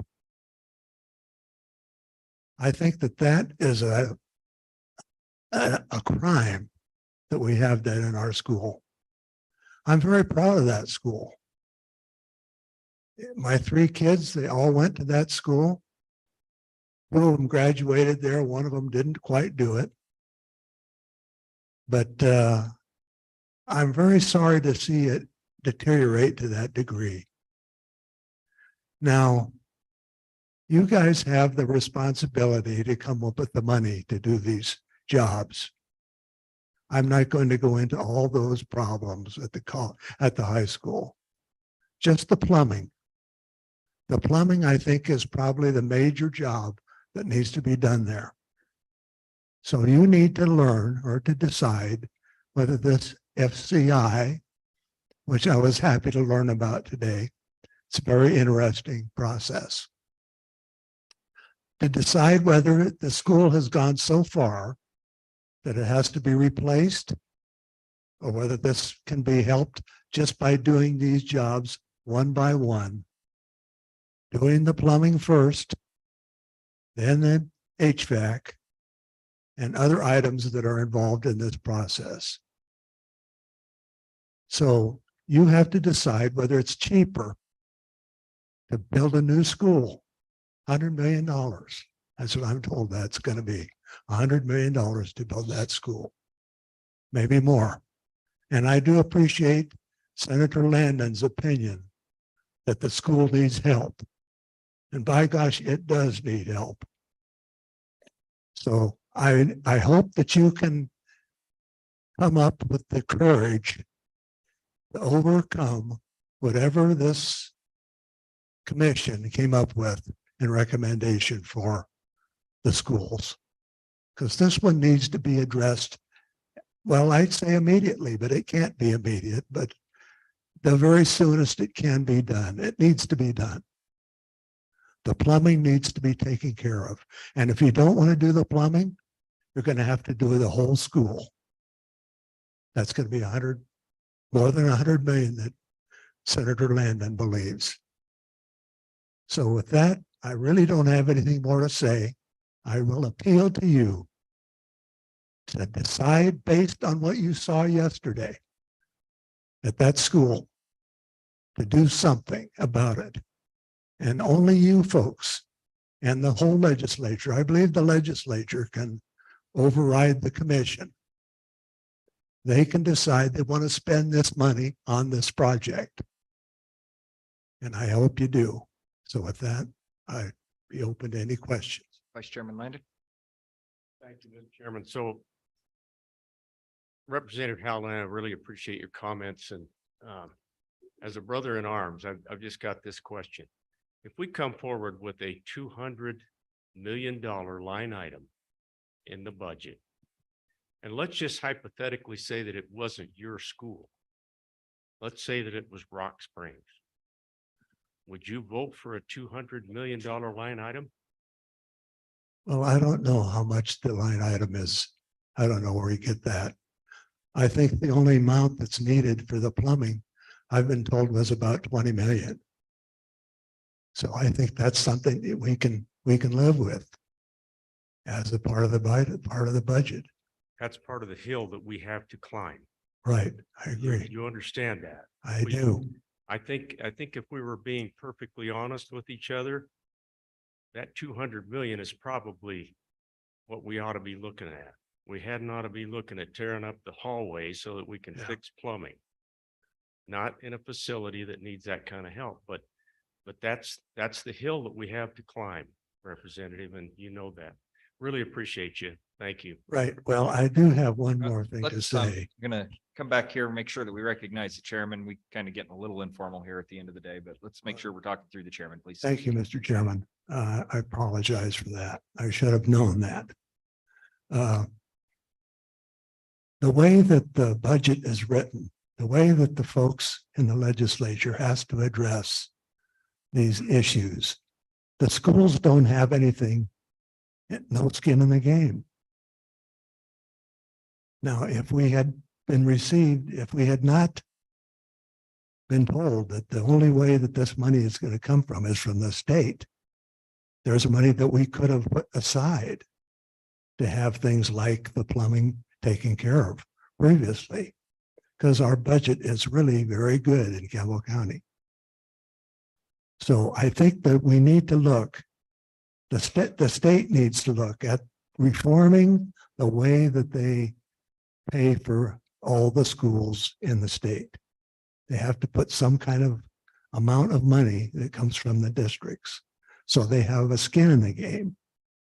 And that way they can decide whether they want to build a new school or whether they want to just fix the plumbing. So with that in mind, I think that's one other thing that we need to look at if we want to deal with this issue in the long term. Thank you. Thank you, Representative Paladin. Good to see you here. Before we move on to the next, I do want to get just a show of hands. How many more people do we have for public comment? Okay, I'm gonna go ahead. We're getting close here to the end of the day, and I appreciate Campbell County coming out in arms, being in your backyard. I totally appreciate that. I am gonna put a time restriction on for the remaining public comments, just so we have time to get through everybody. We have a lot of committee members have a long ways to go for the evening, so I just want to make sure we get them on the road and. The storm is to the south, Exactly. So, Mr. Chairman. we're gonna put a 5-minute time limit on any public comment from this point forward. Well, this is my note, and so it will be very short. Thank you. I'm Ann Oakes. I was a teacher and a principal in Campbell County for 27 years, and I've been on the board now for 14 years. I retired early. You know, the catastrophic failure that Lisa mentioned earlier is a real concern to me. When about 25 years ago, Lakeview Elementary in Campbell County had a fire, and it was our media center elementary school, and the building was gutted.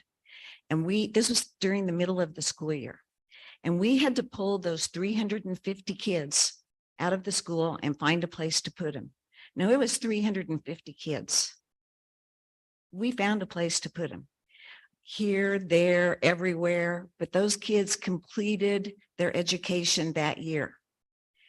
If we have a catastrophic failure at Campbell County High School, there's no place for 1,200 kids. And I understand there's a lot of money tied up in either the refurbishment or in the replacement of that school, but it's not fair to these kids what they're going through. And if they lose from whatever kind of catastrophic failure it is, whether it's plumbing or HVAC in the middle of the winter, we're going to be in dire straits.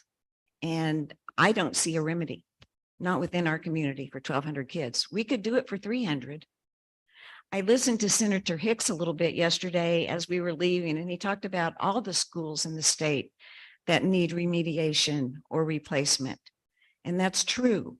It's much like Lakeview Elementary, though. If you have a catastrophic event at one of those schools, there is a place for those kids. With 1,200, we have nowhere else to go.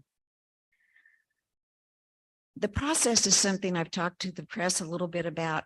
Maybe we have just an exceptional maintenance department here in Campbell County, but I would certainly hope that Veritas or whatever process the legislature decides to go with will really utilize these guys, because they know these buildings from top to bottom. They spend a lot of time in them.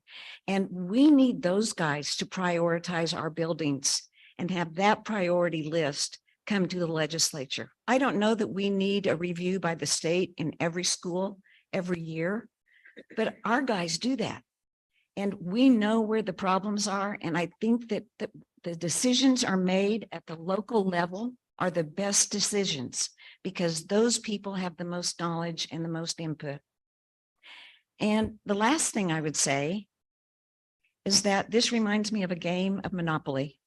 And we started around that board about 10 years ago, and we passed jail, we ran around the corner, we came up and we were headed into Park Place and Broadway. And they said, when you hit go, you're going to get your $200 for planning money. Oops. The money went away, and now the rules have changed. And now Campbell County High School and the students are the ones that are suffering. I appreciate your time. My sister flew in from Tulsa about 3 hours ago, and she's probably getting a little upset with me. So I'm going to head out of here. Hope you all have safe travels home. Thank you. Thank you, Ms. Oakes. Mr. Chairman, if I could make one last comment, brief, 60 Very seconds brief, or less. Very Thank brief. you. Yes, as we've allowed To you answer to the go on. question of Senator Landon, if Rock Springs would have been given, been a line item in 2016 for planning money, which was inherently a ticket of you will have your funding for your school facility after that planning's done, I would not have an issue with them getting a 200 million line item, because that's been a few years ago, and that process failed them at that point. So thank you. Thank you. Ms. Teskey, Ms. Chapman, thank you for waiting patiently. Thank you. My comments will be rather brief, and I'm going to totally switch gears on you here. I would like to address, and you all had a great discussion this morning or this afternoon about the rules. Mr. Chairman, as you and I have discussed several times over the course of the last couple of weeks, I am very concerned about the way the rules are written. You know, I am no longer a trustee, but I started in 2002 when the commission was established. I've been through 5 buildings, several renovations. I've been through 2 Mercer studies. And I just hope everybody understands what a true Mercer study does for a project. A true Mercer study outlines a need. Then it defines the external factors that impact that need. And then it comes up with alternatives to how do you remedy that problem. And the way that these rules are written, you're taking the responsibility away from the school district. The way the Mercer process has worked, at least the 2 that I have participated in, the school district was responsible for going out, going to bid, finding folks to come in and bid on doing the Mercer study. Now, keep in mind, the 2 that we've done, we haven't paid for either one of them. They were part of the process of going through. So after that architect firm generally is selected, they then run the process with the department. And I can tell you, through both of them, there were probably some tense moments between the school district and the department in terms of what's the right thing to do and participating in community meetings and all, but I'll tell you the outcome was great. To turn that whole process over and say, well, we want to expedite it by getting this list of pre-approved suppliers and we'll just handle it. It troubles me immensely. And let me just read you, if I may, a couple of phrases. The department may self-perform a most cost-effective remedy study or at its sole discretion, utilize outside consultants for any studies the departments. Yeah, Mr. Chair, or Mr. Chairman. Just tell us exactly what chapter. Oh, I'm sorry. I'm Tell on everybody, so folks listening. page 8.4.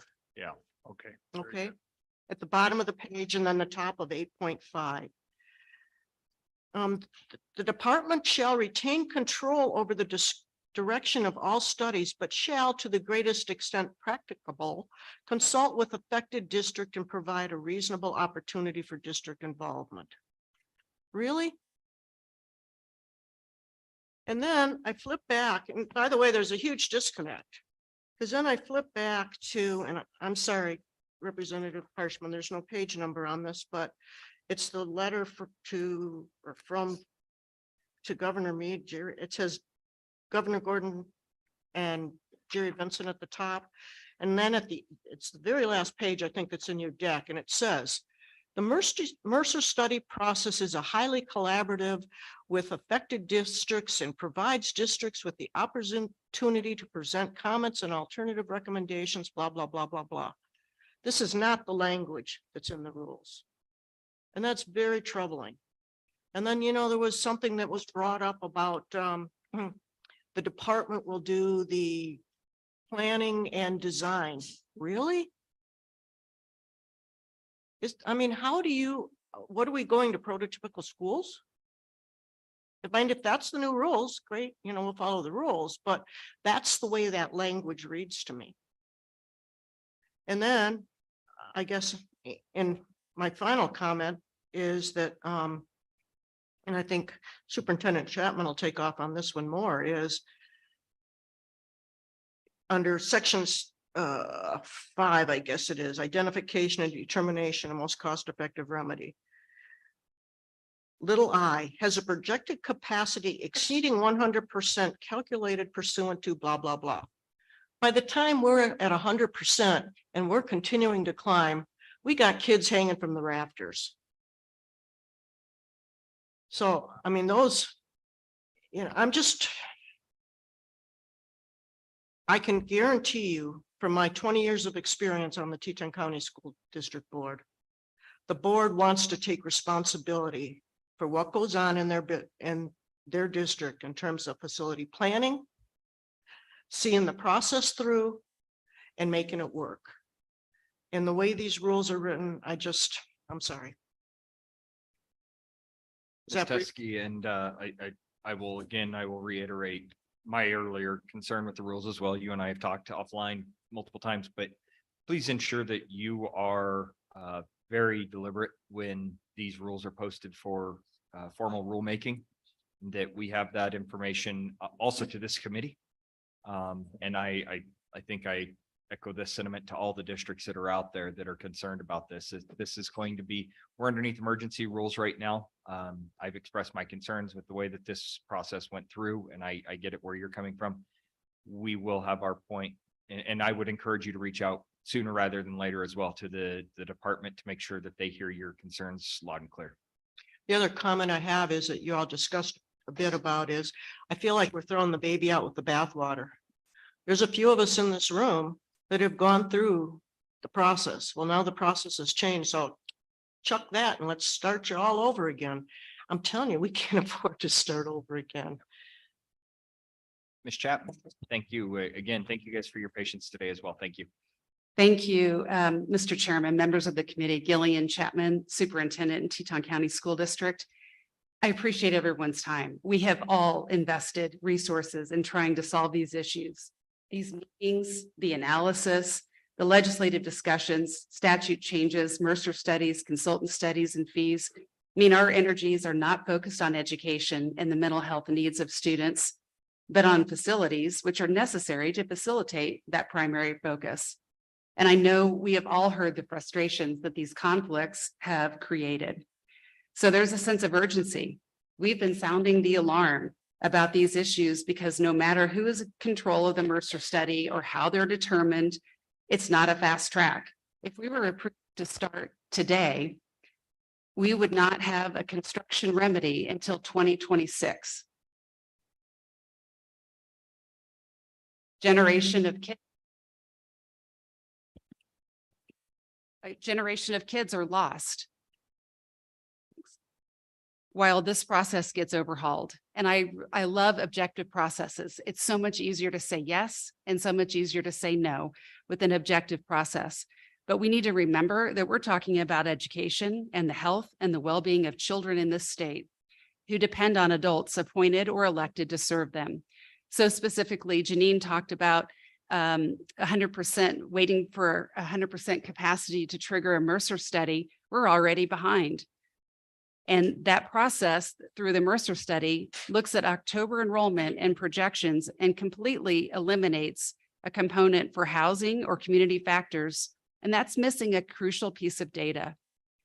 The second concern I have about the condition reports from Veritas, while the department has the final versions, the school districts have not received those. And they combined facilities that are located on the same parcel of land. So a 2014 district office and a 1975 bus barn decreased that score. And yet the department is using this list to create and make some major decisions, an index score, and determine who actually gets to be even looked at. So this unofficial list is being used in a manner in which really impacts the school district. Further concern is the methodology only considered a repair or replacement of what currently exists. And as is in the case with our bus barn, it did not look at what should exist. And so we have an unsafe school bus barn, and that wasn't even considered in that score. We've had 2 state-funded Mercer studies since 2015, which have driven our facility plans and all of our non-construction remedies that we've already taken. We've already met the standard indicated earlier by doing the non-construction remedies. We don't have lockers in our school district or in our high school. We've added lunch times. We have brunch, lunch, and tea essentially, because we have to start so early and go so long with our lunches in order to accommodate kids so they can not eat in the hallways. We've reduced the number of classes that meet per day. We have shared classrooms with teachers. We're over capacity in 122 classes. Our library is used as a class. Computer labs were turned into classrooms when one-to-one devices were provided. We do not have career and tech ed labs. We don't have a secure vestibule. We've considered grade level reconfigurations, and we've closed to out-of-county enrollment. We've met the second standard, which meets the financial interest of the state. How? We've already done those non-constructive remedies, as well as we are bringing community funding for a local sales tax that will fund 43% of the cost, or $16.5 million.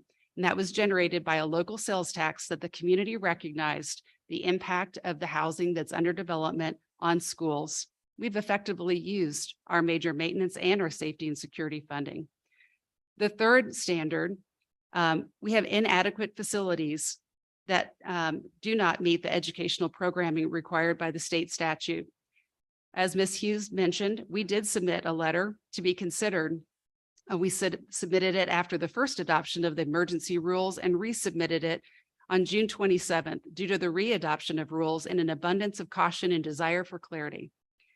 Ms. Hughes intimated that a Mercer study may be assigned given we have submitted this letter under emergency rules, chapter 3, section 8. But I'd like to point out that allowance already exists in the process. In state statute 2115-116, it states that the commission may adjust projections computed to reflect more precise analysis and evaluation of historical, economic, social, and other data impacting the community in which the buildings are located or to be located. But given the process that we've already been through and potentially facing, students need in all of our school districts immediate remedies, not ones that are 3, 5, 7 years down the road. And we need the assurance that the new affordable and workforce housing will be considered, as these units will profoundly impact the capacity this year and over coming years as Teton County continues to construct housing. So again, we appreciate your attention, and we know you're facing really hard decisions, but I just want to remind you that we're talking about kids, and that's what we all need to be focused on. Thank you. Questions for Ms. Teskey or Ms. Chapman? Thank you both so much for making the trip over. Superintendent, please. And again, if you are planning on testifying, please just go ahead and fill up the chairs as soon as you can. As soon as one opens up, come on down. Mr. Bartlett. Mr. Chair, Dave Bartlett, Campbell County. Been around a while. This most recent assessment was actually the third assessment that during my time with schools that I've been a part of. I go clear back to the MGT days. So prior to being at Campbell County, spent 15 years in Laramie 1, and part of what I want to chat with, I just want to bring a different perspective to this. My time at Laramie 1 oversaw somewhere between 250 and 300 million worth of new construction, renovations, major maintenance. I've been through a lot of Mercer studies, a lot of condition capacity things. In the past, when the department got ready to do a study, the districts were very heavily involved in that work. In fact, with the FEA, I actually was part of the interview team that selected that committee. So we were very aware of the process, what they were looking for. When those scores came back, the districts were given those to vet to see if there were any concerns, any inconsistencies that was shared prior to the report being presented publicly. So I was a little surprised when the report came out just days before the commission meeting, and I know the districts didn't have time to look at it, but I do have concerns. I realize they are different systems, different methodologies, but here's just some observations that I have. So Campbell County High School, and we've heard this a great deal today, was in the high 20s, had visions of planning. And keep in mind, when a district gets one of those buildings to the top of the list, you're in a situation when you spend your major maintenance. Do I spend a lot on a building that I think is going to be replaced because of where it sits on the list in the next 5 years? Or do I go into deferred maintenance where I take care of life safety issues, but I then take that major maintenance money and I spend it on those middle band schools because I want to make my money last and get down the road the furthest? So we have Campbell County High School that now ranks with an FCI score of a 0.1. It ranks 165th, and it was built in 1972. Well, as I went through the list, these are schools from Laramie 1 that rank above it. So Baggs Elementary is number 142, brand new construction in 2008 with an FCI of 0.12. Triumph High School, number 125, brand new construction in 2008. It's got an FCI score of 0.13. Central High School received a full ground up renovation 2007. It was a 15-phase project. It ranks 83rd with a 0.17. Sunrise Elementary, brand new construction 2007, ranks 37th with an FCI of 0.25. And then the school that you mentioned earlier, Buffalo Ridge Elementary, 2019, full renovation from RTUs clear down to the ground, safety measures looked at, security vestibule, reconfigured the building. It's a 0.36 and is sitting 11th on the list. Full renovation 4 years ago. Now you couple that with the next year, Dildine Elementary was renovated. Same guidelines as to what we did with Buffalo Ridge over there. It sits 18th from the bottom with an FCI of 0.01. 0.01, Cary Junior High being brand new is a 0.0. So when I look at these discrepancies, I do wonder with the list that if it had been given to the schools and allowed them to go through and point out the discrepancies to kind of clarify this, I think you're going to have a more valid list. And my point to that is the further down the list you are, I think you can look at the data and we can have this great instrument as Senator Rothfuss was speaking to that can be live and can be working. But there needs to be a sense of urgency here. As you know, I'm very, very well aware of the facilities in Laramie 1 because of my 15 years there. I'm just learning them here. I too walked through Campbell County High School with you folks yesterday and with the commission. And I would tell you the conditions of that building are far, far worse than say a Cary or a Johnson Junior High or McCormick Junior High, who sit in the mid-30s on this list. So I do hope in the future there's more transparency, there's more inclusion of school districts. The people in the buildings, they do know their facilities, and I can tell you districts spend hours trying to find ways to make their major maintenance money go as far as they can, and be stewards of the state's money. So thank you. Yes. Senator Rothfuss. Sure. And Mr. Bartlett, for our next meeting or even before, if possible, the FCI is not really that much of a mystery of an algorithm. I would love to see, we focused on Campbell County High School and hearing the concerns the staff knows exist and what the county and the staff and the district would have as an expectation of we need to fix this, we need to fix this, we need to fix that over the next few years. We heard that we have some critical replacement needs where we're 15 plus years past replacement perhaps. So there's no reason you can't really bring that to us. And I'd love to see it for next time. Again, the internal assessment of this is what we think our FCI score is. That might be a 0.5 or a 0.6 at this point, depending on critical replacements.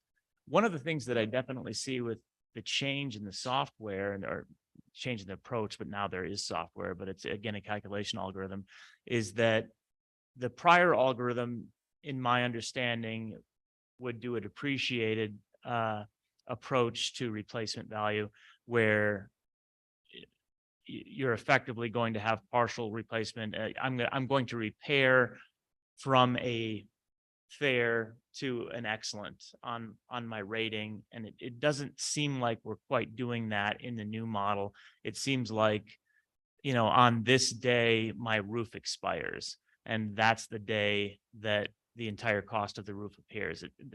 That's I don't know entirely. I need to follow up on this, but that's what I'm gleaning from the algorithms, a little bit of difference.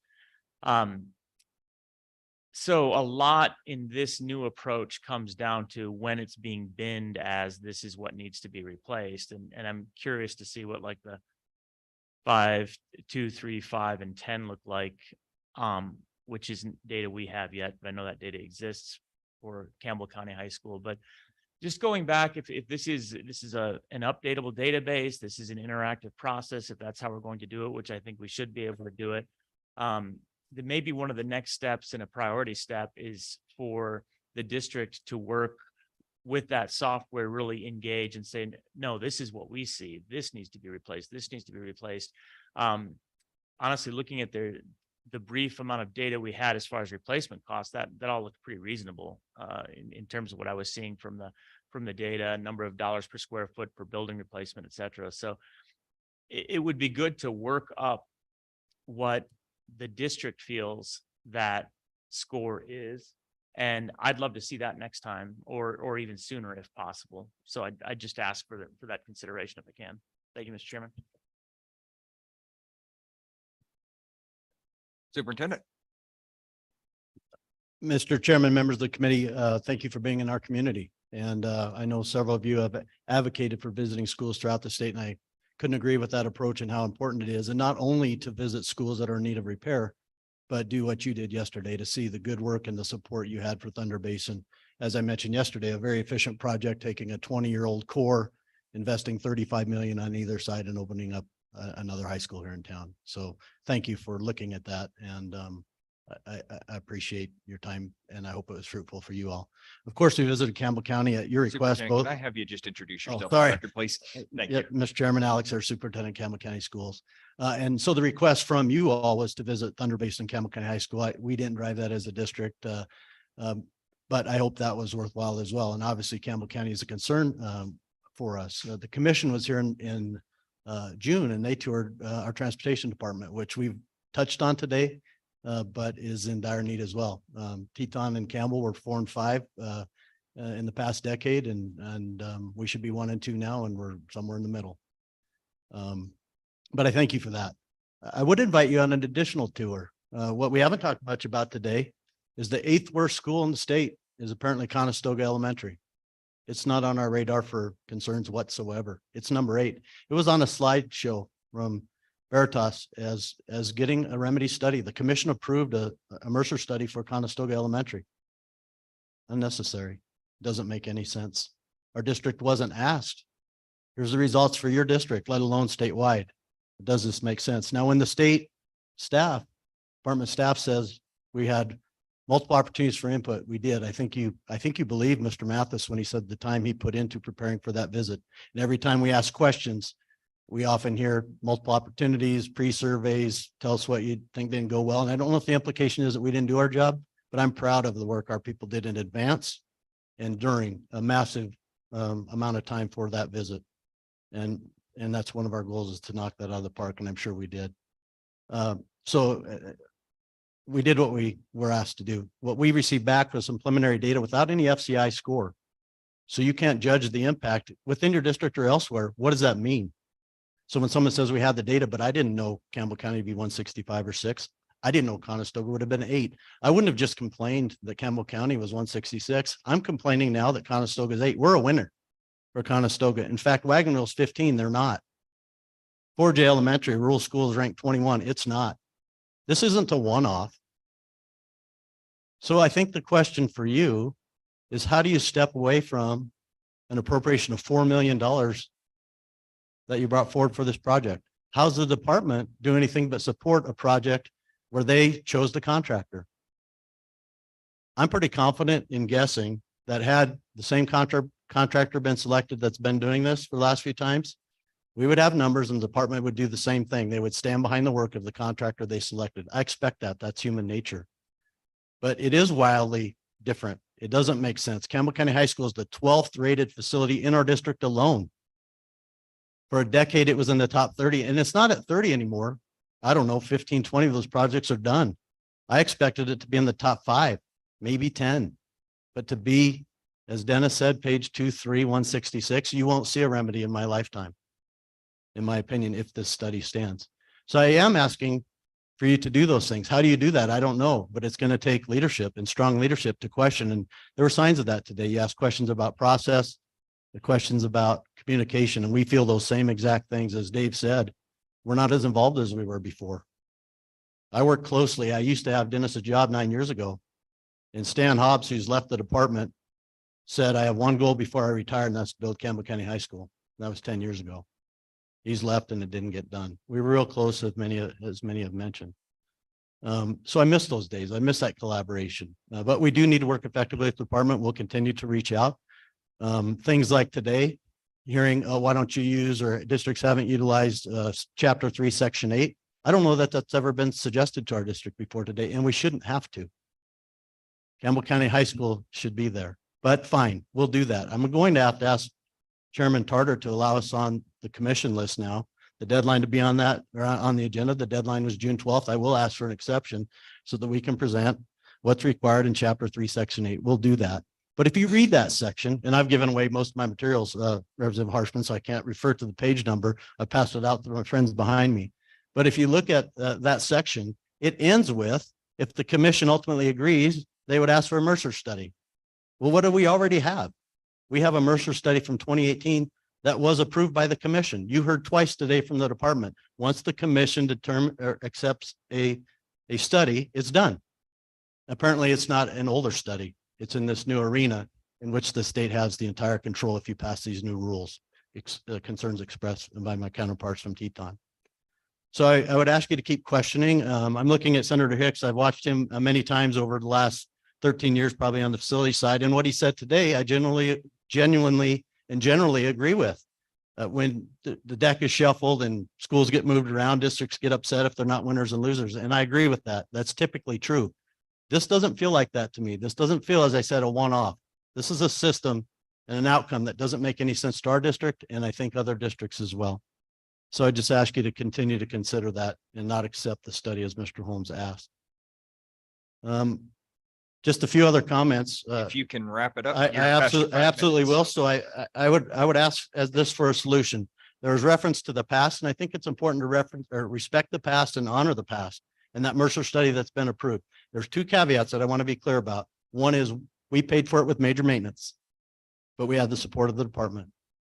And it was approved by the commission with the exception of swing space. That's an issue for me. We need to get back to that. So I think we need to readdress that study that Mrs. Durgan reminded us is 5 years old. And my solution would be forget Conestoga as number 8. Reallocate those resources to this district to update that Mercer study as needed and to determine does that remedy still stand as it did 5 years ago as a replacement rather than a retrofit or whatever. But that would be my solution to you. Not Conestoga, but Campbell County High School. And you've done that effectively before. We had capacity issues before Teton, so I can feel for them. We were on the list to rebuild Lakeview Elementary, which Mrs. Oakes was talking about. We said, hey, we have capacity. We'd like to do Buffalo Ridge first. You all that were there, let us do that. Now we've done them both and it'll work. The flexibility is important. So respect that. Allow us on that July commission meeting, swap their Mercer study. And then if I could just quickly, I'm sorry. Senator Rothus, you asked for data. There's one piece of data. 6.7 million was given to us by Veritas for HVAC. I have an engineer behind me that will tell you that's at least 3 times off. So those are the conversations we love to have. We have shared that. I don't believe we've heard any interest in that conversation yet, but we'll pursue that. So the numbers don't sit well with us. Thank you very much. Sorry to go Appreciate slow. it.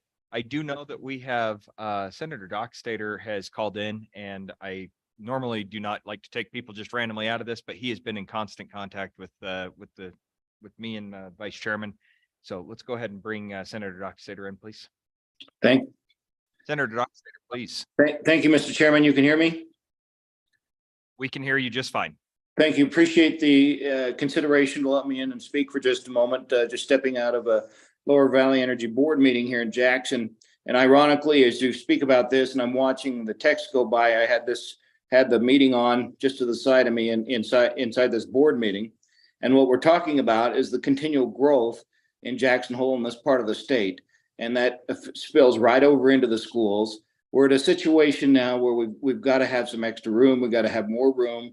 And believe me, I would have made the 9-hour trip over to tell you that in person, but I just couldn't step out of this board meeting because it's our annual board meeting. We're making some serious decisions. But ironically, the very thing you're talking about, expanding our school here, is directly related to what we're talking about, is adding more electrical and gas hookups because more people are moving in and we got to find room for them. We got to find room for them in the housing. We got to find room for them in our high school there. And I'm asking for your support and consideration on the presentation that's already been made to you. Thank you, Senator Dockstader. We do appreciate it and appreciate you taking the time out of your busy day to give us some information. So thank you very much. Thank you. Appreciate the consideration. Look for your support. Thank you, folks. Mr. Knapp, please, the floor is yours. Mr. Chairman, members of the committee. I've heard a lot here today and I guess Andy, can you introduce yourself, please? Oh, I'm sorry. I'm Andy Knapp, Laramie County School District 1. We are, rather than rehash everything we've heard here, I just want to tell you that we're in support of everything that I've heard from Campbell County as well as Teton County and every other one person here that has testified today. A couple things that I want to clarify though. We've talked about Mercer studies and whether or not they were initiated or paid for by the state or by the district. The one that we started with was in conjunction with Teton County in 1819 and was initiated and paid for by the state. We've refreshed that Mercer to keep it current. We did pay to do that as well.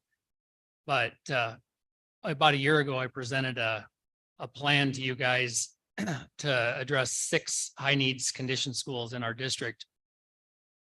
And in that plan, it was based on the previous FCI scores, also based on our long range plan that had been going on for a lot of years, over 20 years. So when we put that plan together and we come to you with that, the schools that were addressed in that ranked on their 8th, 9th, 13th, 14th, 34th, so on. So they were in the top. And I know we're not talking about the old FCI scores from 2016, but we had 11 of those top 22 schools on that list at the time. And we have addressed a couple of those ourselves. However, these schools I brought to you last year now rank 236, 274th, 316th, 273rd. So my question with that is, where do we go from there? We based it on the best available data we had at the time. We presented that and asked for an allocation with Teton County, and I believe Teton County and Laramie County were the only two at that meeting that made that request. That money went through, and we were under the understanding that it was earmarked for Teton County and Laramie 1 because of the fact that it was the exact amount we asked for, and that we were the only two that requested money. So that went through, and when it came out on the other end, it did not have our names tagged to it anymore. We've still moved ahead as if we requested that money. We anticipated that. It appears that it's up for grabs right now, but to Representative Harshman's comment earlier, that money, if it's not going to be used, is, it's facing probably 8%, 7-8% inflation rate daily here. And that we were also ready for that. So another thing I'd like to point out is the fact that one of those schools we presented in that plan is a prototype school that was approved and built the first time, I believe, in 2015. It's being built again for the second time. It was approved originally to be built 5 or 6 times, I believe it was. And it's been value engineered, I think 6 times now. So I do have a little bit of heartburn with not having a school, planned and approved. I believe it's approved. I don't believe it should be value engineered again. In that plan, we already have the land for where we want to locate that school. We have the land for the schools we want to replace. And as well, we have a swing space available for those schools as we replace them. We're set up to move forward with that plan. So we requested that, and we could easily move forward with design money, demolition money, infrastructure money. We could be a long ways into this if that money was allowed to be released that way. So that's my request, is that something be done with that. I want to go back a little bit to that FCI assessment. As I mentioned, these schools have moved down the list, 200 to 300 spots. And I heard over here from Mr. Bartlett, who had also looked back at some of Laramie County schools because he was there a long time. We have 18 schools that have moved up that list ahead of those 6 that were there.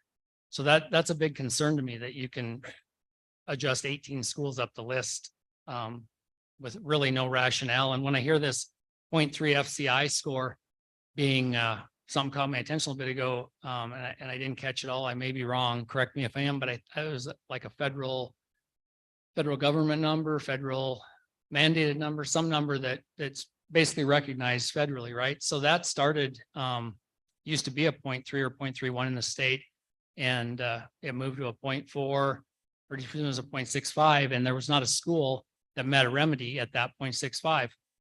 It's been pulled back to a 0.3, but I find it very coincidental that 0.3 covers the top 20 schools out of 400 or 500 schools in the state. And as you know, I mean, statistics can show what you need them to say, but yeah, we're back to a 0.3, which we asked for the last couple of years. But However, it didn't help any because now the schools are so far below it that they're not reaching that number. And I guess my last concern about this Mercer study, we again, as Campbell County said, will request being added to the next commission meeting to go through chapter 3, section 8. I find the redundancy here and the steps that we're being forced to go through just very concerning for the simple fact that we have Mercer studies and we're going to go request a Mercer study to re-study this again.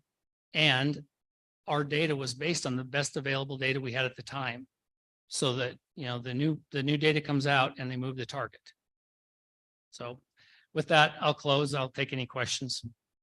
Thank you, Andy. Any questions for Mr. Knapp? Laramie one. Okay. Thank you, Andy. Appreciate it. Anybody else besides this young lady? All right. Well, thank you, sir. Last but certainly not least, thank you for waiting and patiently, and please introduce yourself to the committee. Hi, my name is Kaylee McConnell, and I am a senior at Campbell County High School. And I will make this brief, but as I have heard this be mentioned a lot, the plumbing in my school is a really big factor that I hope will bring into like getting looked at into getting fixed. Because when you are in school, you do need to use the restroom at times, but it is really hard when a lot of the bathrooms are locked due to plumbing issues. So you have to use up to 10 to 20 minutes of your school education time and learning time to go to other parts of the building, whether it's all the way on second floor or down in the lobby. It takes a lot of time out of your education and your learning. And it is not easy to then go back to class and try to catch up on everything that you missed. And it is very difficult when a lot of the bathrooms get locked, because there was a time during the school year where out of all of the girls' restrooms, there was only one unlocked. And having classrooms that were on the 3rd floor and 2nd floor, and the only one being unlocked was closer to the offices, it would take away a lot of education and a lot of learning time, which is very needed, especially as a junior, I learned. So that's kind of all I had to say. So I thank you for your time and hope that it does get brought into appreciation for my school. So. Well, we really appreciate it, Ms. McConnell. Any questions for Ms. McConnell? Really, really appreciate you bringing that forward. And I think it's really, really important, not only for this committee to hear it, but everybody else, that you stepping up to come as a student puts it into perspective for all of us, that you had a lot of adults and arguing over millions and millions and millions of dollars, but the ones that it truly affects are not the ones sitting at these dais or that table. It's you and your peers. So thank you. Really appreciate it. Any further public testimony? Mr. President, you interested in coming up and saying anything? Not at all. All right. All right. Committee, that brings us through the end of public comment. Then we'll go ahead and close out. We're a little behind schedule. My apologies on not getting us out of here in time, but I do think this was a very, very informative meeting. We got a lot of questions and a lot of information out. So I will go back over to staff really quick, see if we have anything that we're missing from staff. Getting shaking heads there. So then I'll bring it back to the dais. Any further discussion, any bill drafts, anything that we would like to bring forward for the next meeting from this, or that we would like LSO to bring forward? Yes. Hold on just a second. Go to Vice Chairman real quick. Well, Mr. Chair, and I'll just wade in. I know everyone's anxious to get on the road, but we do have some things to talk about. I think we've got a lot of considerations to be made. One that I would ask is, can we take a look and get a perspective? I'm looking at Tanya on this one. We really don't have a precedent with regard to a district stepping up and partially funding any project, certainly to the tune that we have over in the western part of the state. So I want to know a little bit more about that. I would submit to the committee. This is just my opinion, but it's got to mean something. I mean, that's got to mean something. if we've got a district that's willing to tax itself in order to help accomplish a project.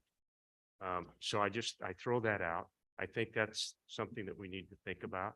Tanya, I actually texted you about this during the middle of the meeting, but I believe Campbell 3 has a portion to do with this, so I'll have you maybe give a little bit of information to the committee on that. Mr. Chairman,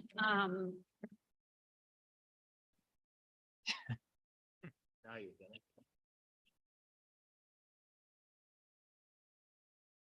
Mr. Chairman, there are instances where districts have bonded, for enhanced portions of buildings. Albany County is a good example. Senator Rothfuss probably is in a position to discuss that better than I am, but I'm not familiar with the details of the Teton County project. I don't know the square footage that they're entitled to and what portion of that is, within the statewide adequacy square footage and what portion might be deemed an enhancement. Perhaps the department could respond to that. I will say as well, Vice Chairman, that was, it will be discussed at our next meeting as well, and I plan on putting that on the agenda. It was one of the topics of consideration for us to look at is what happens if a community is interested in assisting the state in that? How can we release? Because right now, it puts them at a disadvantage. They're responsible if they go and build their own building, they're responsible for that 100%. What's the mechanism for this body to recognize that there are places that are willing to do that? We just would be responsible for some additional major maintenance funding, component level funding, that kind of stuff. And Well, and there's really no reference to my knowledge in statute by any means to contemplate, a district stepping up and coming to us and saying, hey, you got us half the way there. We just need your help. That's a whole different consideration for me to make than if they just show up and say, we want you to put the whole bill. So I think that's worthy of discussion at the next meeting. Several other things. I'll let others. Senator Rothfuss. Fail in here. Thank you, Mr. Chairman. So with the Laramie High School enhancement funding, some of that was for more traditional enhancements like our pool and fields, but we spent a lot of money enhancing educational space by increasing the number of square footage in the school beyond what is the allocated square footage. So we have enhanced educational square footage also. And in discussions with the department, there would be a possibility at some point if we have an increase in students, you could imagine us going back and saying, all right, well, now this is no longer an enhanced square footage. Now this is a required square footage. I think we could get that recategorized. We haven't grown enough yet that I think we're probably going to do that, but that would be a reasonable approach, I think, under existing statute. We were on the other side of the process, though, where we had an approved school in place and then we built the entirety of the enhancement package and then we floated that to the voters. So it certainly is different from Teton County's process where they've gone to the voters, they have money in hand and they have some objectives that they're moving forward with. So I think there's some similarities in terms of the enhanced education space. And I don't know if this would even count as enhanced education space since they're over capacity. They can do the math and it probably ends up being standard educational space for all of their enhancements. I don't know that for certain, but that's a conjecture. thanks, Senator. And Representative Parchman.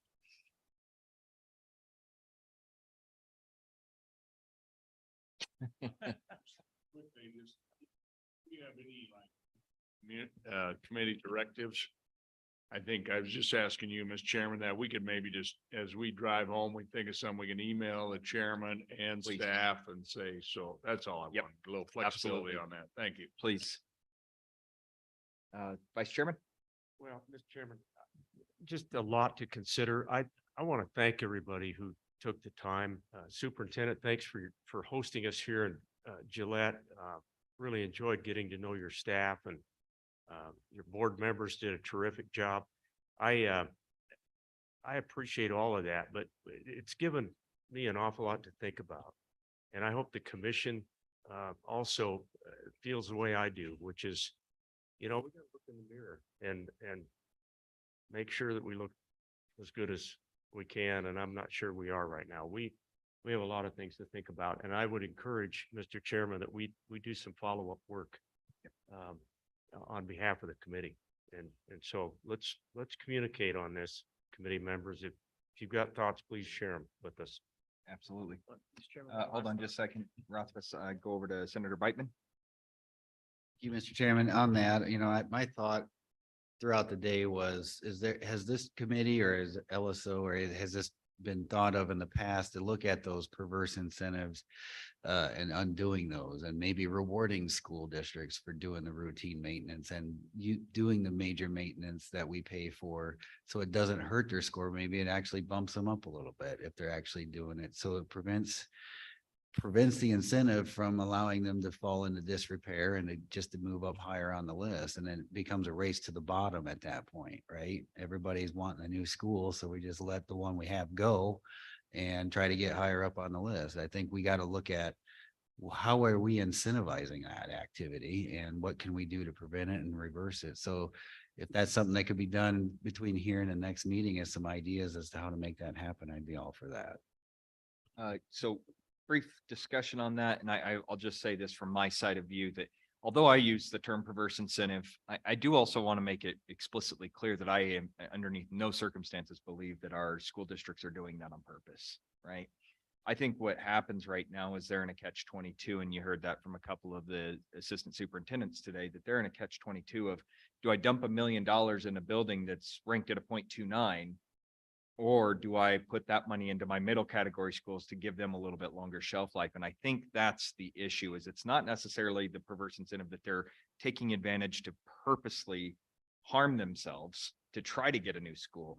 It's just that we have got a mechanism, and I think we all must recognize that not having a couple $100 million of biennium to build new schools has certainly hamstringed us in this entire process. So Senator Rothfuss. We certainly have discussed it over the years, and I think there's a few factors that come into play. One is we fund major maintenance at 2% of value. 2.7% is what this committee has concluded is the appropriate number. So we fully short all of the school major maintenance funding right from the beginning by a policy decision of the legislature and what we've done over the years. So that means they have to triage. So we force that upon them. At the same time, we don't commingle their funding stream for new buildings, major maintenance, and component funding. And since we underfund major maintenance, it leads to that same approach the chairman said, which is, all right, they have to speculate is if this is a school that's going to shut down, we need to stop investing in new systems. We have to start investing only in, hazards protection, the kind of thing to keep it operating for 5 years. Then we don't fund it, which is what we heard with Campbell County. And so they come back, it's been 10 years since they've put the building on life support, and more than 10, roughly 10. And we hear what we heard. So part of it is us actually providing consistency, continuing along a timeline. But since, as you know, we can't bind future legislatures, we have not done that effectively. So there are things that I think we can do. We have discussed it. There are a lot of challenges, but as Senator Hicks said, a lot of the problems that everyone out there has is because of things that we've done. And I was just rereading at Tanya's suggestion during a break, the language of the budget for the 95 million. And as you read that, you start realizing why we can't get anything done, because we overconstrained it, and it requires the 2023 numbers instead of previous numbers. It's explicit in the language. So nothing can be done in rule. We have to go back and fix the language of that provision if we want to use this 95 million better. So I do think it's an important discussion. I think we can do better, but a lot of it is just things that we've created. Thank you, Senator. Representative Harshman. Thank you, Mr. Chairman. And I think it'd be good for the committee, maybe our next meeting, have a little short topic about routine maintenance, major maintenance and component funding, and how how one is connected to the funding model, how it's separate, and then the rules, the reporting, and how it's all approved. I think it'd be really useful because I used to have those same thoughts, and I think it'd be good background for the committee. Thank you, Mr. Chairman. Yeah, Tanya, just if you guys can scribble that as a note for maybe a little bit of major maintenance, routine maintenance 101 for the committee, again, with having 60% of the committees fresh, be good to have that. You bet. And Mr. Chairman, Representative Harshman, when you're talking about the rules and the reporting, you're referencing it to those 3 subject matters that you identified. Correct, not the correct, Mr. Chairman, not the other rules. That's gonna be a whole different deal. Okay. Wow, I got a lot of notes. We all do. But yeah, I think just so everybody's understanding of what routine maintenance is, how that's funded in the funding model. And then major maintenance and then component funding, how that thing is all evolved as we built this plane while it was flying for the last 23 years. So thank you. Okay. And then I guess from anything else from the committee? Since everybody's kind of ready to take off here, one thing that I am gonna ask is for LSO and the department, Director Vincent, Valerie, and anybody else that's associated with the process. If I can have you guys link up, and then if so requested, I'd be more than happy to join in. I'm sure the vice chairman will be able to zoom in. I'd like to make sure within the next 2 weeks, we sit down and kind of hash out, make sure that we all are on the same page going forward to September's meeting. Make sure that there's nothing outstanding that you guys aren't aware of and that we're not asking for anything outside of the scope. And then also the last thing that I'll say is there is a consideration on the table. We have been invited, and I believe the invitation still stands to come to Jackson for our September meeting. And I will work with the vice chairman and determine whether or not we decide to go that way. Right now it's scheduled for Casper.